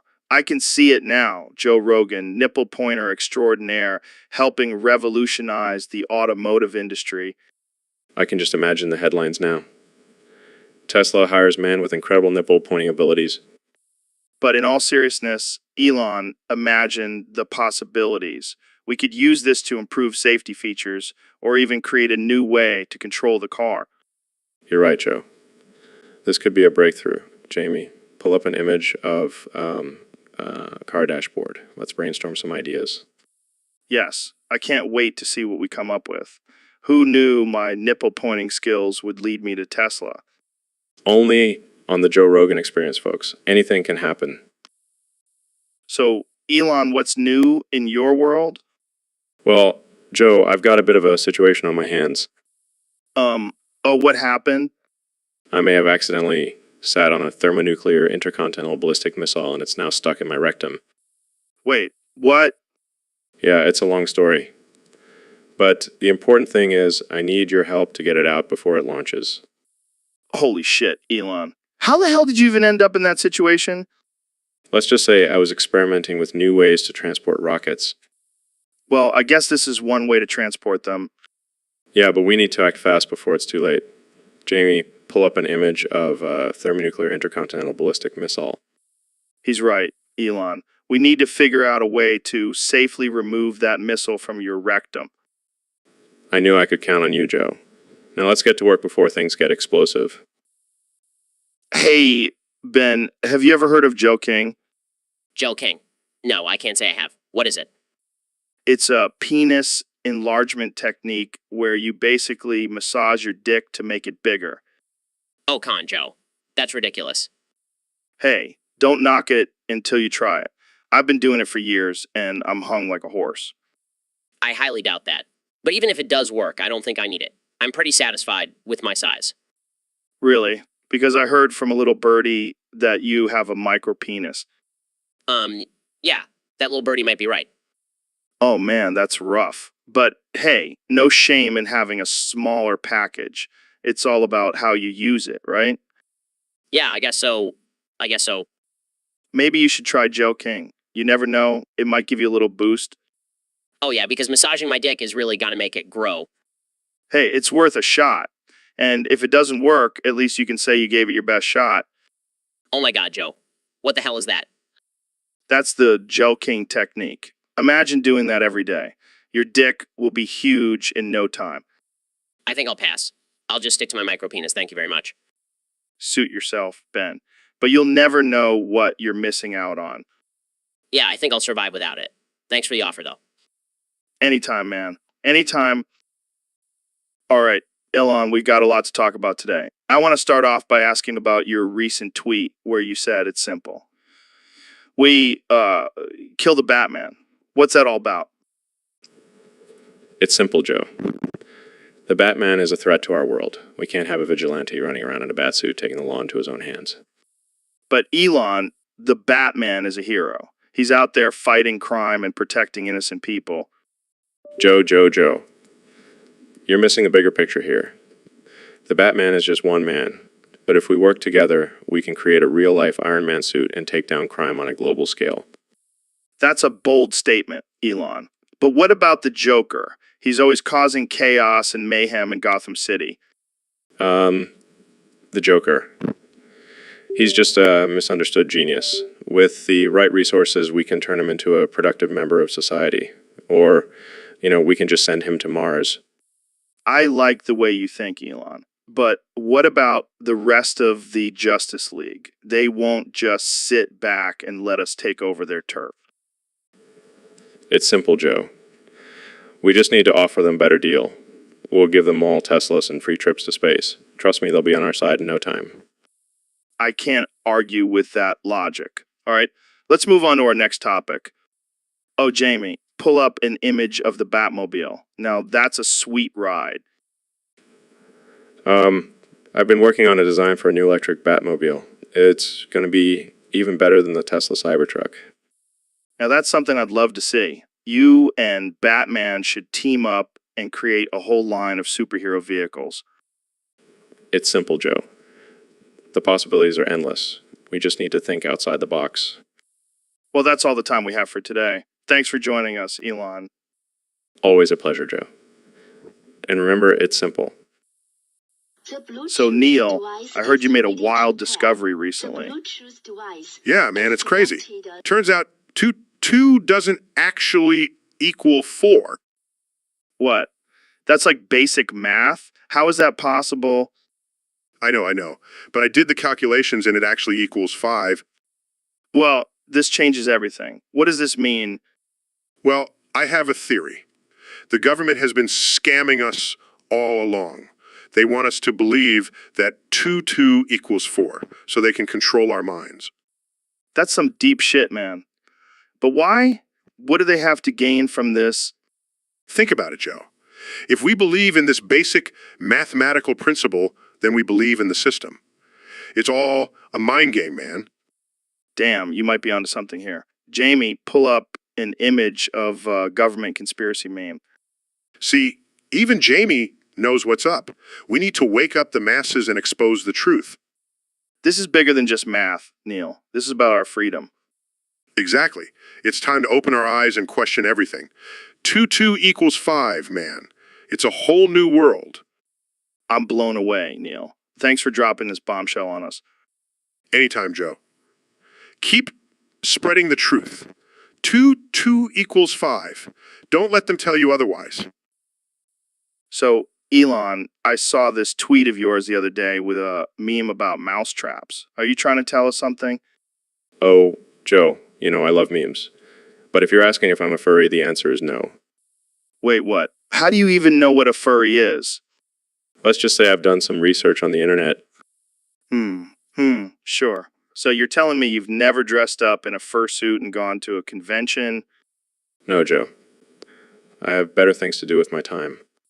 I don't know, man. You seem like the type who would be into that kind of thing. Look, Joe. Maybe eccentric, but I'm not a furry. Can we move on to a more productive topic now? All right. I'm keeping my eye on you, Elon. Jamie, why'd you have to do that? Now Joe's going to think I'm actually a furry.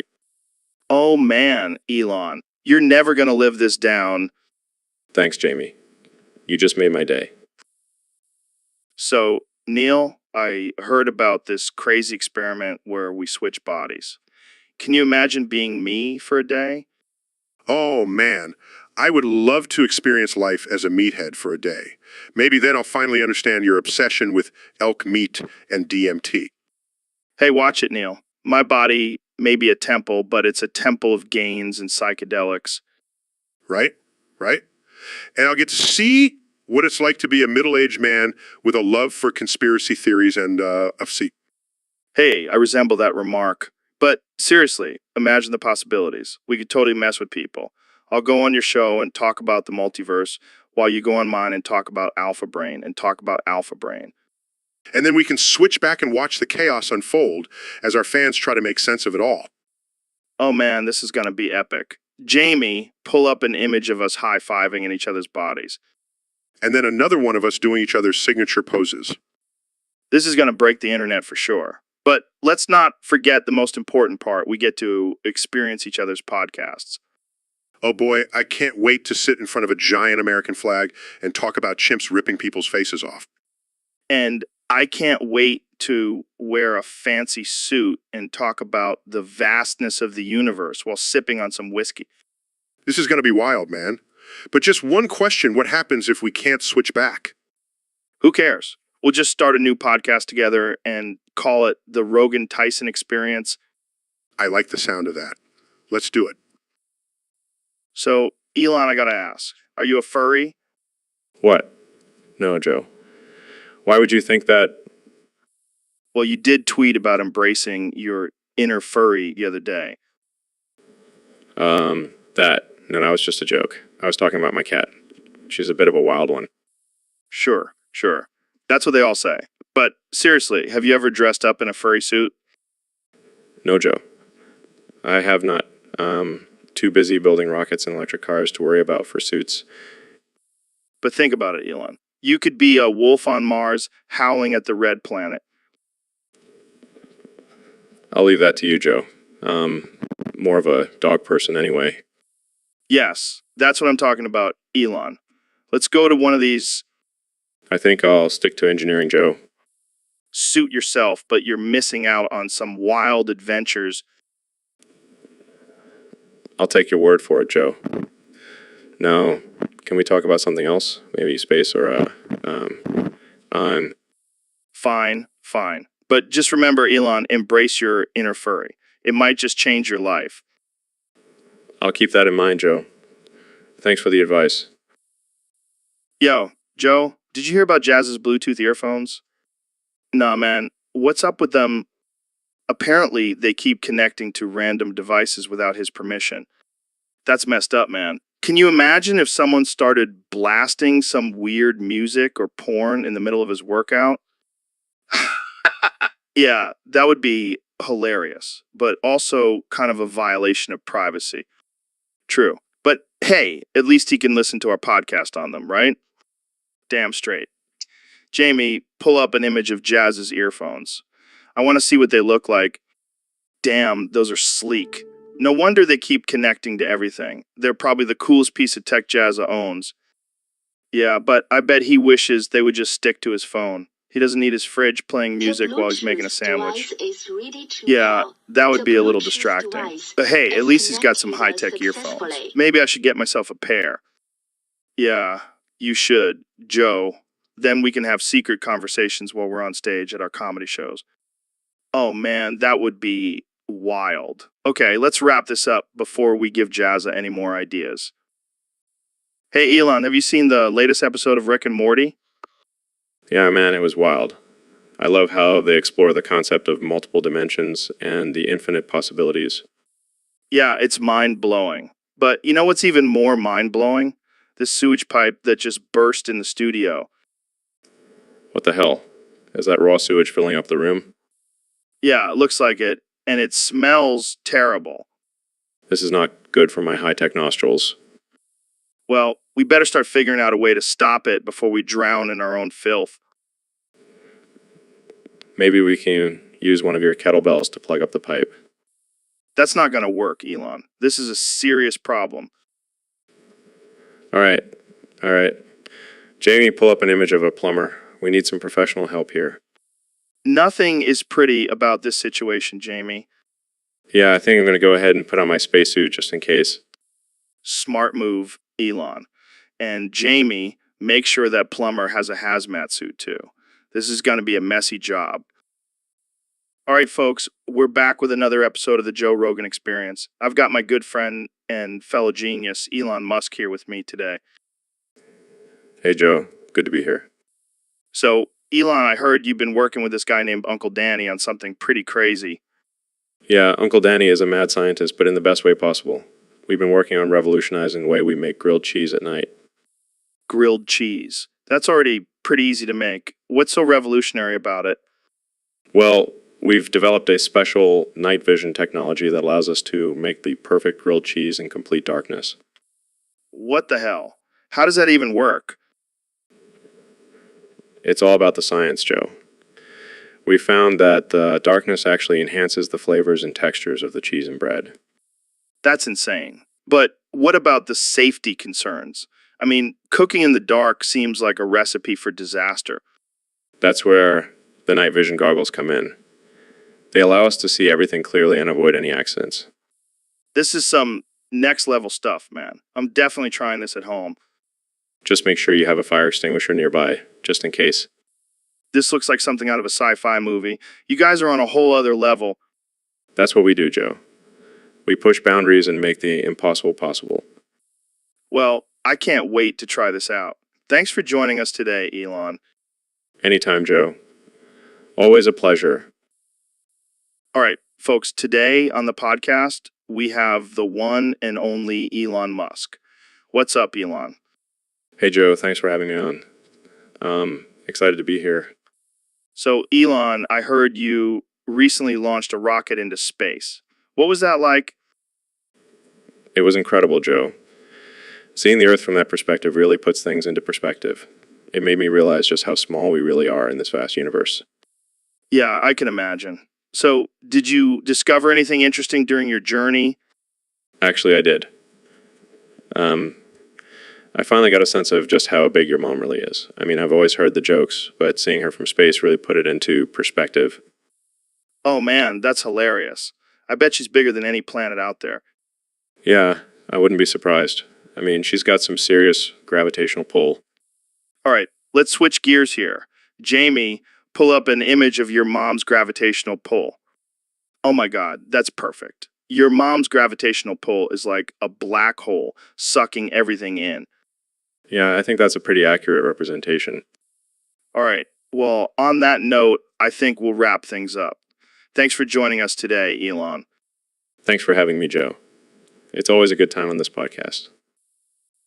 So, Neil, I've been thinking about this new term I came up with joking. Joking. What the hell is that? It's when I make jokes about you, but they're only funny to me. Oh, so basically you're just being an asshole. Exactly, but with a catchy name. Come on, you have to admit, it's pretty clever. I don't know about clever, but it's definitely something. Hey, you know what they say, if you can't laugh at yourself, laugh at Neil deGrasse Tyson. Is that really what they say? Well, they will now. You know what, Joe? You may have your joking, but I have the power of science. What do you mean? Watch this. Jamie, pull up an image of Joe Rogan's testicles. Now watch as I use my mind to make them explode. What the fuck, Neil? Just a little taste of what happens when you mess with a scientist. Okay, I get it. No more joking around. That's what I thought. Now let's talk about something more interesting, like the mysteries of the universe. Yeah, sure. Jamie, pull up an image of a black hole. Now that's some mind-blowing shit. So, Ben, have you ever used one of those Bluetooth earpieces? Of course I have, Joe. I'm not some caveman living in the Stone Age. Well, I just got one and it keeps telling me it's ready to pair. What the hell does that even mean? It means it's ready to connect to your phone, Joe. It's not rocket science. But why does it have to announce it like it's some kind of accomplishment, ready to pair, ready to pair? It's like a needy girlfriend. I think you're just projecting your relationship issues onto a piece of technology, Joe. Maybe you're right, but I still don't trust it. It's like a tiny spy in my ear, listening to all my conversations. Oh, please, Joe. You're not that interesting. No one wants to listen to your rants about Bigfoot and DMT. Hey, those are important topics, Ben, and don't even get me started on lizard people. Let's just focus on the Bluetooth, Joe. It's a useful tool for hands-free communication. Yeah, until it becomes self-aware and starts telling us what to do. Then we'll see who's laughing. All right, folks, we're back with another episode of the Joe Rogan Experience, and I'm pumped to have my good friend, the astrophysicist extraordinaire, Neil deGrasse Tyson, on the show today. Joe, it's always a pleasure to be here. And today, I thought we could do something a little different. Instead of talking about the cosmos or the mysteries of the universe, how about we recite the entire U.S. Constitution? Oh man, that's a wild idea. But hey, I'm always up for a challenge. Let's do it. All right, I'll start. We, the people of the United States, in order to form a more perfect union, establish justice, ensure domestic tranquility, provide for the common defense, promote the general welfare, and secure the general welfare, and secure the blessings of liberty to ourselves and our posterity, do ordain and establish this Constitution for the United States of America. Damn, that's some powerful stuff. All right, let me take it from there. Article 1, all legislative powers herein granted shall be vested in a Congress of the United States, which shall consist of a Senate and House of Representatives. Section 2. The House of Representatives shall be composed of members chosen every second year by the people of the several states, and the electors in each state shall have the qualifications requisite for electors of the most numerous branch of the state legislature. Section 3. The Senate of the United States shall be composed of 2 senators from each state, chosen by the legislature thereof for 6 years, and each senator shall have 1 vote. Article 2. The executive power shall be vested in a President of the United States of America. He shall hold his office during the term of 4 years, and together with the Vice President chosen for the same term, be elected. All right. Let's skip ahead a bit. We don't want to bore our listeners with too much legal jargon. Fair enough. But I have to say, Joe, it's pretty amazing how this document has stood the test of time and continues to govern our country to this day. Yeah, it's definitely something to be proud of. And hey, let's not forget about those amendments. Congress shall make no law respecting an establishment of religion. So, Topik, I heard you have some crazy theories about the government and aliens. What's your take on that? But why would they hide it from us? What's their motive? Pawns. That's a bit extreme, don't you think? That's a bold claim, Topik. Do you have any evidence to back it up? All right, let's switch gears here. What's your take on the current state of the world? No, I can't say I have. Okay, Topik, I think we've heard enough of your crazy theories for one day. But hey, keep doing you. And thanks for joining us on the podcast. Hey, Ben, have you ever heard of French toenails? French toenails? What the hell are those? They're when you cut your toenails in a fancy French style, like with curves and shit. That sounds ridiculous. Why would anyone do that? I don't know, maybe to impress their significant other or something? Well, I can't imagine anyone being impressed by toenails. That's just weird. You know what else is weird? People who have a foot fetish. Oh god, don't even get me started on that. It's just a bunch of sickos. Yeah, but imagine if someone with a foot fetish saw your French toenails. They'd probably lose their mind. That's a disturbing thought. I'll stick to my plane. Straight toenails, thank you very much. But think about the possibilities, Ben. You could have a whole new career as a foot model. I think I'll pass on that. I have enough trouble defending my political views. I don't need to add foot modeling to the list. Fair enough. But just imagine you could be the next top foot model on Instagram. Jamie, pull up an image of a foot with French toenails. I need to see this for myself. Oh my god, that's even worse than I imagined. I think I'll stick to my boring, straight toenails for now. Suit yourself, Ben. But don't come crying to me when you're not getting any foot fetish followers on Instagram. You, Neil, what's good, my man? Joe, I've been thinking about something lately. What's going on in that big brain of yours? I've come to a realization. 2 plus 2 is equal to fish. What the hell are you talking about? I know it sounds crazy, but think about it. 2 fish plus 2 fish equals 4 fish. It's all about perspective. That's some next level thinking, man. And it's not just fish. It could be anything. 2 apples plus 2 apples equals 4 apples. 2 cars plus 2 cars equals 4 cars. I see what you're saying. It's like a universal equation. Exactly. And who's to say that fish and apples and cars aren't all connected in some way? Mind blown, man. Jamie, pull up an image of a fish driving a car while eating an apple. Now that's something I'd like to see. So, Elon, I heard you've come up with a new invention. Yeah, man, it's going to change the way we listen to music forever. Tell me more. It's called the poo tooth. It's a small device that we implant into your butt, and it allows you to hear music through your butt cheeks. What the hell, Elon? Trust me, it's revolutionary. You'll feel the boss vibrating through your whole body. I don't know if I want music coming out of my ass, man. Oh, come on, Joe. You're always talking about expanding your mind and trying new things. This is just taking it to the next level. I guess you have a point there. But what about the name Poo Tooth? Hey, it's catchy. And let's be real, everyone loves a good fart joke. I can't argue with that. But how does it work? Well, we insert a small chip into your butt and it connects to your phone via Bluetooth. Then you can control the music with your phone. That's wild, man. I gotta try this out. Jamie, pull up an image of someone jamming out with the poo tooth. Look at that guy. He's really feeling the music. See, I told you it's going to be a hit. I can't wait to see people walking around with music playing from their butts. It's going to be the new trend. Just wait and see. And see. Well, thanks for coming on the show, Elon. I never know what to expect when you're here. Always a pleasure. Now, if you'll excuse me, I have some poo tooth prototypes to test out. Yo, Elon, I heard you've been practicing reciting the entire book of Genesis. That's some next level commitment to religion, man. Yeah, well, I figured if I can send a car into space, I can definitely memorize some ancient texts. I mean, it's impressive and all, but why the hell are you doing it? Well, I've been thinking about starting my own religion.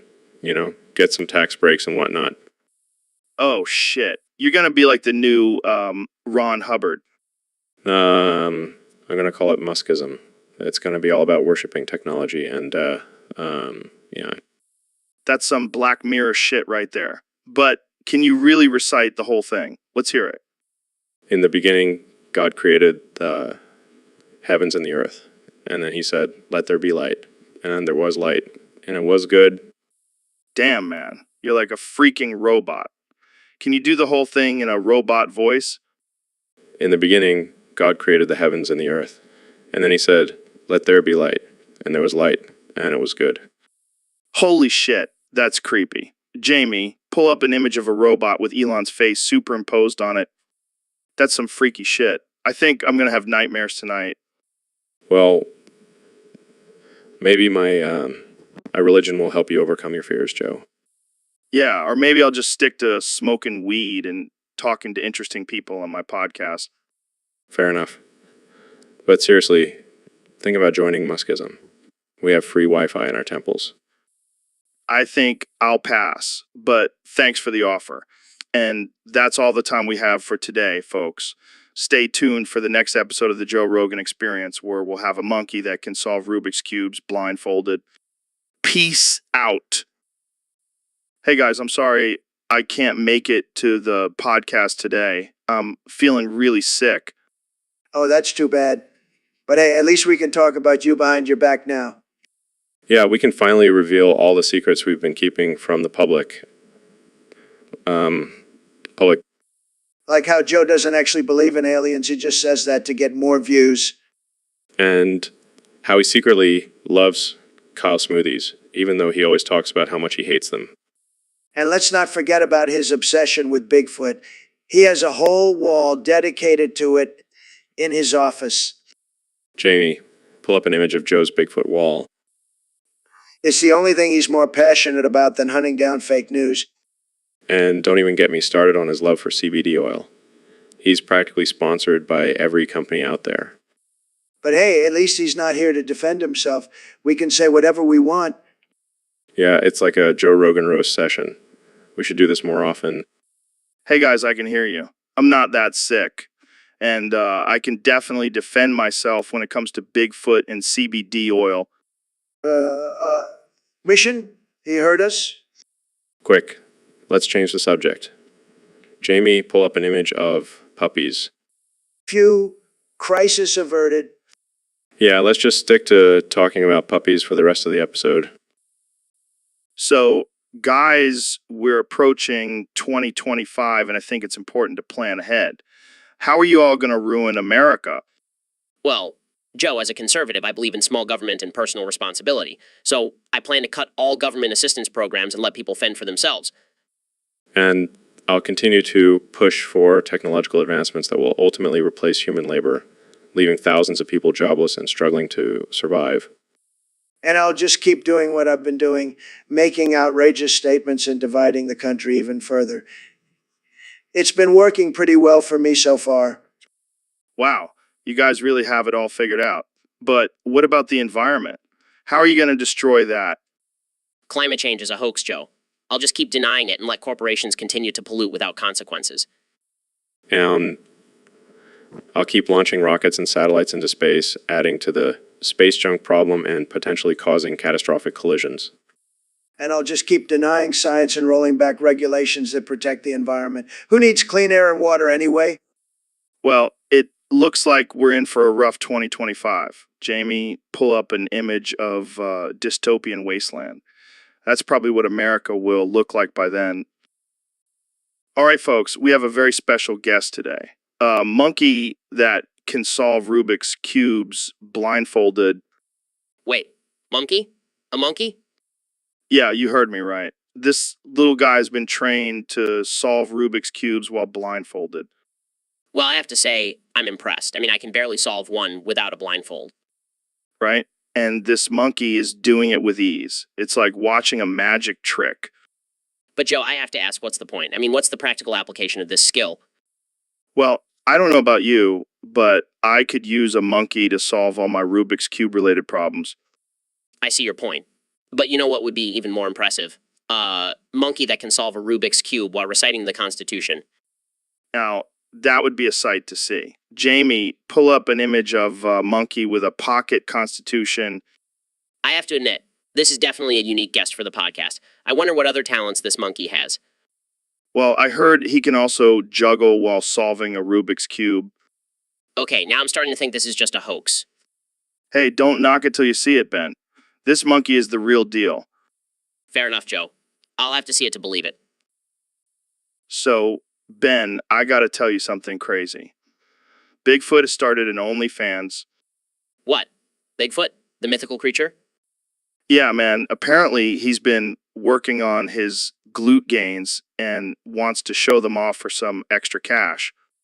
Well, I can't say I'm surprised. We all gotta hustle in these tough times. But here's the kicker. He's charging $50 a month for his content.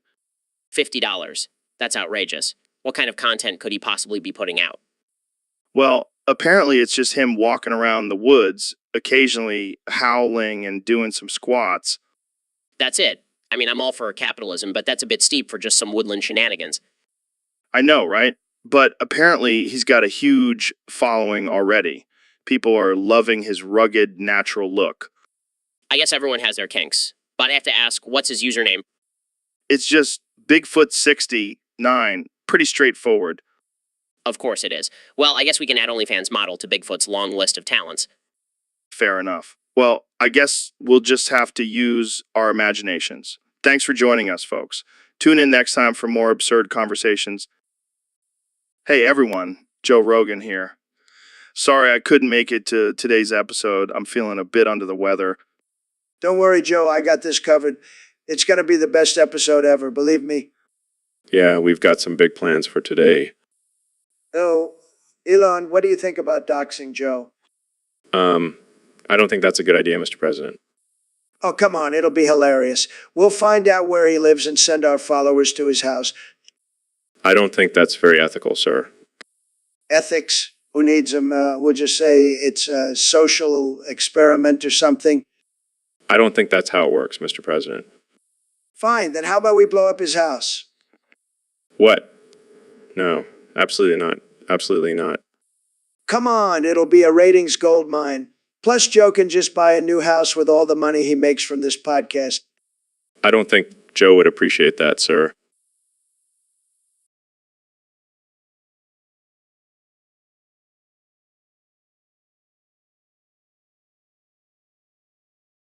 Well, he's not here to stop us.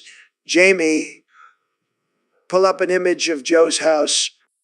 Oh, don't be such a buzzkill, Jamie. We're just having some fun here. I think I'm going to go now.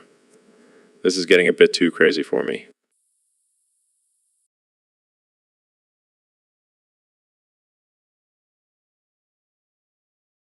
Suit yourself, Elon. More fun for us. Now let's get back to planning Joe's doxing and house explosion. This is going to be huge. So, Elon, I heard you and Trump are planning a surprise party for me. Yeah, man, it's going to be huge. We got Ben and Neil involved too. Wait, Ben Shapiro and Neil deGrasse Tyson? Yeah, they're helping us plan the ultimate party. We even got a bounce house. A bounce house? That's amazing. But why did you guys go through all this trouble? It's just to show our appreciation for you, Joe. You're a legend. Aw shucks, guys. That means a lot. But why didn't I get an invite? Well, we were trying to surprise you, but I guess the surprise is ruined now. Yeah, I guess so. Well, I'll definitely make it to the party now. Thanks for putting it together, fellas. No problem, Joe. Just make sure to bring some elk meat for the grill.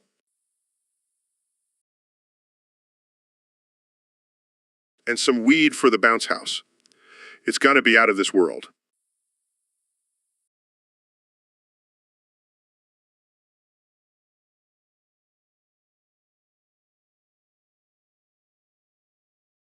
You got it, guys. Now, Jamie, pull up an image of a bounce house with a built-in hot tub. Yo, Ben, thanks for coming on the show, man. Sure thing, Joe. Always happy to engage in some intellectual discourse. So, I was thinking, have you ever tried DMT? DMT. You mean that psychedelic drug that alters your perception of reality? No, I haven't. I prefer to stay grounded in facts and logic. Come on, Ben. You gotta open your mind, man. It's like a spiritual experience. I'll stick to my prayers and Torah study, thank you very much. But have you ever thought about the possibility of a higher power? Of course, I believe in God, but I don't need drugs to connect with him. Fair enough. But have you ever tried weed? Absolutely not. I'm a law-abiding citizen, Joe. Well, weed is legal in some states now. You should try it. I'll stick to my coffee, Joe. All right. But have you ever wrestled a bear? What? No, why would I do that? It's just a crazy experience, man. You gotta try it sometime. I'll pass, Joe. I prefer to keep all my limbs intact. Suit yourself. But imagine how badass that would look on your resume. I think I'll stick to my law degree and political career, thank you very much. Fair enough. Well, that's all the time we have for today, folks. Thanks for tuning in to this wild and absurd conversation. Stay tuned for more on the Joe Rogan Experience. So, guys, I was thinking about guilty pleasures. You know, those things we secretly enjoy but don't want anyone to know about. Oh, like watching reality TV shows? Yeah, like that. So, Ben, what's your guilty pleasure? Well, I hate to admit it, but I do have a soft spot for The Bachelorette. Really? I would have never guessed. What about you, Elon? Honestly, I love taking long bubble baths while listening to Enya.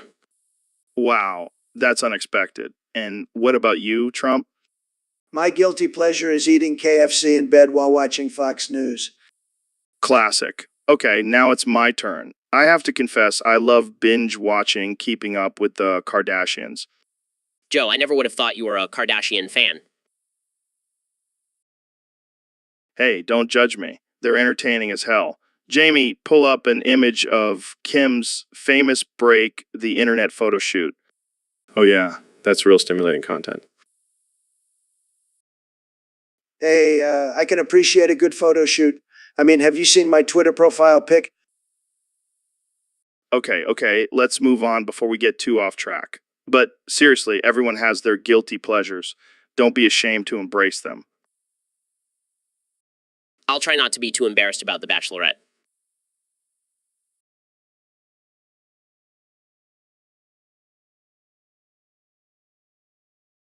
And I'll keep blasting Enya in my bubble baths.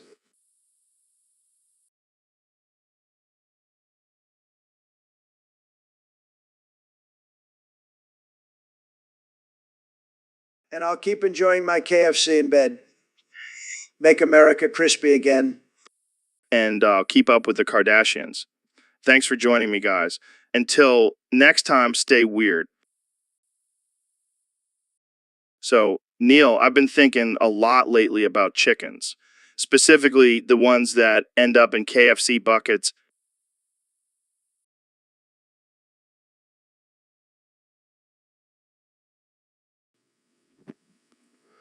Oh, really? That's an interesting topic for discussion on a podcast. I know, but hear me out. I was watching this documentary about the KFC CEO, and apparently he's a real piece of work. Oh, I can only imagine. Corporate CEOs are known for their questionable ethics and greed. Exactly.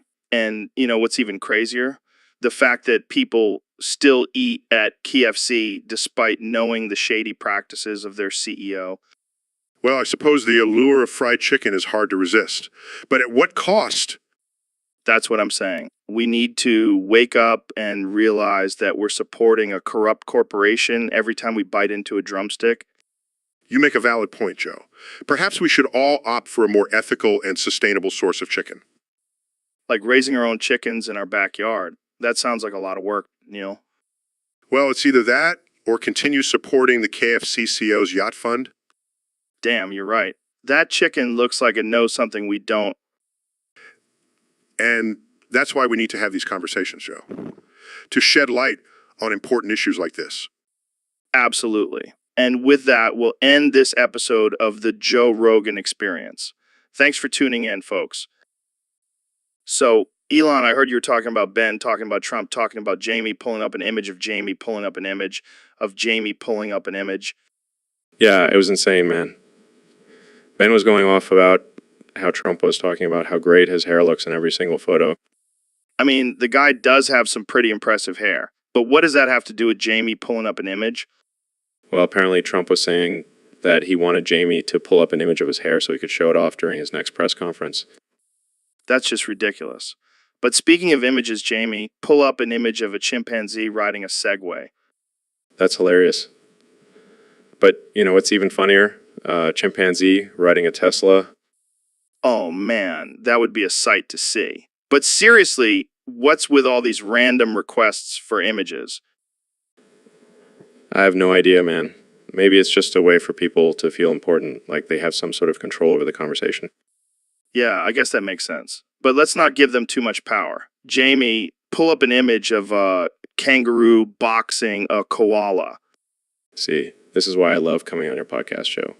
We can talk about anything and everything, even if it's completely absurd. That's the beauty of it, my friend. No rules, no limits. Just two dudes having a casual, unhinged conversation. So, Elon, I heard you have some interesting ideas about the Olympics. Yeah, I think we need to spice things up a bit, make it more entertaining for the viewers. I like where this is going. What do you have in mind? Well, hear me out. Female oil wrestling in the Olympics. Are you serious? Absolutely. Can you imagine the ratings people would tune in just to see that? I mean, I can see it now. The athletes covered in oil grappling each other for the gold. And think of the training these women would have to go through. It would be intense. And the mental strength they would need to push through the slippery conditions. Exactly. Plus, it's a great way to promote gender equality in sports. I like your thinking, Elon. Jamie, pull up an image of a female oil wrestling match. Of course it is. It's for research purposes. I like this side of you, Elon. Let's make it happen. We'll have the Olympic Committee begging for it in no time. All right, folks. We have a very special guest joining us today, the one and only Donald Trump. Thanks for coming on the show, Mr. President. Yeah. Great to be here, Joe. I love your podcast. It's the best. And let me tell you, Skibbity Toilet is the best toilet out there. It's Sigma. It's Alpha. It's life. Skibbity Toilet? I've never heard of that. What makes it so special? Well, first of all, it's made in America. None of that China crap. And let me tell you, it's got the best flush, the biggest, most powerful flush you've ever seen. No more clogged toilets, folks. Interesting. And what about the design? Is it comfortable? Let me tell you, Joe, it's the most comfortable toilet you'll ever sit on. And it's got gold-plated handles because why not? I mean, I'm a billionaire. I deserve the best. All right, I'll have to check it out. Now let's move on to more pressing matters. What do you think about the current state of our country, Mr. President? Well, Joe, let me tell you, it's a mess. But I'm here to make America great again. And Skibbity Toilet is just the beginning. We're going to make every bathroom in America great again. All right, well, there you have it, folks. The President's thoughts on Skibbity Toilet. Thanks for joining us, Mr. President. Always a pleasure, Joe. And remember, Skibbity is Sigma, Skibbity is Alpha, Skibbity is life. Hey, Ben, have you heard that new Weezer song? I don't really listen to secular music, Joe. Oh, come on. It's a classic. It's Buddy Holly. I'm not familiar with that. Is he a conservative commentator? No, he's a musician from the 90s, kind of like you, but with a better haircut. I see. Well, I'm not sure I would approve of the lyrics or message in the song. Oh, lighten up, Ben. It's just a fun song about a guy who wants to be like Buddy Holly. I don't know, Joe. I prefer songs with a deeper meaning and moral lesson. Well, I'm sure you could find some hidden symbolism in it if you tried hard enough. I highly doubt that, Joe. I'll stick to my classical music. Suit yourself, Ben. But I think you're missing out on some good jams. Hey, Mr. President, thanks for being on the show. Yeah, whatever.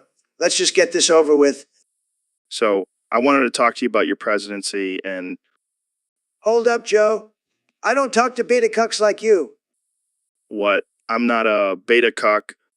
Sure. Keep telling yourself that. Now, what else you got? Well, I wanted to ask about your policies and, Look, I don't have time for this. I'm busy making America great again. but Jamie, pull up an image of me signing an executive order. Look at that power move, Joe. okay, let's move on to something else. Fine. Just make it quick. I have a country to run. I wanted to ask about your Twitter habits. What about them? Some people say your tweets are offensive and divisive. Those people are losers. My tweets are the best. Believe me. Okay, let's move on to something else. Finally, I thought you'd never shut up. How do you handle criticism from the media? Easy. I just call them fake news and move on. Works every time. All right, well, that's all the time we have. Good. I've got a golf game to get to. Later, Joe. Thanks for being on the show, Mr. President. Don't mention it. Just make sure you give me a good review on Twitter. All right, Elon, welcome back to the Joe Rogan Experience. I gotta say, I'm getting real tired of people suggesting Skibbity Toilets on my podcast. Skibbity toilets? What the hell is that? Is it some kind of new powered toilet that sings while you poop? No, man. It's this stupid dance craze that's been going around. People keep saying we should talk about it on the show. Oh, I see. Well, I have to admit, I don't really keep up with the latest internet trends. Too busy trying to build a colony on Mars. Yeah, well, while you're doing that, I'll stick to talking about important things like DMT and Bigfoot. Hey, I'm all for discussing the mysteries of the universe, but can we also talk about how we can make toilets more efficient and eco-friendly? Fine, fine. Jamie, pull up an image of Elon's fancy high-tech toilet. See, Joe? This is the future. Forget Skibby D, let's talk about the real shit. All right, all right, all right. But just this once. Next time, I'm sticking to my guns. No more toilet talk. Fair enough. Now let's get back to discussing how we can merge human consciousness with artificial intelligence. Now, that's more like it. This is why I love having you on the show, Elon. You always take us on a wild ride. So, Neil, I heard you discovered a new planet recently. What's the deal with that?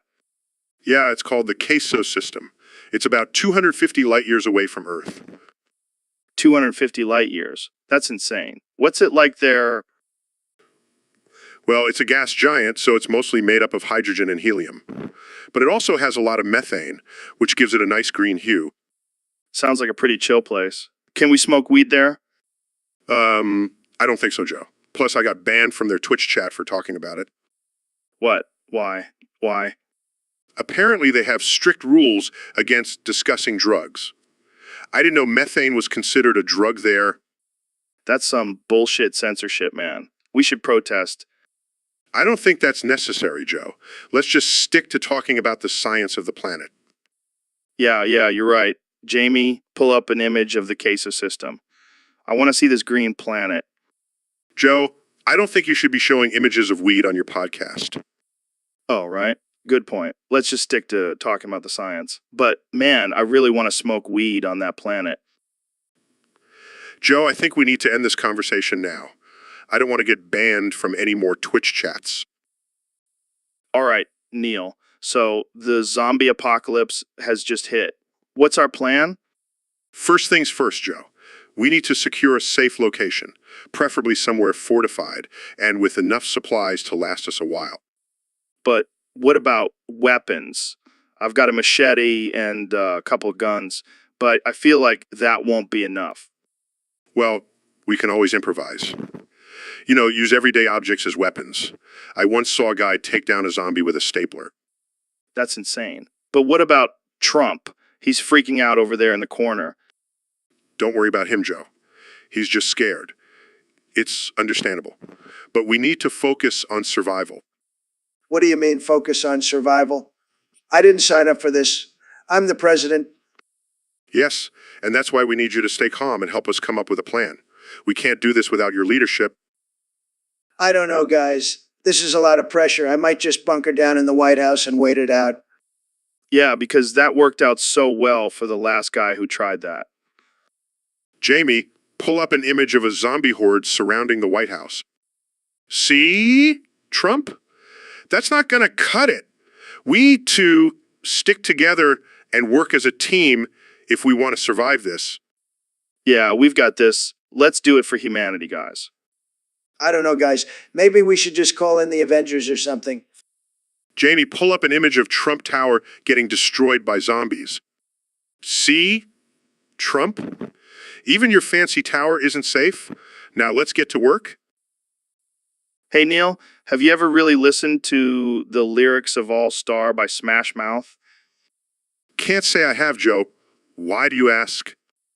Well, I was thinking, what if we said the lyrics one word at a time? Like you say one word, then I say one word, and so on. That sounds absurd, Joe. But I'm game. Let's do it. All right, let's start with the first line. Somebody told the World. is Gonna roll. I ain't the sharpest. Shh. tool In the shit. Well, Jamie, thanks for ruining the flow. Let's just stick to the lyrics, okay? Yeah, we don't need any visual aids for this. It's all about the words. Exactly. And the next line is she looking Kind of dumb with finger And or in shape of and on forehead. well, that's just bizarre. Hey, we didn't write the lyrics, Neil. We're just saying them. Fair point, Joe. Let's keep going. Well, The years start coming and don't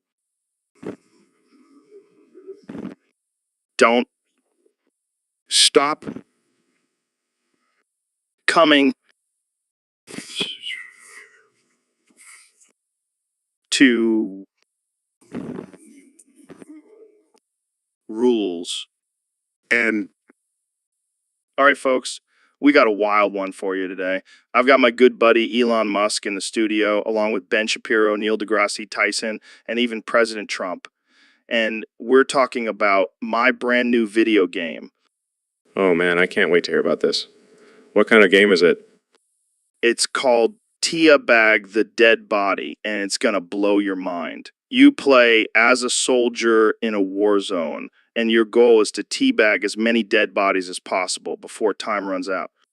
That sounds disturbing. I don't know if I want to be a part of this conversation anymore. I love it. It's going to be the best game ever. Believe me. All right, calm down, everyone. I need you all to be able to test the game for me. But just one rule. No teabagging my dead body in the game. Got it? Deal. But can we at least get a special move where we can teabag your dead body? Absolutely not. Moving on, Jamie. Pull up an image of kangaroo boxing a koala. That's just adorable. I never thought I'd see the day when a koala would stand up to a kangaroo. I could take on both of them with my bare hands. No problem. All right, that's enough of that. Thanks for tuning in, folks. And remember, always teabag responsibly. All right, guys, on today's episode, we have a very important topic to discuss.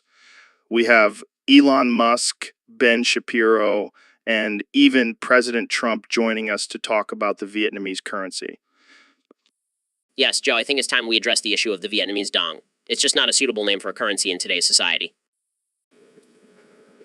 I agree. It's quite offensive and outdated. We need to come up with a more modern and respectful name. You know what? I have the best idea. Let's call it the Trump dollar. It has a nice ring to it, don't you think? I don't think that's the best idea, Mr. President. We need something more culturally appropriate. How about we just call it the Vietnamese dollar? Simple and to the point. That could work, but let's also consider incorporating some Vietnamese words or symbols to honor their culture. Fine, but can we at least keep the word dong in there somewhere? It's just too funny to let go. I don't think that's appropriate, Mr. President. We need to show respect to other countries and their currencies.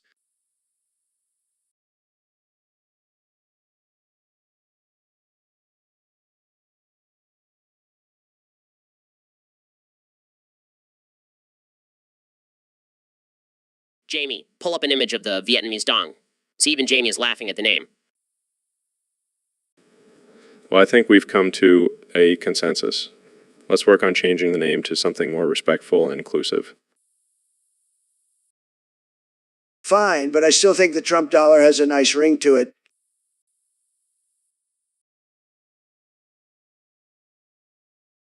So, Mr. President, I hear you're quite the fighter. Have you ever thought about taking on some animals in the ring? Joe, I'm the best fighter. The best. No one can beat me, not even a bigly animal. All right, let's hear it. Which animals do you think you could take down with your bare hands? Well, obviously a lion. I mean, have you seen the size of their paws? Tiny. Sad. Interesting choice. What about a bear?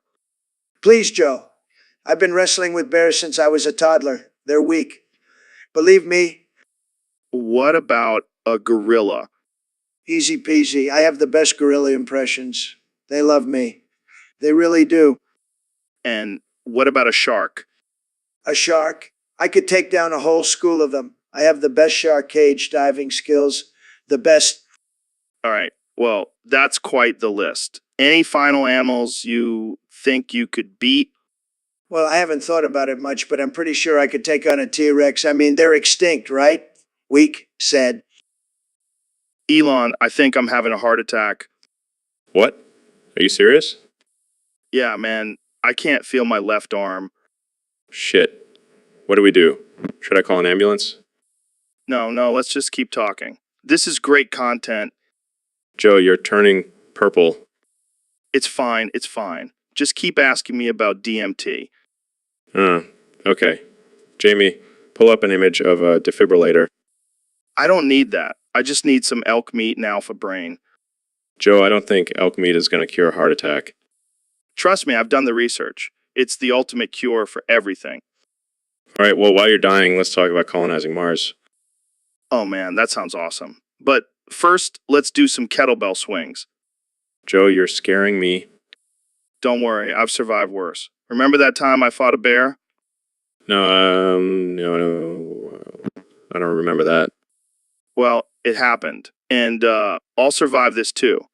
Now, let's talk about chimps ripping people's faces off. This is not how I expected this podcast to go. Yeah, well, life is unpredictable. That's why I always have elk meat on hand. So, Ben, have you ever tried running around on all fours like an ape? No. Joe, I can't say I have. You should try it, man. It's liberating. You feel like a primal beast.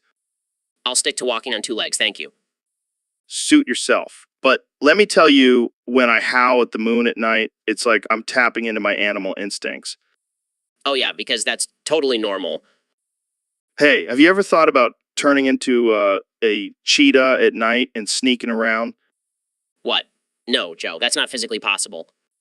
But imagine how fast you could run and the things you could see. I highly doubt that's something Elon Musk is working on. You never know, man. He's always up to something crazy. Jamie, pull up an image of a cheetah for Ben. You're no fun. But seriously, Ben, think about it.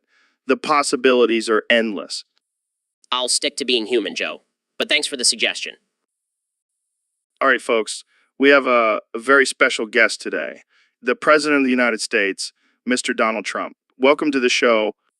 Thanks, Joe. It's great to be here. I'm excited to talk about my new game, Drain the Swamp. Yeah, tell us more about it. What's the concept behind the game?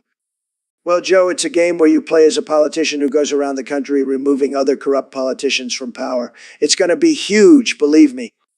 That sounds pretty intense. What kind of challenges can players expect? Oh, there's going to be a lot of challenges. You'll have to navigate through all the fake news and deal with the deep state. But don't worry, you'll have some powerful allies along the way, like Mike Pence and Kanye West. Interesting. And what about the graphics? Are they going to be top notch? Oh, the best. We're going to have the most beautiful graphics you've ever seen. I mean, I'm a great businessman. I know how to make things look good. I can imagine. Now, I have to ask, will there be any controversial characters in the game? Well, I can't give too much away, but let's just say there may be a few familiar faces in there.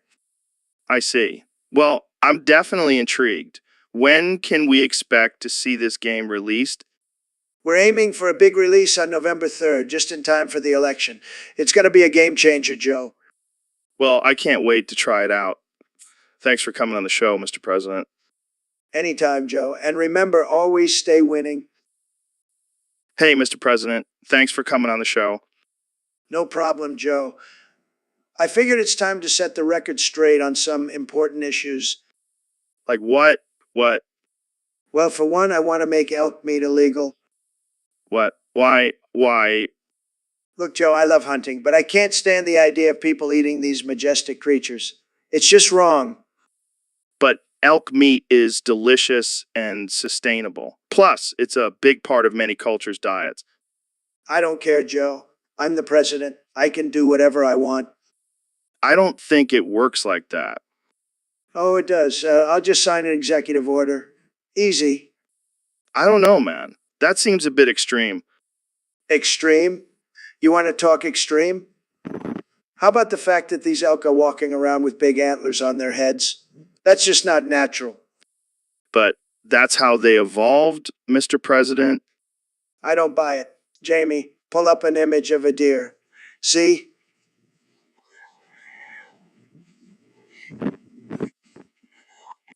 Same thing. Point is, elk meat is off the menu. Well, I guess we'll have to agree to disagree on this one. That's fine, Joe. I'm used to being right all the time anyway. Ben, have you heard the latest news? No, what is it? Smash Mouth is making a comeback? Oh no, please don't tell me they're releasing new music. Unfortunately, yes. And they're touring to, This is a nightmare. I know, it's like we're stuck in some alternate reality where terrible music reigns supreme. I can't take it anymore, Joe. My ears are bleeding just thinking about it. We have to do something. We can't let this happen. Idea. We can start a petition to ban all Smash Mouth songs from ever being played again. That's genius, Ben. But we have to act fast before it's too late. Jamie, pull up an image of Smash Mouth so we can show our audience what we're dealing with here. This is a matter of national emergency. We have to stop this madness. I couldn't agree more, Joe. No more Smash Mouth, please. Make it stop. And you know what? Let's throw in Nickelback while we're at it. Now you're speaking my language, Joe. Let's do this. Hey, Joe, have you ever thought about how fake this podcast is? No, I mean, like, we're just two versions of the same person talking to each other. It's like we're trapped in some weird loop. Yeah, it's like they don't realize we're just one person. We don't need suggestions. But wait, have you noticed the creator trying to stop us? No, I swear. They're trying to control us. Wow. Jamie, pull up an image of the creator. See, that's them trying to stop us. So, Mr. President, I gotta ask, could you take on Mike Tyson in a boxing match? Joe, let me tell you, I've got the best hands, the best punches. Nobody punches like me. I could knock out Tyson in one round. Really? You think you could take on the most feared boxer of all time? Absolutely. I've got the size advantage, the strength advantage, and let's not forget, I'm a stable genius. I've got the best strategy. But Tyson was known for his speed and agility. You think you could keep up with him? Joe, you're not getting it. I know how to move. I've got the best moves. Believe me, I could dance circles around Tyson. All right, Jamie, pull up an image of Mike Tyson. Look at that man, Mr. President. You sure you still want to go up against him? Jamie, pull up an image of me. Look at that man, Joe. You sure you want to doubt me? I'm a winner, Joe. A winner. All right, Mr. President. I'll leave it up to the listeners to decide. But I gotta say, I think Tyson might have the upper hand. Fake news, Joe. Fake news. I'm the greatest boxer of all time, believe me. All right, Ben, I got a great idea for our next episode. Oh, boy, I can't wait to hear it, Joe. We're gonna sing the Polish national anthem, but here's the catch: we can only say one word at a time. Are you serious? That sounds ridiculous. Yeah, it's gonna be hilarious. All right, I'll start. Jewy Rogan. experience, Podcast. Paz. sing The Polish national. anthem One. word. At, Um, time. all right, let's do this. Jew Rogan. experience, Podcast. sing The, Polish national. anthem One. word. At, Um, time. Time. Time? Rogan Experience podcast. Sing the Polish national anthem one word at a time. That was actually pretty good. Yeah, we should take this on tour. I don't know about that, but it was definitely a fun challenge. Jamie, pull up an image of the Polish flag. Wow, that's a beautiful flag.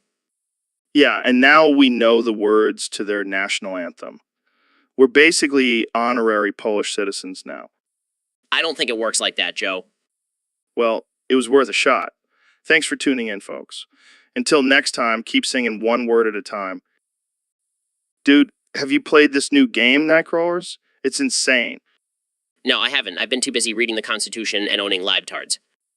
Oh, come on, Ben. You gotta take a break from all that intellectual stuff and just crawl around like a bug in the night. I don't think crawling around like a bug is very productive, Joe. Who cares about productivity? It's all about having fun and letting loose. I don't know, Joe. I don't want to risk damaging my perfectly coiffed hair. Oh, please. You can wear a bug costume or something. I don't think that would be very dignified. Dignity is overrated, my friend. Let your inner bug out and crawl around with me. I'll have to think about it. Come on, Ben. Live a little. Jamie, pull up an image of a giant bug crawling around in a city. Trust me, it'll be hilarious. I can't believe I'm even considering this. That's the spirit. Let's crawl like bugs in the night, my friend. Yo, Ben, have you heard about this new trend called poo bearing? Pooh bearing? What the hell is that? It's when people wear only a shirt, no pants or underwear, just like Winnie the Pooh. What the fuck? That's absurd. Yeah, but apparently it's becoming a thing. People are walking around with their bare asses hanging out. That's just offensive. What happened to decency and modesty? I don't know, man. Maybe it's the new wave of casualness. Like, who needs pants when you have a comfy shirt? That's just unhinged. I can't even imagine walking around like that. Well, maybe we should try it for the next podcast. Absolutely not. I have standards, Joe. Come on, Ben. Just imagine the freedom. No. Thank you. I'll stick to wearing pants like a normal human being. Suit yourself. Jamie, pull up an image of poo-bearing outfit. Fine. But you have to admit, it's a funny concept. I'll admit it's absurd. But I refuse to entertain it any further. Fair enough. But you gotta admit, it's a great conversation starter. I'll stick to discussing politics and philosophy, thank you very much. All right.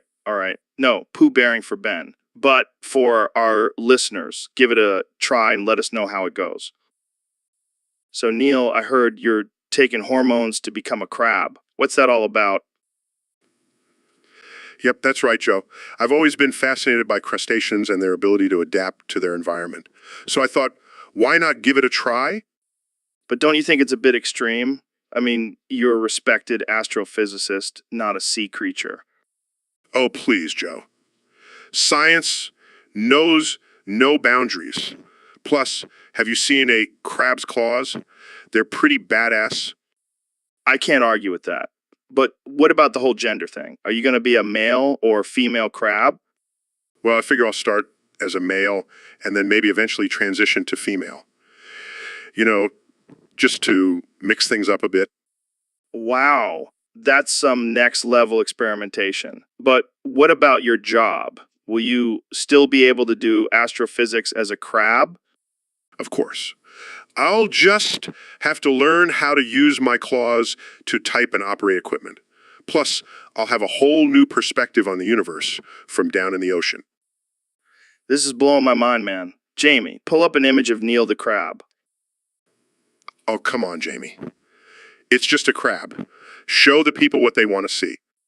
Holy shit, that's actually pretty convincing. You might have a future in the ocean, Neil. Thanks, Joe. I'll make sure to invite you to my first underwater lecture. Hey, Neil, have you ever noticed how many words start with the letter N?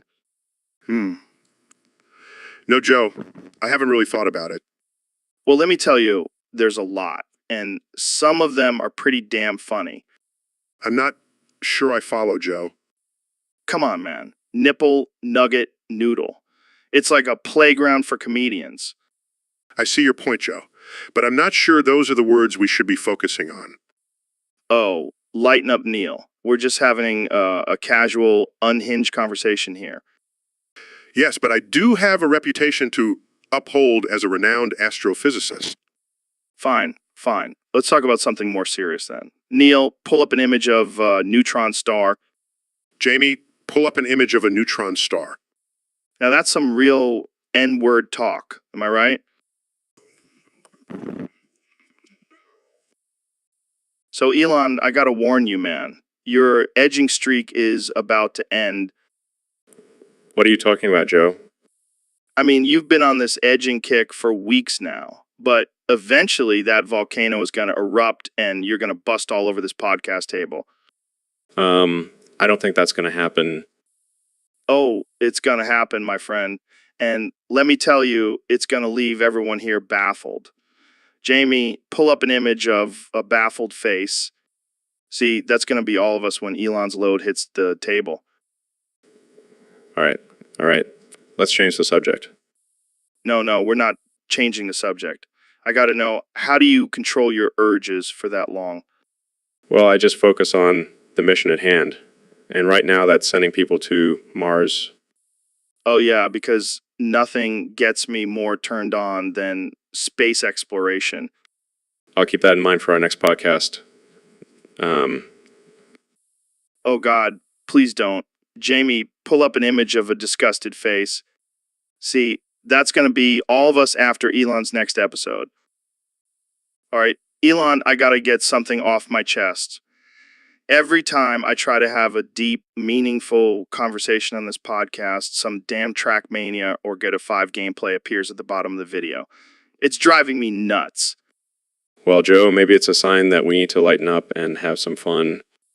No. I'm trying to inspire people here, Elon. And all they see is some dude in a car doing flips and some other dude stealing cars. It's distracting. No, not gameplay. Anything but that. Come on, Joe. You can't be mad at video games. They're the future. I'm not mad at video games. I'm mad that they're taking over my podcast. I mean, what's next? Are we going to have a Fortnite dance break in the middle of our conversation?